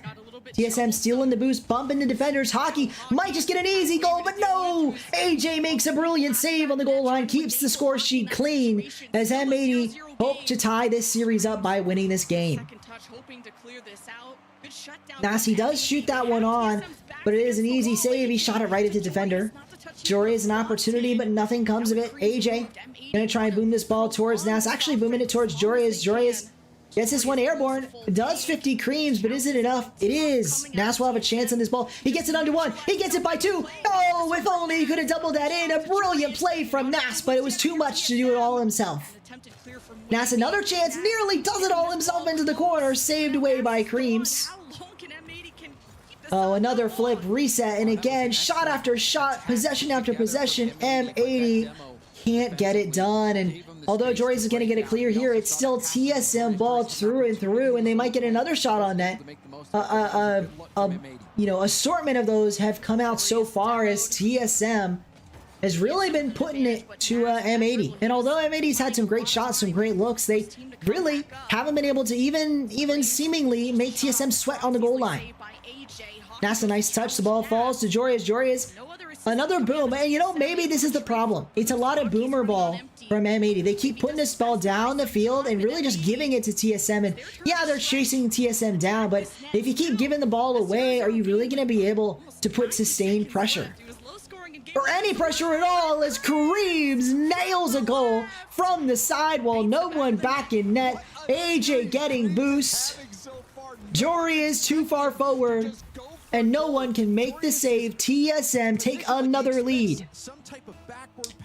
Welcome, LeVar Ball. How are you doing today? The scoreboard, what you mean? The scoreboard's up on the screen right now. Scoreboard's at the top of the screen. 7 shots later, TSM puncturing Nas trying to get this one going. Wavy puts it central. Nas trying to do anything at all, but he can't quite to get it. Nas puts this one central. Jorius, a 50. AJ, another 50. Oh, it would have been a nice bump there from Jorius. Instead, he can't get anything, but hey, the ball's to the middle. Nas is there, but he can't get the shot. Jorius has to put this to the sidewall, but it's only as far as Creams. AJ has to another 50. Deadly, dangerous 50s. Although that's a whip from Wavy. Maybe it's an opportunity Nas can take advantage of. He goes for the air dribble bump, but so does AJ. A double commit on the bumps. Jorius, 50s is home. Is anyone home? Yes, Creams is there. before it gets in the net. AJ, though, continues the pressure. And again, a long, sustained burst from M80, but nothing comes of it. And now time is running out. Yes, as James says it too, time's against them. M80 have 29 seconds to make anything happen. This could be it, though. The demo, Jorius to beat Creams. He gets it, but no! A miracle save. Hockey with Creams combine. They keep the ball out, but M80 aren't done yet. Wavy, they're coming calling, but Wavy is there. Jorius has one more shot here, but he misses it. AJ, he does beat Wavy. Nas has to get a touch, but no, he opts for the save instead. Off his own backboard, Nas trying to pass this towards Jorius. Jorius, he does get this down the field, but time is out. AJ, he gets it off the corner. But Hockey is there. Hockey trying to kill this ball. It looks like he has, but no. Jorius keeps the ball alive. Flip reset, he gets it. He puts it down, but AJ has to be there. He 50s with Wavy, but no one is there. Nas has to get there. He can't do it. And TSM take game 2 and take a double up their lead. That is 2-0. Welcome, FCB. TSM is winning. 2 games up right now. 2 games up. There was one play where the ball came down off the ceiling. It was right to Jorius, and there was nobody close. 2 games up. We'll have to see if it's if it's enough of a lead. It probably is. I mean, it's looking dangerous for M80. I would call timeout, but I'm not their coach. I don't know what their comms are like. I know they need a change, and I don't know if it's a timeout's necessary. I imagine it is, but hard to know for sure. To players like AJ to be the star, one of the best offensive players on that team, in my opinion. At least the stats speak for themselves. But yeah, M80 have had some odd ups and downs throughout this regional, with how much they've impressed everyone in the community. TSM have been... Yeah, hard to know for sure, so we'll have to see how it goes. Welcome, Adam was here. Is Jorius breaking the curse? I don't know. Not yet. They're in a timeout right now, RM80, and they need it because they're struggling. So they're down 2 games to TSM. They've been close games, but Jorius and company, they need to step it up, because if they don't, they could be going home. And not just from this event, they're out of Copenhagen. They're not going to be going to the major. So hopefully we get some hopefully we get a step up here, a step up from M80. But it's just been clean. I mean, they've been able to make some big stops. You even saw that pinch off their own post to get the ball out on that solo. Step up would be nice. Could have scored, but TSM doing just enough to edge out these victories. This next, I mean, you can see Wavy as well. Even in the pre-game, Wavy was feeling it. Smiles all around. They are smiling. They're feeling good. TSM, it wasn't M80 called timeout though, so I'm assuming Coach Nick is talking some sense into them. I'm curious why we have no cameras from M80. Maybe they're not sending in the feed from the boot camp, I guess. I don't know. Being a more quiet team when it comes to the other regionals, having Boulevard, Pirates on a Boat, and Omelette as their Swiss opponents. You know, it's not a G2 and it's not a Gen G, so I was wondering how an opponent like M80 was going to look against TSM, and TSM have stayed consistent. Here we go. They've appeared onto the field. They have been cursed. All 3 of them. The quarterfinals of the M80. They've got to start somewhere, and I think it has to be here. I can just say it, a reverse sweep ain't happening. They've got to start here if they want to make a comeback. I'm just going to say it, there's no reverse sweep coming. So let's see what M80 can do. It all starts with a game win. It all starts with a goal. Maybe M80 take the first lead here, but we'll have to see how it goes. Jorius pass it to AJ. Oh, whiff there on the ball, but hey, it still falls to Nas. Jorius, a 50. The way of AJ. AJ going for a double tap. A nice skim. Is that on target? No, it would have been brilliant. Oh, a nice touch from Creams. Gets it over Jorius. Nas is there. Nas actually follows out a nice ground pinch. But again, the ball just goes to the blue side. This time, Hockey on TSM gets that ball. But Jorius, hey, he's up. He's high. His opponent nearly gets bumped by Jorius' teammate, but instead they still can't get the goal. It is saved away. But that's an opportunity. AJ, oh man, if he had a cleaner dunk, it would have been a goal. And it's still a chance though. Nas keeps it alive. AJ is there, so is Nas.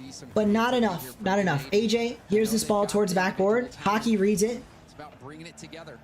Oh no, a rough miss from Jorius leaves Nas in a hard spot. He gets the save by the narrowest of margins. AJ pops ball high. but it's dangerous. On target, double tap potential. Oh, just barely a miss. Creams needed to get stronger as the M80 squad can save that. The double tap would have been unsaved, but he misses it, does Creams. And hey, maybe, or was it Hockey? Either way, maybe that's exactly what M80 needed. A moment for TSM to miss, to make M80 remind themselves they are human, they can bleed, but they can get the saves. TSM get a stop of their own. Creams, now it's his turn, trying to make up for his earlier wrong. He passes it to Wavy. Wavy can't quite put that one on target. AJ is beat though. Dangerous. Nas the only one back. He beats one. Can he beat two? He does. It's past. AJ is going to get there, but no. A nice touch from Creams will save that away into the corner, but still offensive pressure from M80.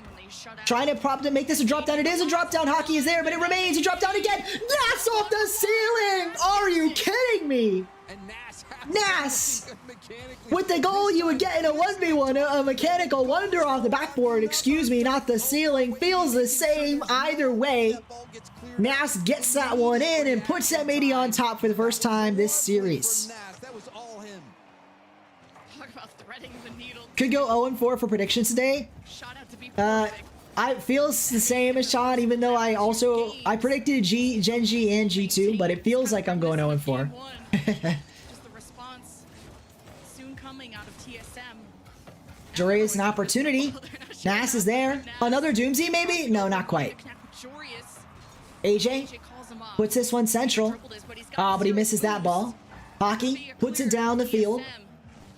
Carries it high, but Nas reads it. Joreuz, a nice on target shot, but also a nice save from Creams. Needed to be a bit faster or perhaps placed a tad better. AJ, good read, but Hockey, the better one. Hockey might just put this one straight in. No, a little off target. Nas was there for the follow-up. Joreuz had to be careful there, and he does get the save. Hockey, oh no, it's dangerous for M80, but it is seen away. Now it's Nas's turn on the ball. Gets it by one. Wavy has to back pass it. That gives M80 some space, some time, some boost. A hard read goes awry, and Joreuz is the last one back for M80. He does make contact, but he can't get the second touch. Nas, now it's his turn. He passes it to AJ. AJ is there. He's following this air dribble from AJ. Flip reset, but no, can't quite collect the ball. Nas gets beat to the ball again, but now it's Joreuz's turn. He beats one. Joreuz trying to put it over Creams. He can't quite get there, but Nas will follow up. One to beat. Nas puts it central. AJ to follow. No, Creams gets it a long way. Hockey is there for Joreuz. Has to get the save. Can't do it. AJ makes contact, but it's still dangerous. Joreuz, now it's his turn. Flip reset. No, he missed it. He nearly gets a nice ground pinch instead. Creams will be the one to see the ball towards the other side of the field. A minute remaining and M80 remain one goal up, but for how long? That one nearly bounces his way in, but Joreuz got the stop. AJ wants to make contact with his ball, and he does. Wavy, though, collects the ball, puts it down the field. Pass down from AJ, though. Shot on target. Creams with the save. Hockey reads it. 40 seconds remain. Time is ticking away for TSM to make a play. Joreuz, an opportunity, but he has squandered it. Creams gets the ball, gets the boost. Potentially could get a goal here. Actually, no, Joreuz got the boost, and lucky he did. Creams almost had a run at that ball. Instead, it's going to be M80 in the final 20 seconds, getting a chance on the other net, even though they don't need a goal. AJ tries to get it past Creams. He does so. Wavy, 14 seconds, zero boost in his tank, and he has to make the hero play. Hockey, same deal, low on boost. Poor possession, 5 seconds now. What can TSM do? Or do we finally see a game win from M80? We do. Nas puts the ball to the dirt, and M80 take their first game of the day. Oof. It's been a close one, folks. Was spectacular this game. Joreuz gets the MVP out there. I'm feeling it. We need a standing. Was definitely Nas on that. You saw we need a standing conclusion to this series. To put through, and also just all around, I think defensively dodging those bumps has been amazing. Let's get it. This has been a really close match of both offenses showing their potential, but TSM's defense having to put up the number of saves that they did. A little bit high. You have M80 sweating out there just for one game win, and it was by one goal. So kind of the it's been a close one. It's going to be a close one. That timeout situation. 2-1. I'm excited for this next one. I kind of want to switch. Showing that they're still in it. That timeout paying off.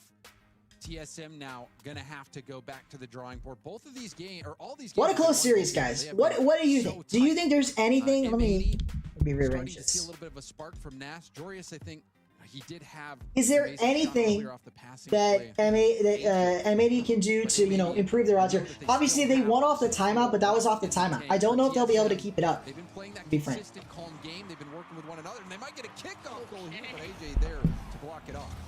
There we go. That's a Hockey bit. brings such good energy to the field offensively. If he's playing well, you know TSM are gonna have a Oh, good day. nearly a goal. Saved by Nas, and M80 keeps the score sheet clean. Hockey now forced into his own defensive end. AJ is there. Nas now. Putting it towards the middle. Jorius, a pass back to Nas. Nas to shoot. Wavy, a brilliant pre-jump save. That could be a goal. Hockey down the field. Oh, it's off target. Double tap though. Hockey doesn't miss those. Slots it home, and TSM take the lead early in game number 4. Oh boy, rooting for M80 here are tough. There's not a lot you think they can do. I think the big struggle has been playing from behind. I haven't said that to this point, but truly, that's been the problem. You hear you hear James, the caster, talking about how that goal was a nightmare situation. It really was. There's not a lot you can do as a defender when you're worried if that one's going straight in or you worry about the double tap. Either way, though, M80 playing from behind. They need a goal to tie, 2 goals to win. And if they lose this, it's match point, which is really going to be tough for them. Nas tries to slam home a goal, but it ping-pongs out. There's a pass to Jorius, but Jorius can't quite get that one in. Nas another 50, this time with Cream's double demo, perhaps? No, demo for Nas, that is. AJ pops it one high. Nas is there to the corner. Central, Jorius.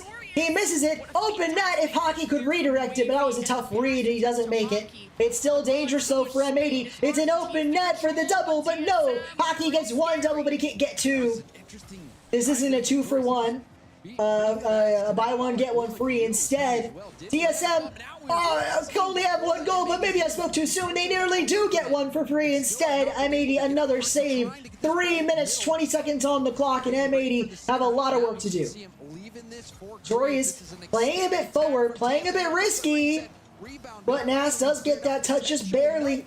AJ 50s it, but loses it. Jorius to the corner. His teammate's getting bumped, so he's got to take as much time as he can, and he does exactly that. But Creams put this on target. AJ, a great save. Jorius booms this down the field. Is anyone there? Yes, Creams is, but AJ easily follows up on that touch. Jorius gets it past 1, but he can't get it past 2. Hockey, again, the man of the hour for TSM this game, it seems. He's been playing excellently so far. And in fact, Creams might be able to pass this towards Hockey, but no, not quite. Wavy, this is a double tap if I've ever seen one, but Wavy, a rare miss from the young gun. Can't quite get that one on target, and that means M80 have got a chance here. It's another shot, another save. This time Wavy making up for his mistake on offense with a brilliant save on defense. M80, though, are pressuring. They're not done. Or perhaps they are done. Creams, it's his turn on offense. NASA with Jorius, low on boost, has to make a flip reset, which he does. He carries it to ground, but a double commit means it's 1 person in the net. Jorius races back to it, though. Gets this one down the field, and Hockey has to play this in the corner to poor touch, but Jorius doesn't have a great 50. That wall central, Jorius is there, 50'd with Wavy. Dangerous for Nas, he's the only one back. He misses it, double tap for Wavy. Is it in? It is! 2 goals, and TSM look to march their way to match point. And there's that once prodigy making Very unfortunate for M80. They are struggling here. That was kind of savable from AJ, just barely, but he didn't get the right angle on it. TSM, 2 goals the better. It's not over, but if they don't get a goal quickly, M80 have no chance, but they might. Wavy can't save it. The mistake, a critical, crucial error on the biggest stage at the biggest hour, Wavy had an easy save and he can't make it. M80 get away with one, and they needed that. They needed that lucky goal. If they hadn't gotten that, I don't know how the series would have gone. But now they're just one goal down. M80 could easily make a comeback, and maybe they will. Nice shot there, but it is saved away. Hockey, he has an open net to finish on. No one's back, but until they all are triple commit on the goal line, but they do get the stop. M80 though, it's dangerous. They're low on boost. Nas now the only one back. A nice clear. Jory with the demo, leaves Nas with a free line on the ball and the boost, and Nas to pass central. No one is there though. He passed it to the opponent. It's a clear the other way. Jory beats one, but Wavy will follow. Jory gets the boost, but at what cost? Thankfully, none at all. Nas to pass. Jory 1v1. Only one guy to beat. Two actually is Hockey. Did a great read. A chain dash from AJ, but it's not enough to get back to that ball. Jory is an opportunity. He puts it down the field to AJ. AJ off backboard. Jorius to score, and he does it. Jorius ties the game. A brilliant dish from AJ, and M80 are right back into things. Right back into things are M80. 51 seconds remain from potentially an overtime, unless we see a goal here from TSM or M80. But both teams have been playing lights out so far, besides a one notable whiff from Wavy, and that's going to be the big question mark. If TSM lose this game, how does Wavy react mentally to knowing he potentially cost them that game with a defensive stop or a defensive whiff on the goal line that resulted in a goal? We'll have to see, but that said, maybe it won't be needed. Maybe TSM score here on this offensive possession. Don't need an overtime at all. M80 trying to prevent that reality, but it's dangerous. It's on target. Jorius. Oh, a stop save from Jorius, but made all the more dangerous by his earlier whip. Jorius to Nas. Nas back to Jorius, but it's a bit far away from him. Wavy's going to get this ball first, but a poor touch from Wavy. He gave it right back to the M80 side, and with that ball central, it's dangerous times for M80, but it's perhaps dangerous times on the other way. M80 don't have anything, but the ball hits the dirt. They were, both teams, looking a bit shaky there. Will the shakiness continue in overtime? Well, let's find out. 3 seconds now. It is AJ's turn with ball, but he's low on boost. He goes to ground, and Wavy gets bumped. Otherwise, he would have had a better clear, and that might be enough. No, Creams was in the right place. He gets the right save and gets the right clear. Jory's, he has to be careful. This one might be on target. It was, or at least Jory is credited with the save. Wavy gets a nice 50. It's dangerous, but AJ will get this ball towards the sidewall. 30 seconds in so far. Scoreless in overtime. Obviously, if we scored, the overtime would be over. 31 seconds. Let's find out. Is that a stop shot? It is. Hockey will get the overtime goal and sends TSM to match point. One more game will secure their spot in the semifinals and keep their Copenhagen hopes alive. M80 have to win 3 games in a row if they want to have any hope at winning this series. That's the danger of losing back-to-back games to start the series. You take the timeout, you do get the win, but now you've lost the very next series and you're right back in that rut. Down 3 games to 1 are M80. They're going to need to dig deep if they want to win this game. It's not about wanting it or not wanting it. It's about playing your heart out and really just playing your game. It just feels like TSM are the ones playing their game right now. They're not letting M80 be comfortable. And it's not even the bumps and demos. It's just the way TSM rotates, the way they play their defensive end. And M80, honestly, that game wouldn't have even been anywhere as close if there wasn't a blunder on the other end. M80 needed that blunder to make anything happen. And unfortunately, it's looking like this may be their last game of the regional, but maybe, just maybe, they take a game, they make things interesting, they force a game 7. It's all in the cards. It's all in the cards. All still in the cards. Overall, TSM showing everybody out there that they are. TSM's a bit hyped. I'm curious if they'll be overhyped, because I know that's a thing that can happen. You know, you need to cool down a bit. You don't want to be, you need to believe in yourself and be confident, right? Obviously. But there's a difference between confidence and being so hyped that you're too excited and it makes you nervous by being excited. Let's see, what can TSM do here? 5 minutes to go. Pass is there. He reads the ball. He pops the ball up. Jorius will find it towards the sidewall. 50's at central, but no one is there. AJ puts the ball to the corner. Wavy. Gonna see his sidewall, but he's been bumped. Nas, that is. Has to make a save. He can't do it. Neither can Joreuz. AJ finally gets a stop, but TSM surely should have scored there. I think they took too long to come in. They had all the beat in the world, and they couldn't get the goal. AJ decided to leave a mid boost. That's a dangerous decision. Gives it over to TSM. Here's an opportunity for Creams. It's a pass, actually. Hockey. Nas has to make a save. He has to do a bit better. Make a double stop, and he does. An open net. Runaway, potentially no. Wavy will be back, but the ball rolls into the corner, and that means Joreuz beats them to the touch. AJ puts it to the sidewall. Fakes it out for Nas, and in fact, now it's Joreuz. Bouncing off the ceiling. Creams will read it, but this means he's lost the ball. Wavy, oh, nice spot, though. Made Joreuz miss. That wasn't Joreuz, that was actually AJ. AJ on the respawn now.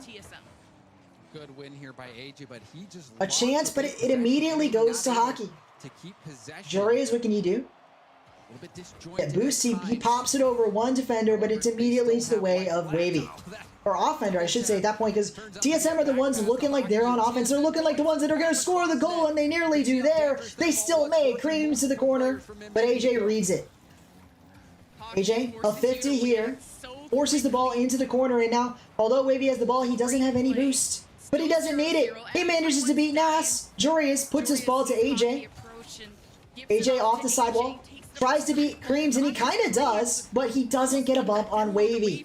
Which means the ball goes right back the other way. 50 after 50, but M80 still struggling. Oh, that's a whiff. Another Wavy miss. Wavy, the one missing the most on this TSM squad, but he's certainly not the only one. Hockey a miss there. M80 have to take advantage of this, but now it's Nas the one missing, although he finally does make contact.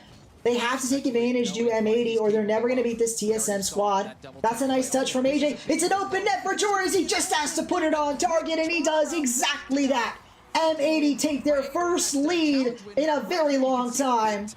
And they have, in 2 games, I should say, and potentially can lock in at least a game 6. But for now, game 5 remains underway. Half the game left to go. TSM look to mount a comeback. AJ nearly got a kickoff goal, but Creams was there. But it's still dangerous. A double commit for TSM. Another bump.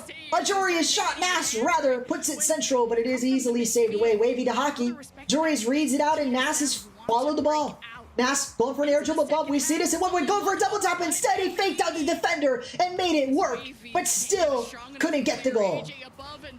AJ back pass to Joreuz. It works out beautifully. Joreuz, snap shot on target, but Creams there for the save. Nas has to race back, and he does get this. He catches the ball. He gets it by 1, but it's not enough. Wavy on target, saved away easily, and now it's Nas's turn yet again. Joreuz, I should say.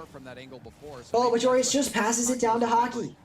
AJ, it's his turn. What's he got? A 50 with Creams, a dead 50. That Creams ultimately wins. He's got the ball back again. And now it's a Wavy's turn. Wavy for the double tap. Gets it in. No! A save away by Nas, and Nas follows this ball, puts it high, puts it central. Hockey will read it. Hockey passes it to Creams. Creams, another touch. Makes it dangerous. Hockey was there. Wavy as well. That's a touch, a pass from Wavy to Creams, and it's back to Wavy. Wavy trying to put this one central for a pass, but despite their good passing so far, really great passing plays from TSM, they haven't been able to get any finishing touches this game. They have this series in a multitude, but not in this game. They've been struggling in this game to get any good finishing touches, as we nearly see one from Joreuz. But again, talking about the missing on finishing touches, that was a miss from Joreuz. Nas would like a 50 there with Creams. He doesn't get it. But AJ going for a bump on Hockey instead. He also misses it, which makes this one dangerous. Although it actually is the one dangerous for TSM. Almost an own goal from Wavy, but he ultimately gets a double tap save. A necessary one as M80 almost had a runaway. Talk about runaways. Maybe a runaway for TSM here. Joreuz has to make early contact. He does. Trying to pass this. He gets a nice flip reset pass to Nas. Nas maybe get a solo play goal here. Flip reset. No. Denied by Hockey. But Joreuz keeps this on the blue half. TSM struggling so far, but only for so long. It's a shot. It's a pass. On target. Save. AJ. But the offense continues here. Two-way passing. Wavy to Creams, and M80 are being stifled on their goal line right now. They're getting the saves, but for how long? 20 seconds, though, is all they need. They may be stifled, but they only need to hold on to this 1-goal lead. AJ, what can he do? Nas is there. He beats it too far away, though. Wavy, he's past it central. It's a shot. It's on target. It's in. Creams ties the game, and TSM potentially may win this series here. This all comes off, honestly, Jury is, I think, getting faked out. I think 2 TSM players jumped at the ball. Jury is faked out about who was going to make the touch. Can't get the save, and it's a tie game. Oh, it might be a touch here from Creams. Last second chance for TSM, but it is saved away now. AJ, he's going to make this a last second chance for M80. But no, he gets beat to the ball by Wavy. Jury, though, he keeps us alive. Flip, reset, the ball is up. Hockey. He also wants to keep it up. Nas is there. But now AJ kills the ball, and we have an overtime. M80, Copenhagen is on the line. If they lose this overtime, it's all over. 1v1, AJ versus Wave, and he loses it. No follow-up. Jory's a bit too late. Nas, though. That's on target. Save by Creams. AJ, 4 touch, but it was actually a pass. Jory's well read by the TSM defense, and now they may get a counterattack out of it. No, now it's a brilliant read. Jorius has a player downfield, also has a bump attempt. He does neither. Instead, going for a simple air dribble. Nas to the corner. Creams is there, Hockey as well. But these players are clumped up. They're in the same spot. Wavy, he gets a touch, but it's only as far as Nas. Now it's Jorius' turn. He goes under. 1, can't get it past Creams, though. Nas putting this pass towards AJ, I imagine. Actually, no, he goes for the 50. Jorius is there. Ball falls to AJ now. He beats 1. Can he beat 2? He does. It's central. Wavy, the only one back. A 50 from AJ would have surely ended it there, but he can't quite get around it. Nas, now it's his turn to get it mid, and he does, but it's too high. Sails harmlessly over the net. A nice bump there. That could be it. Jorius on target. No, AJ as well, but the shooting can't go in. M80 come up empty. TSM and open net potential. Wavy, he's got an air dribble. Jorius is there. A brilliant stop. Isn't enough, though. After all that offense, all that pressure, M80 come up blank, and surely that's starting to get to them mentally. Sure, not getting to Jorius, though. A nice 50 down the field. Creams into the corner. He reads this ball. He gets it over 1, but not quite over 1. It might be over 2, actually. Jorius thankfully gets to that ball. M80 nearly in a sticky situation there. They are in a sticky situation. AJ, a poor touch.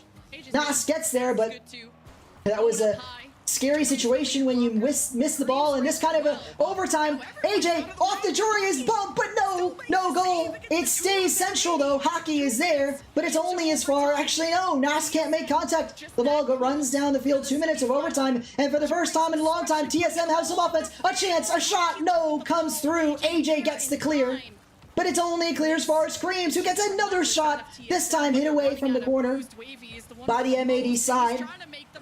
Jorius, he has a runaway with this ball. It's finally another chance for M80. It's central, 2 people to beat, and of course, 2 is too many for Jorius. Nice touch to the back wall, but AJ will catch. He catches, but then he loses it. Forced into a poor 50 with Creams. It keeps the ball in this corner. TSM very happy with that 50. Happy with this one, too. Creams gets the ball, but that's a poor shot. In fact, that's just the ball right back to Nash. You've given it to Nash. This guy loves the ball in his hands. And he nearly gets something there, but he is beat away. And in fact, that's brilliant for TSM. A good clear, as now they're the ones on offense. A chance for Wavy, but it is 50 to away. Jorius has to make it clear. He misses. AJ, the only man standing between M80 and a loss, and he does it. He does have his composure, but the composure can't end now, as it's another counterattack from TSM. Beaten away by AJ. There's a chance, but Hockey gets a 50. Jorius is in the air, running out of boost, slowly but surely, and he can't quite make full use of that ball, but hey, he did enough. He got his teammate to clear down the field. Nas is there. Hockey down the field, nearly gets a bump on Jorius that may have opened up a goal instead. Jorius is going to get a chance at this ball. It's central, a long overtime now, 3 minutes, 30 seconds. Major lives on the line for M80. Nas, a whip on this ball, but it's only for AJ. AJ to the corner. AJ central, no one is there. Wavy's going to get a free ball, but only as free as far as Jorius. Jorius on target. Hockey for the save. Nearly a team bump, but Creams will have an easy touch here. It's down to Hockey. Hockey, 1v1. Joreas has to make a save. He does it! A brilliant save for Joreas, and we keep going. M80 not out of this just yet. But that moment, that shot just goes to show you how fickle a tournament life can be. M80 cannot afford to stay in this overtime for much longer. The longer this goes on, the more fatigued they will feel, the tougher it will get. TSM, this isn't the end of the road for them. They can afford a loss. They're not going to feel as much pressure. They're not going to feel as worried with whiffs like that. AJ whiffs the ball, now puts Nats in a tough spot, but he does find Joreas down the field.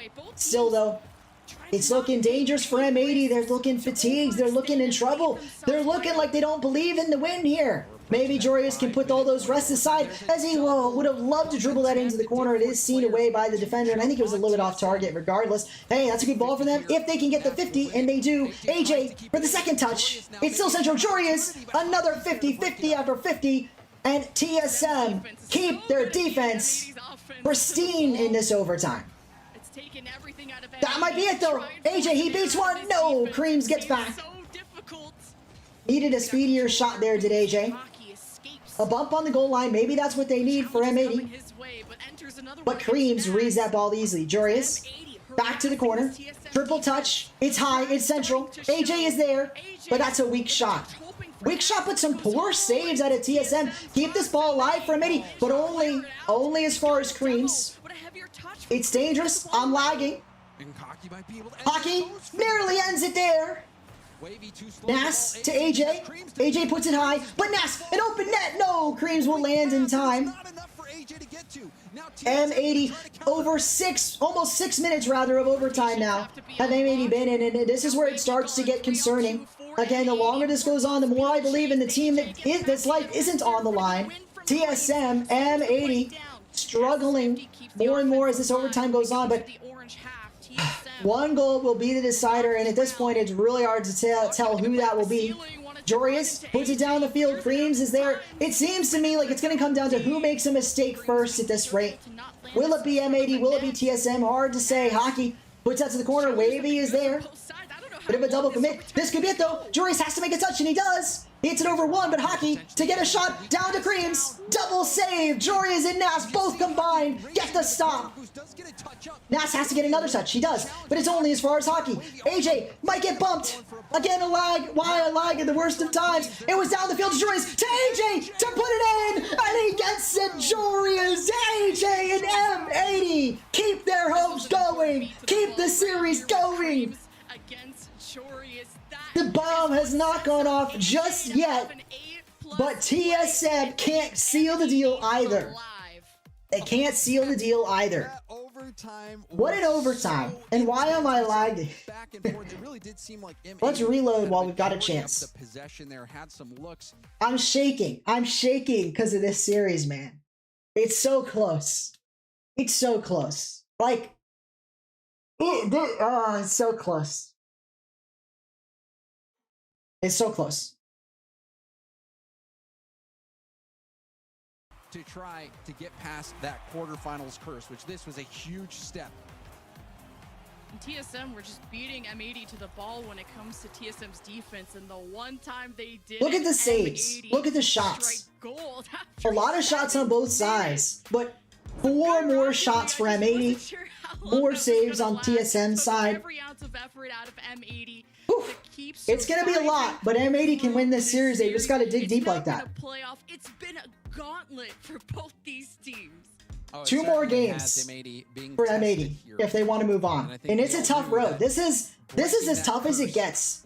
Your back's against the wall. Copenhagen on the line.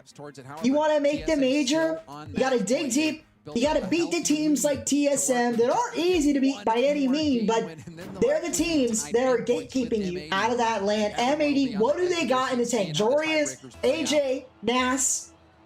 Well, let's see what they got. One more trick up their sleeves, or is this the end of the line? Semi-final for TSM.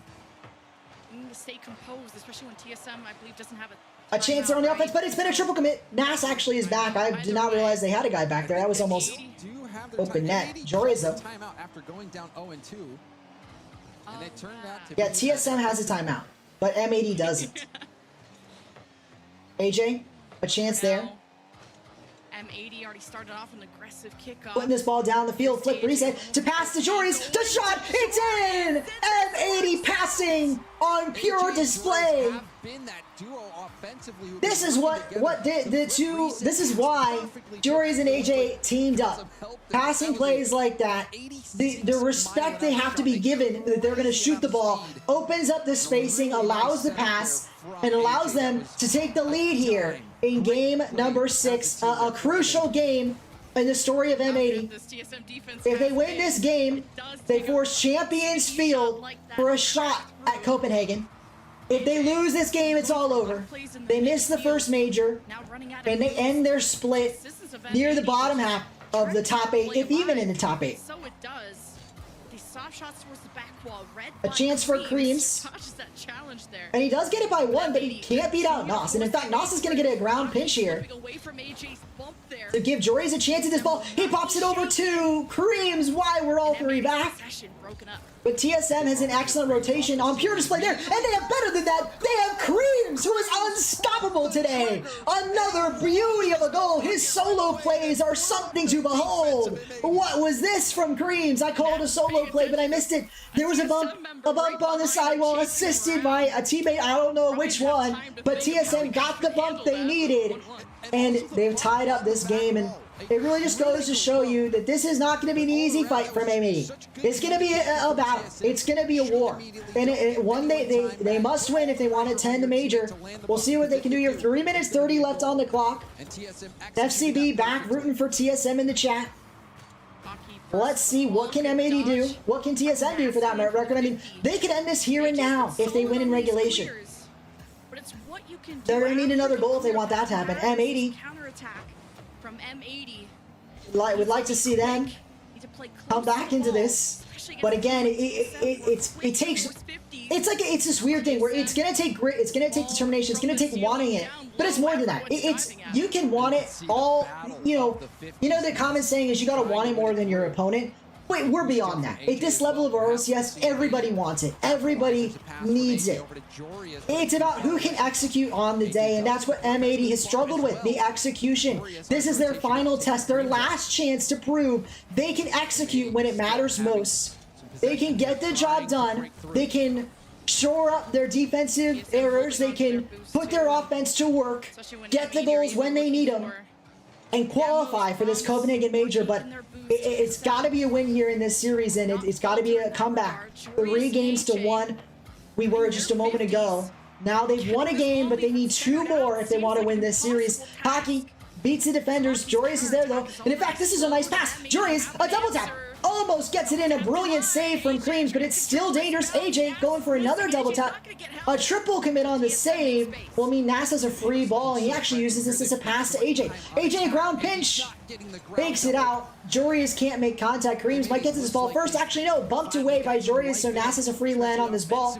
It's far down the field, but Joris will read it. Flip reset. He saves it. He uses it. He triples. The pull, and it's in.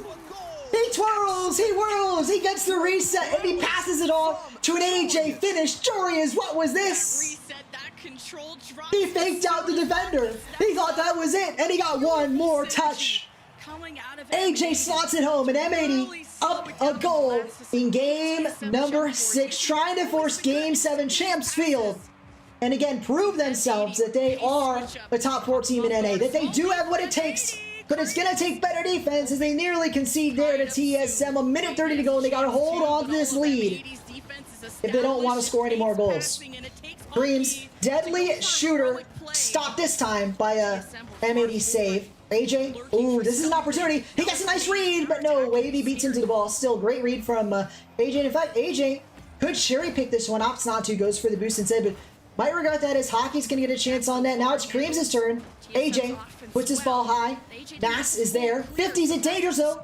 Oh, I thought that was going to be a snapshot for Hockey. Instead, he goes for a double tap, but it's still dangerous. On target. No!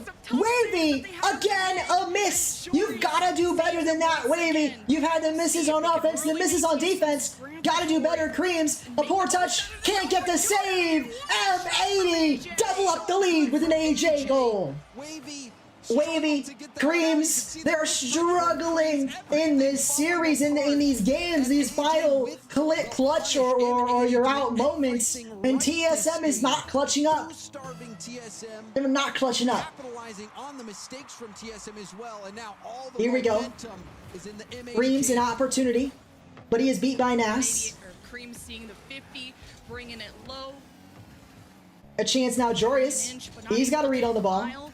We know what Jorius can do with the ball, but he does lose it this time to Creams into the other corner. Nas is there, 50s it to the opposite corner, and Jorius can act on the long clear, and he actually does, because Nas is waiting to cherry pick, and he does as well, but it can't quite get it past Creams. Not quite on target. If they lose a goal here, it's not over, but they don't even need to worry about that. They don't concede a goal. They're not going to lose anything. They're going to win this game, and they're going to force Champions Field. M80 have forced Game 7, and it really just goes to show you that this team is playing to win. You look at this play here, Hockey gets the goal, right?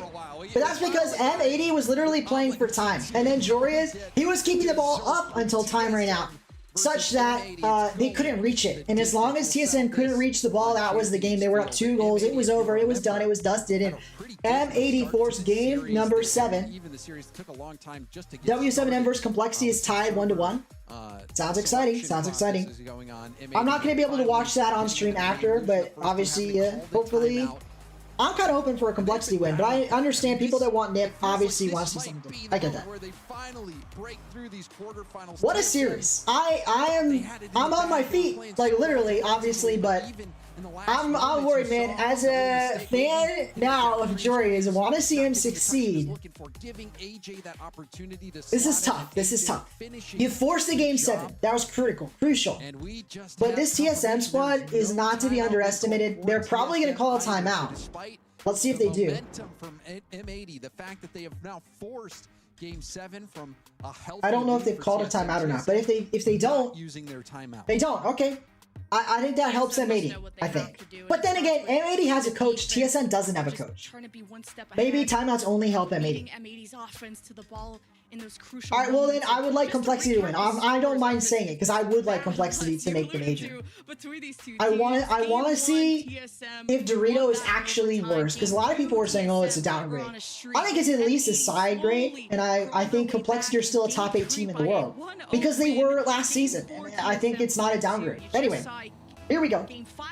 So I think they're top 8 in the world. But anyway, here we go. M80. And they beat Furia, for the record. They did beat Furia once, so they've shown that they're good enough to beat a Furia team at least once, so that's good for them. Because many people have Furia at top 7, I would say. Here we go. M80 versus TSM. Everything on the line. If you lose here, you are out of the major race. If you win, you stay alive. A nice chance for AJ, but unfortunately denied. Wavy's going to put the ball down the field. It falls to Hockey. Falls again to Wavy. Oh no, no one's back in net except AJ is. Dancing around this ball. He controls it as far as Nas. Nas puts it down the field. Ball falls to Hockey. AJ rushes in, gets it to the corner, gets it central, but Nas has been demoed. Jorius the only one back. He gets this ball high. He gets his ball potentially flip reset over one. No, he's left it to his teammate Nas. AJ rather nearly gets a goal, but can't quite do so. Nas, that might be on target. It is! And it is just bounced out. No one saved. Jorius, a brilliant shot, just barely misses.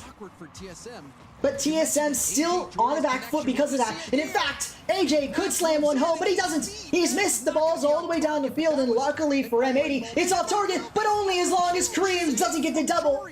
A brilliant save from Jorius on an unexpected double tap. Nas, opportunity. Jorius missed it in the corner, but Nas is there. Zero boost, ball is central. AJ bumped out of the way, but we get a miracle Nas coming in to save the ball to the corner. Now it's all the way to the other corner. M80 running out of boost. They're all low, except Nas now full on boost. But hey, so is TSM. They're low on boost too. Nas demoed for his troubles. That could open up the net. Only one player to beat. Jorius, what do you got? He's got the save. Joreuz has to make it again, and he does. M80 online, and not gonna let that one go through. But it's only as far as Wavy. Yeah, Wavy! Shot saved by Joreuz. He is the brick wall. He does not let anything through. You think he's gone? He's back in net. I don't know how he does it. Houdini, Joreuz, where you least expect him, he's already back. Nearly own goals there, but it is saved away by AJ. Lest we sing his praises too much, got a reminder, all these players, including Joreuz, facing the nerves that come with a Game 7 Champions Field finish to a series to clinch, or not clinch, but to at least give you a chance to make the major. A lot on the line, a lot of nerves on both sides.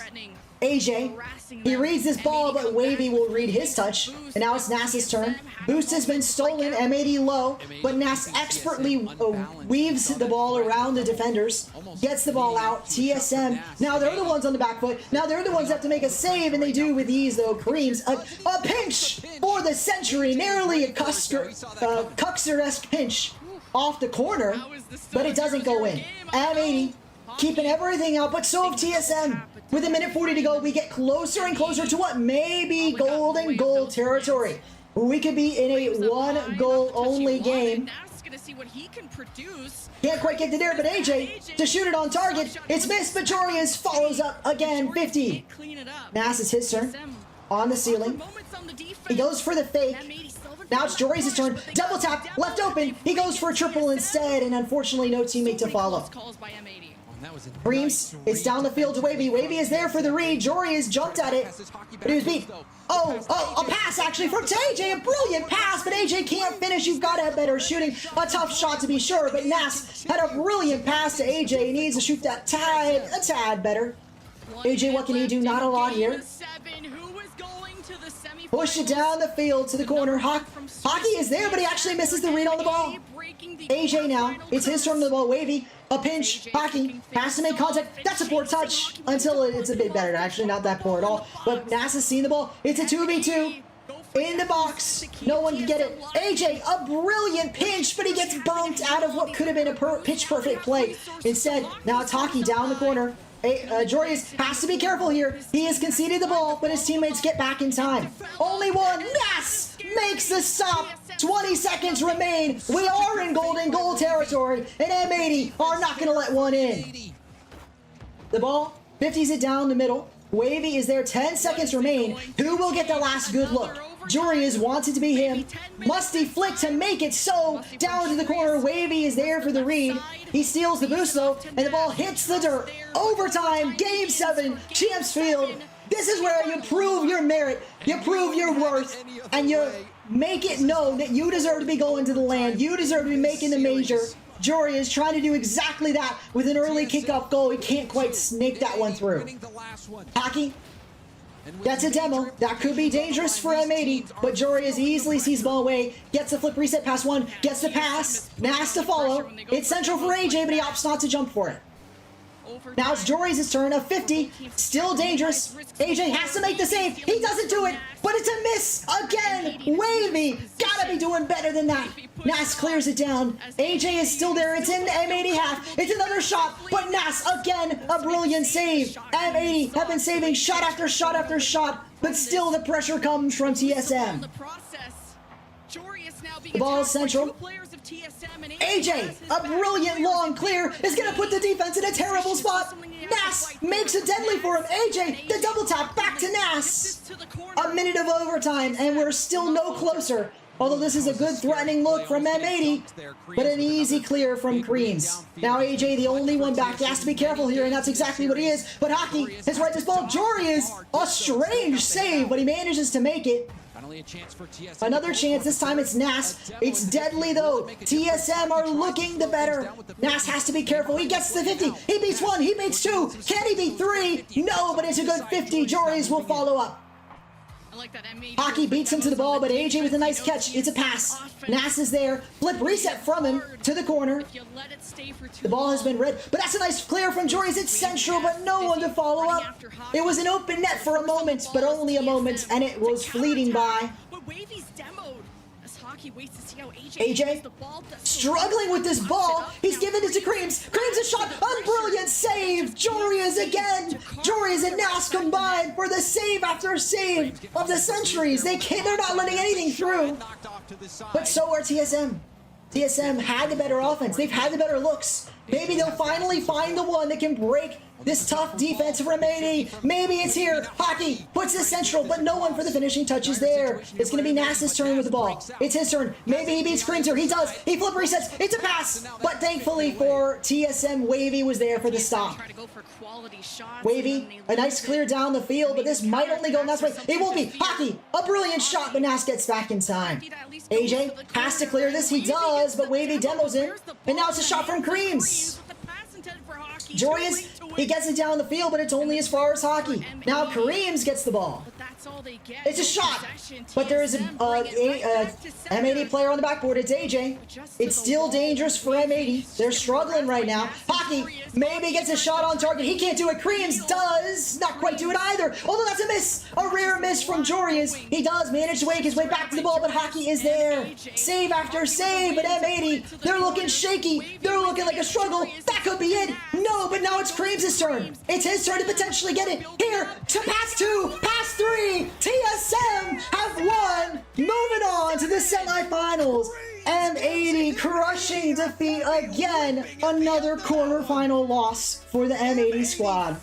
Once more in the quarters, and TSM with a nail-biting, entertaining victory to close out the day. The curse continues for M80. At what cost? The smiles of TSM. Look how high disappointing they are. Look at all these poses. I can't. You know, I'm sad. That's tough. That's so tough. And now I'm not gonna translate what their mouths are saying, but they are hyped. They want to prove the haters wrong, and they continue the quarterfinals. You called it all the way. Well, the fan vote was correct. 55% of the fan vote going the way of TSM, and that is completely correct. They did beat M80 here. What a series, though. And again, I said this early on when they were up 2-0. Full credit to TSM if they managed to take it, because this is the moment. This is TSM is similar to M80, haven't made it to top 4. So this is TSM's first look at a semi-final, and they're not even into Copenhagen yet. So TSM got a lot of work to do tomorrow, and hey, maybe they can get the job done, beat G2, make it to Copenhagen, potentially through a tiebreaker. We'll have to see how it goes. Oof, I was 2-2 as Sean, but it's rough for M80. Unfortunately, again, M80 can't get through. And I'm sad, but unfortunately, that's just how it goes.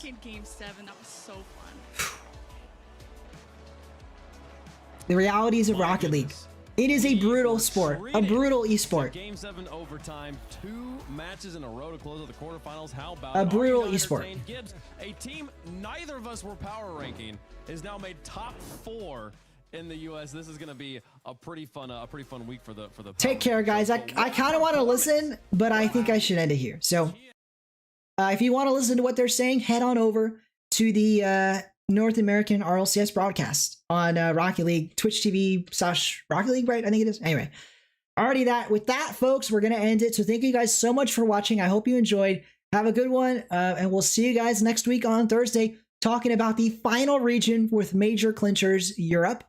And we'll also talk about what happened this weekend, because obviously a bunch is still left to happen. So with that, I hope you guys, unbreakable. Unfortunately, unbreakable. But take care, guys. Sean, Mystic, and FCB. Have a good one, guys. See ya.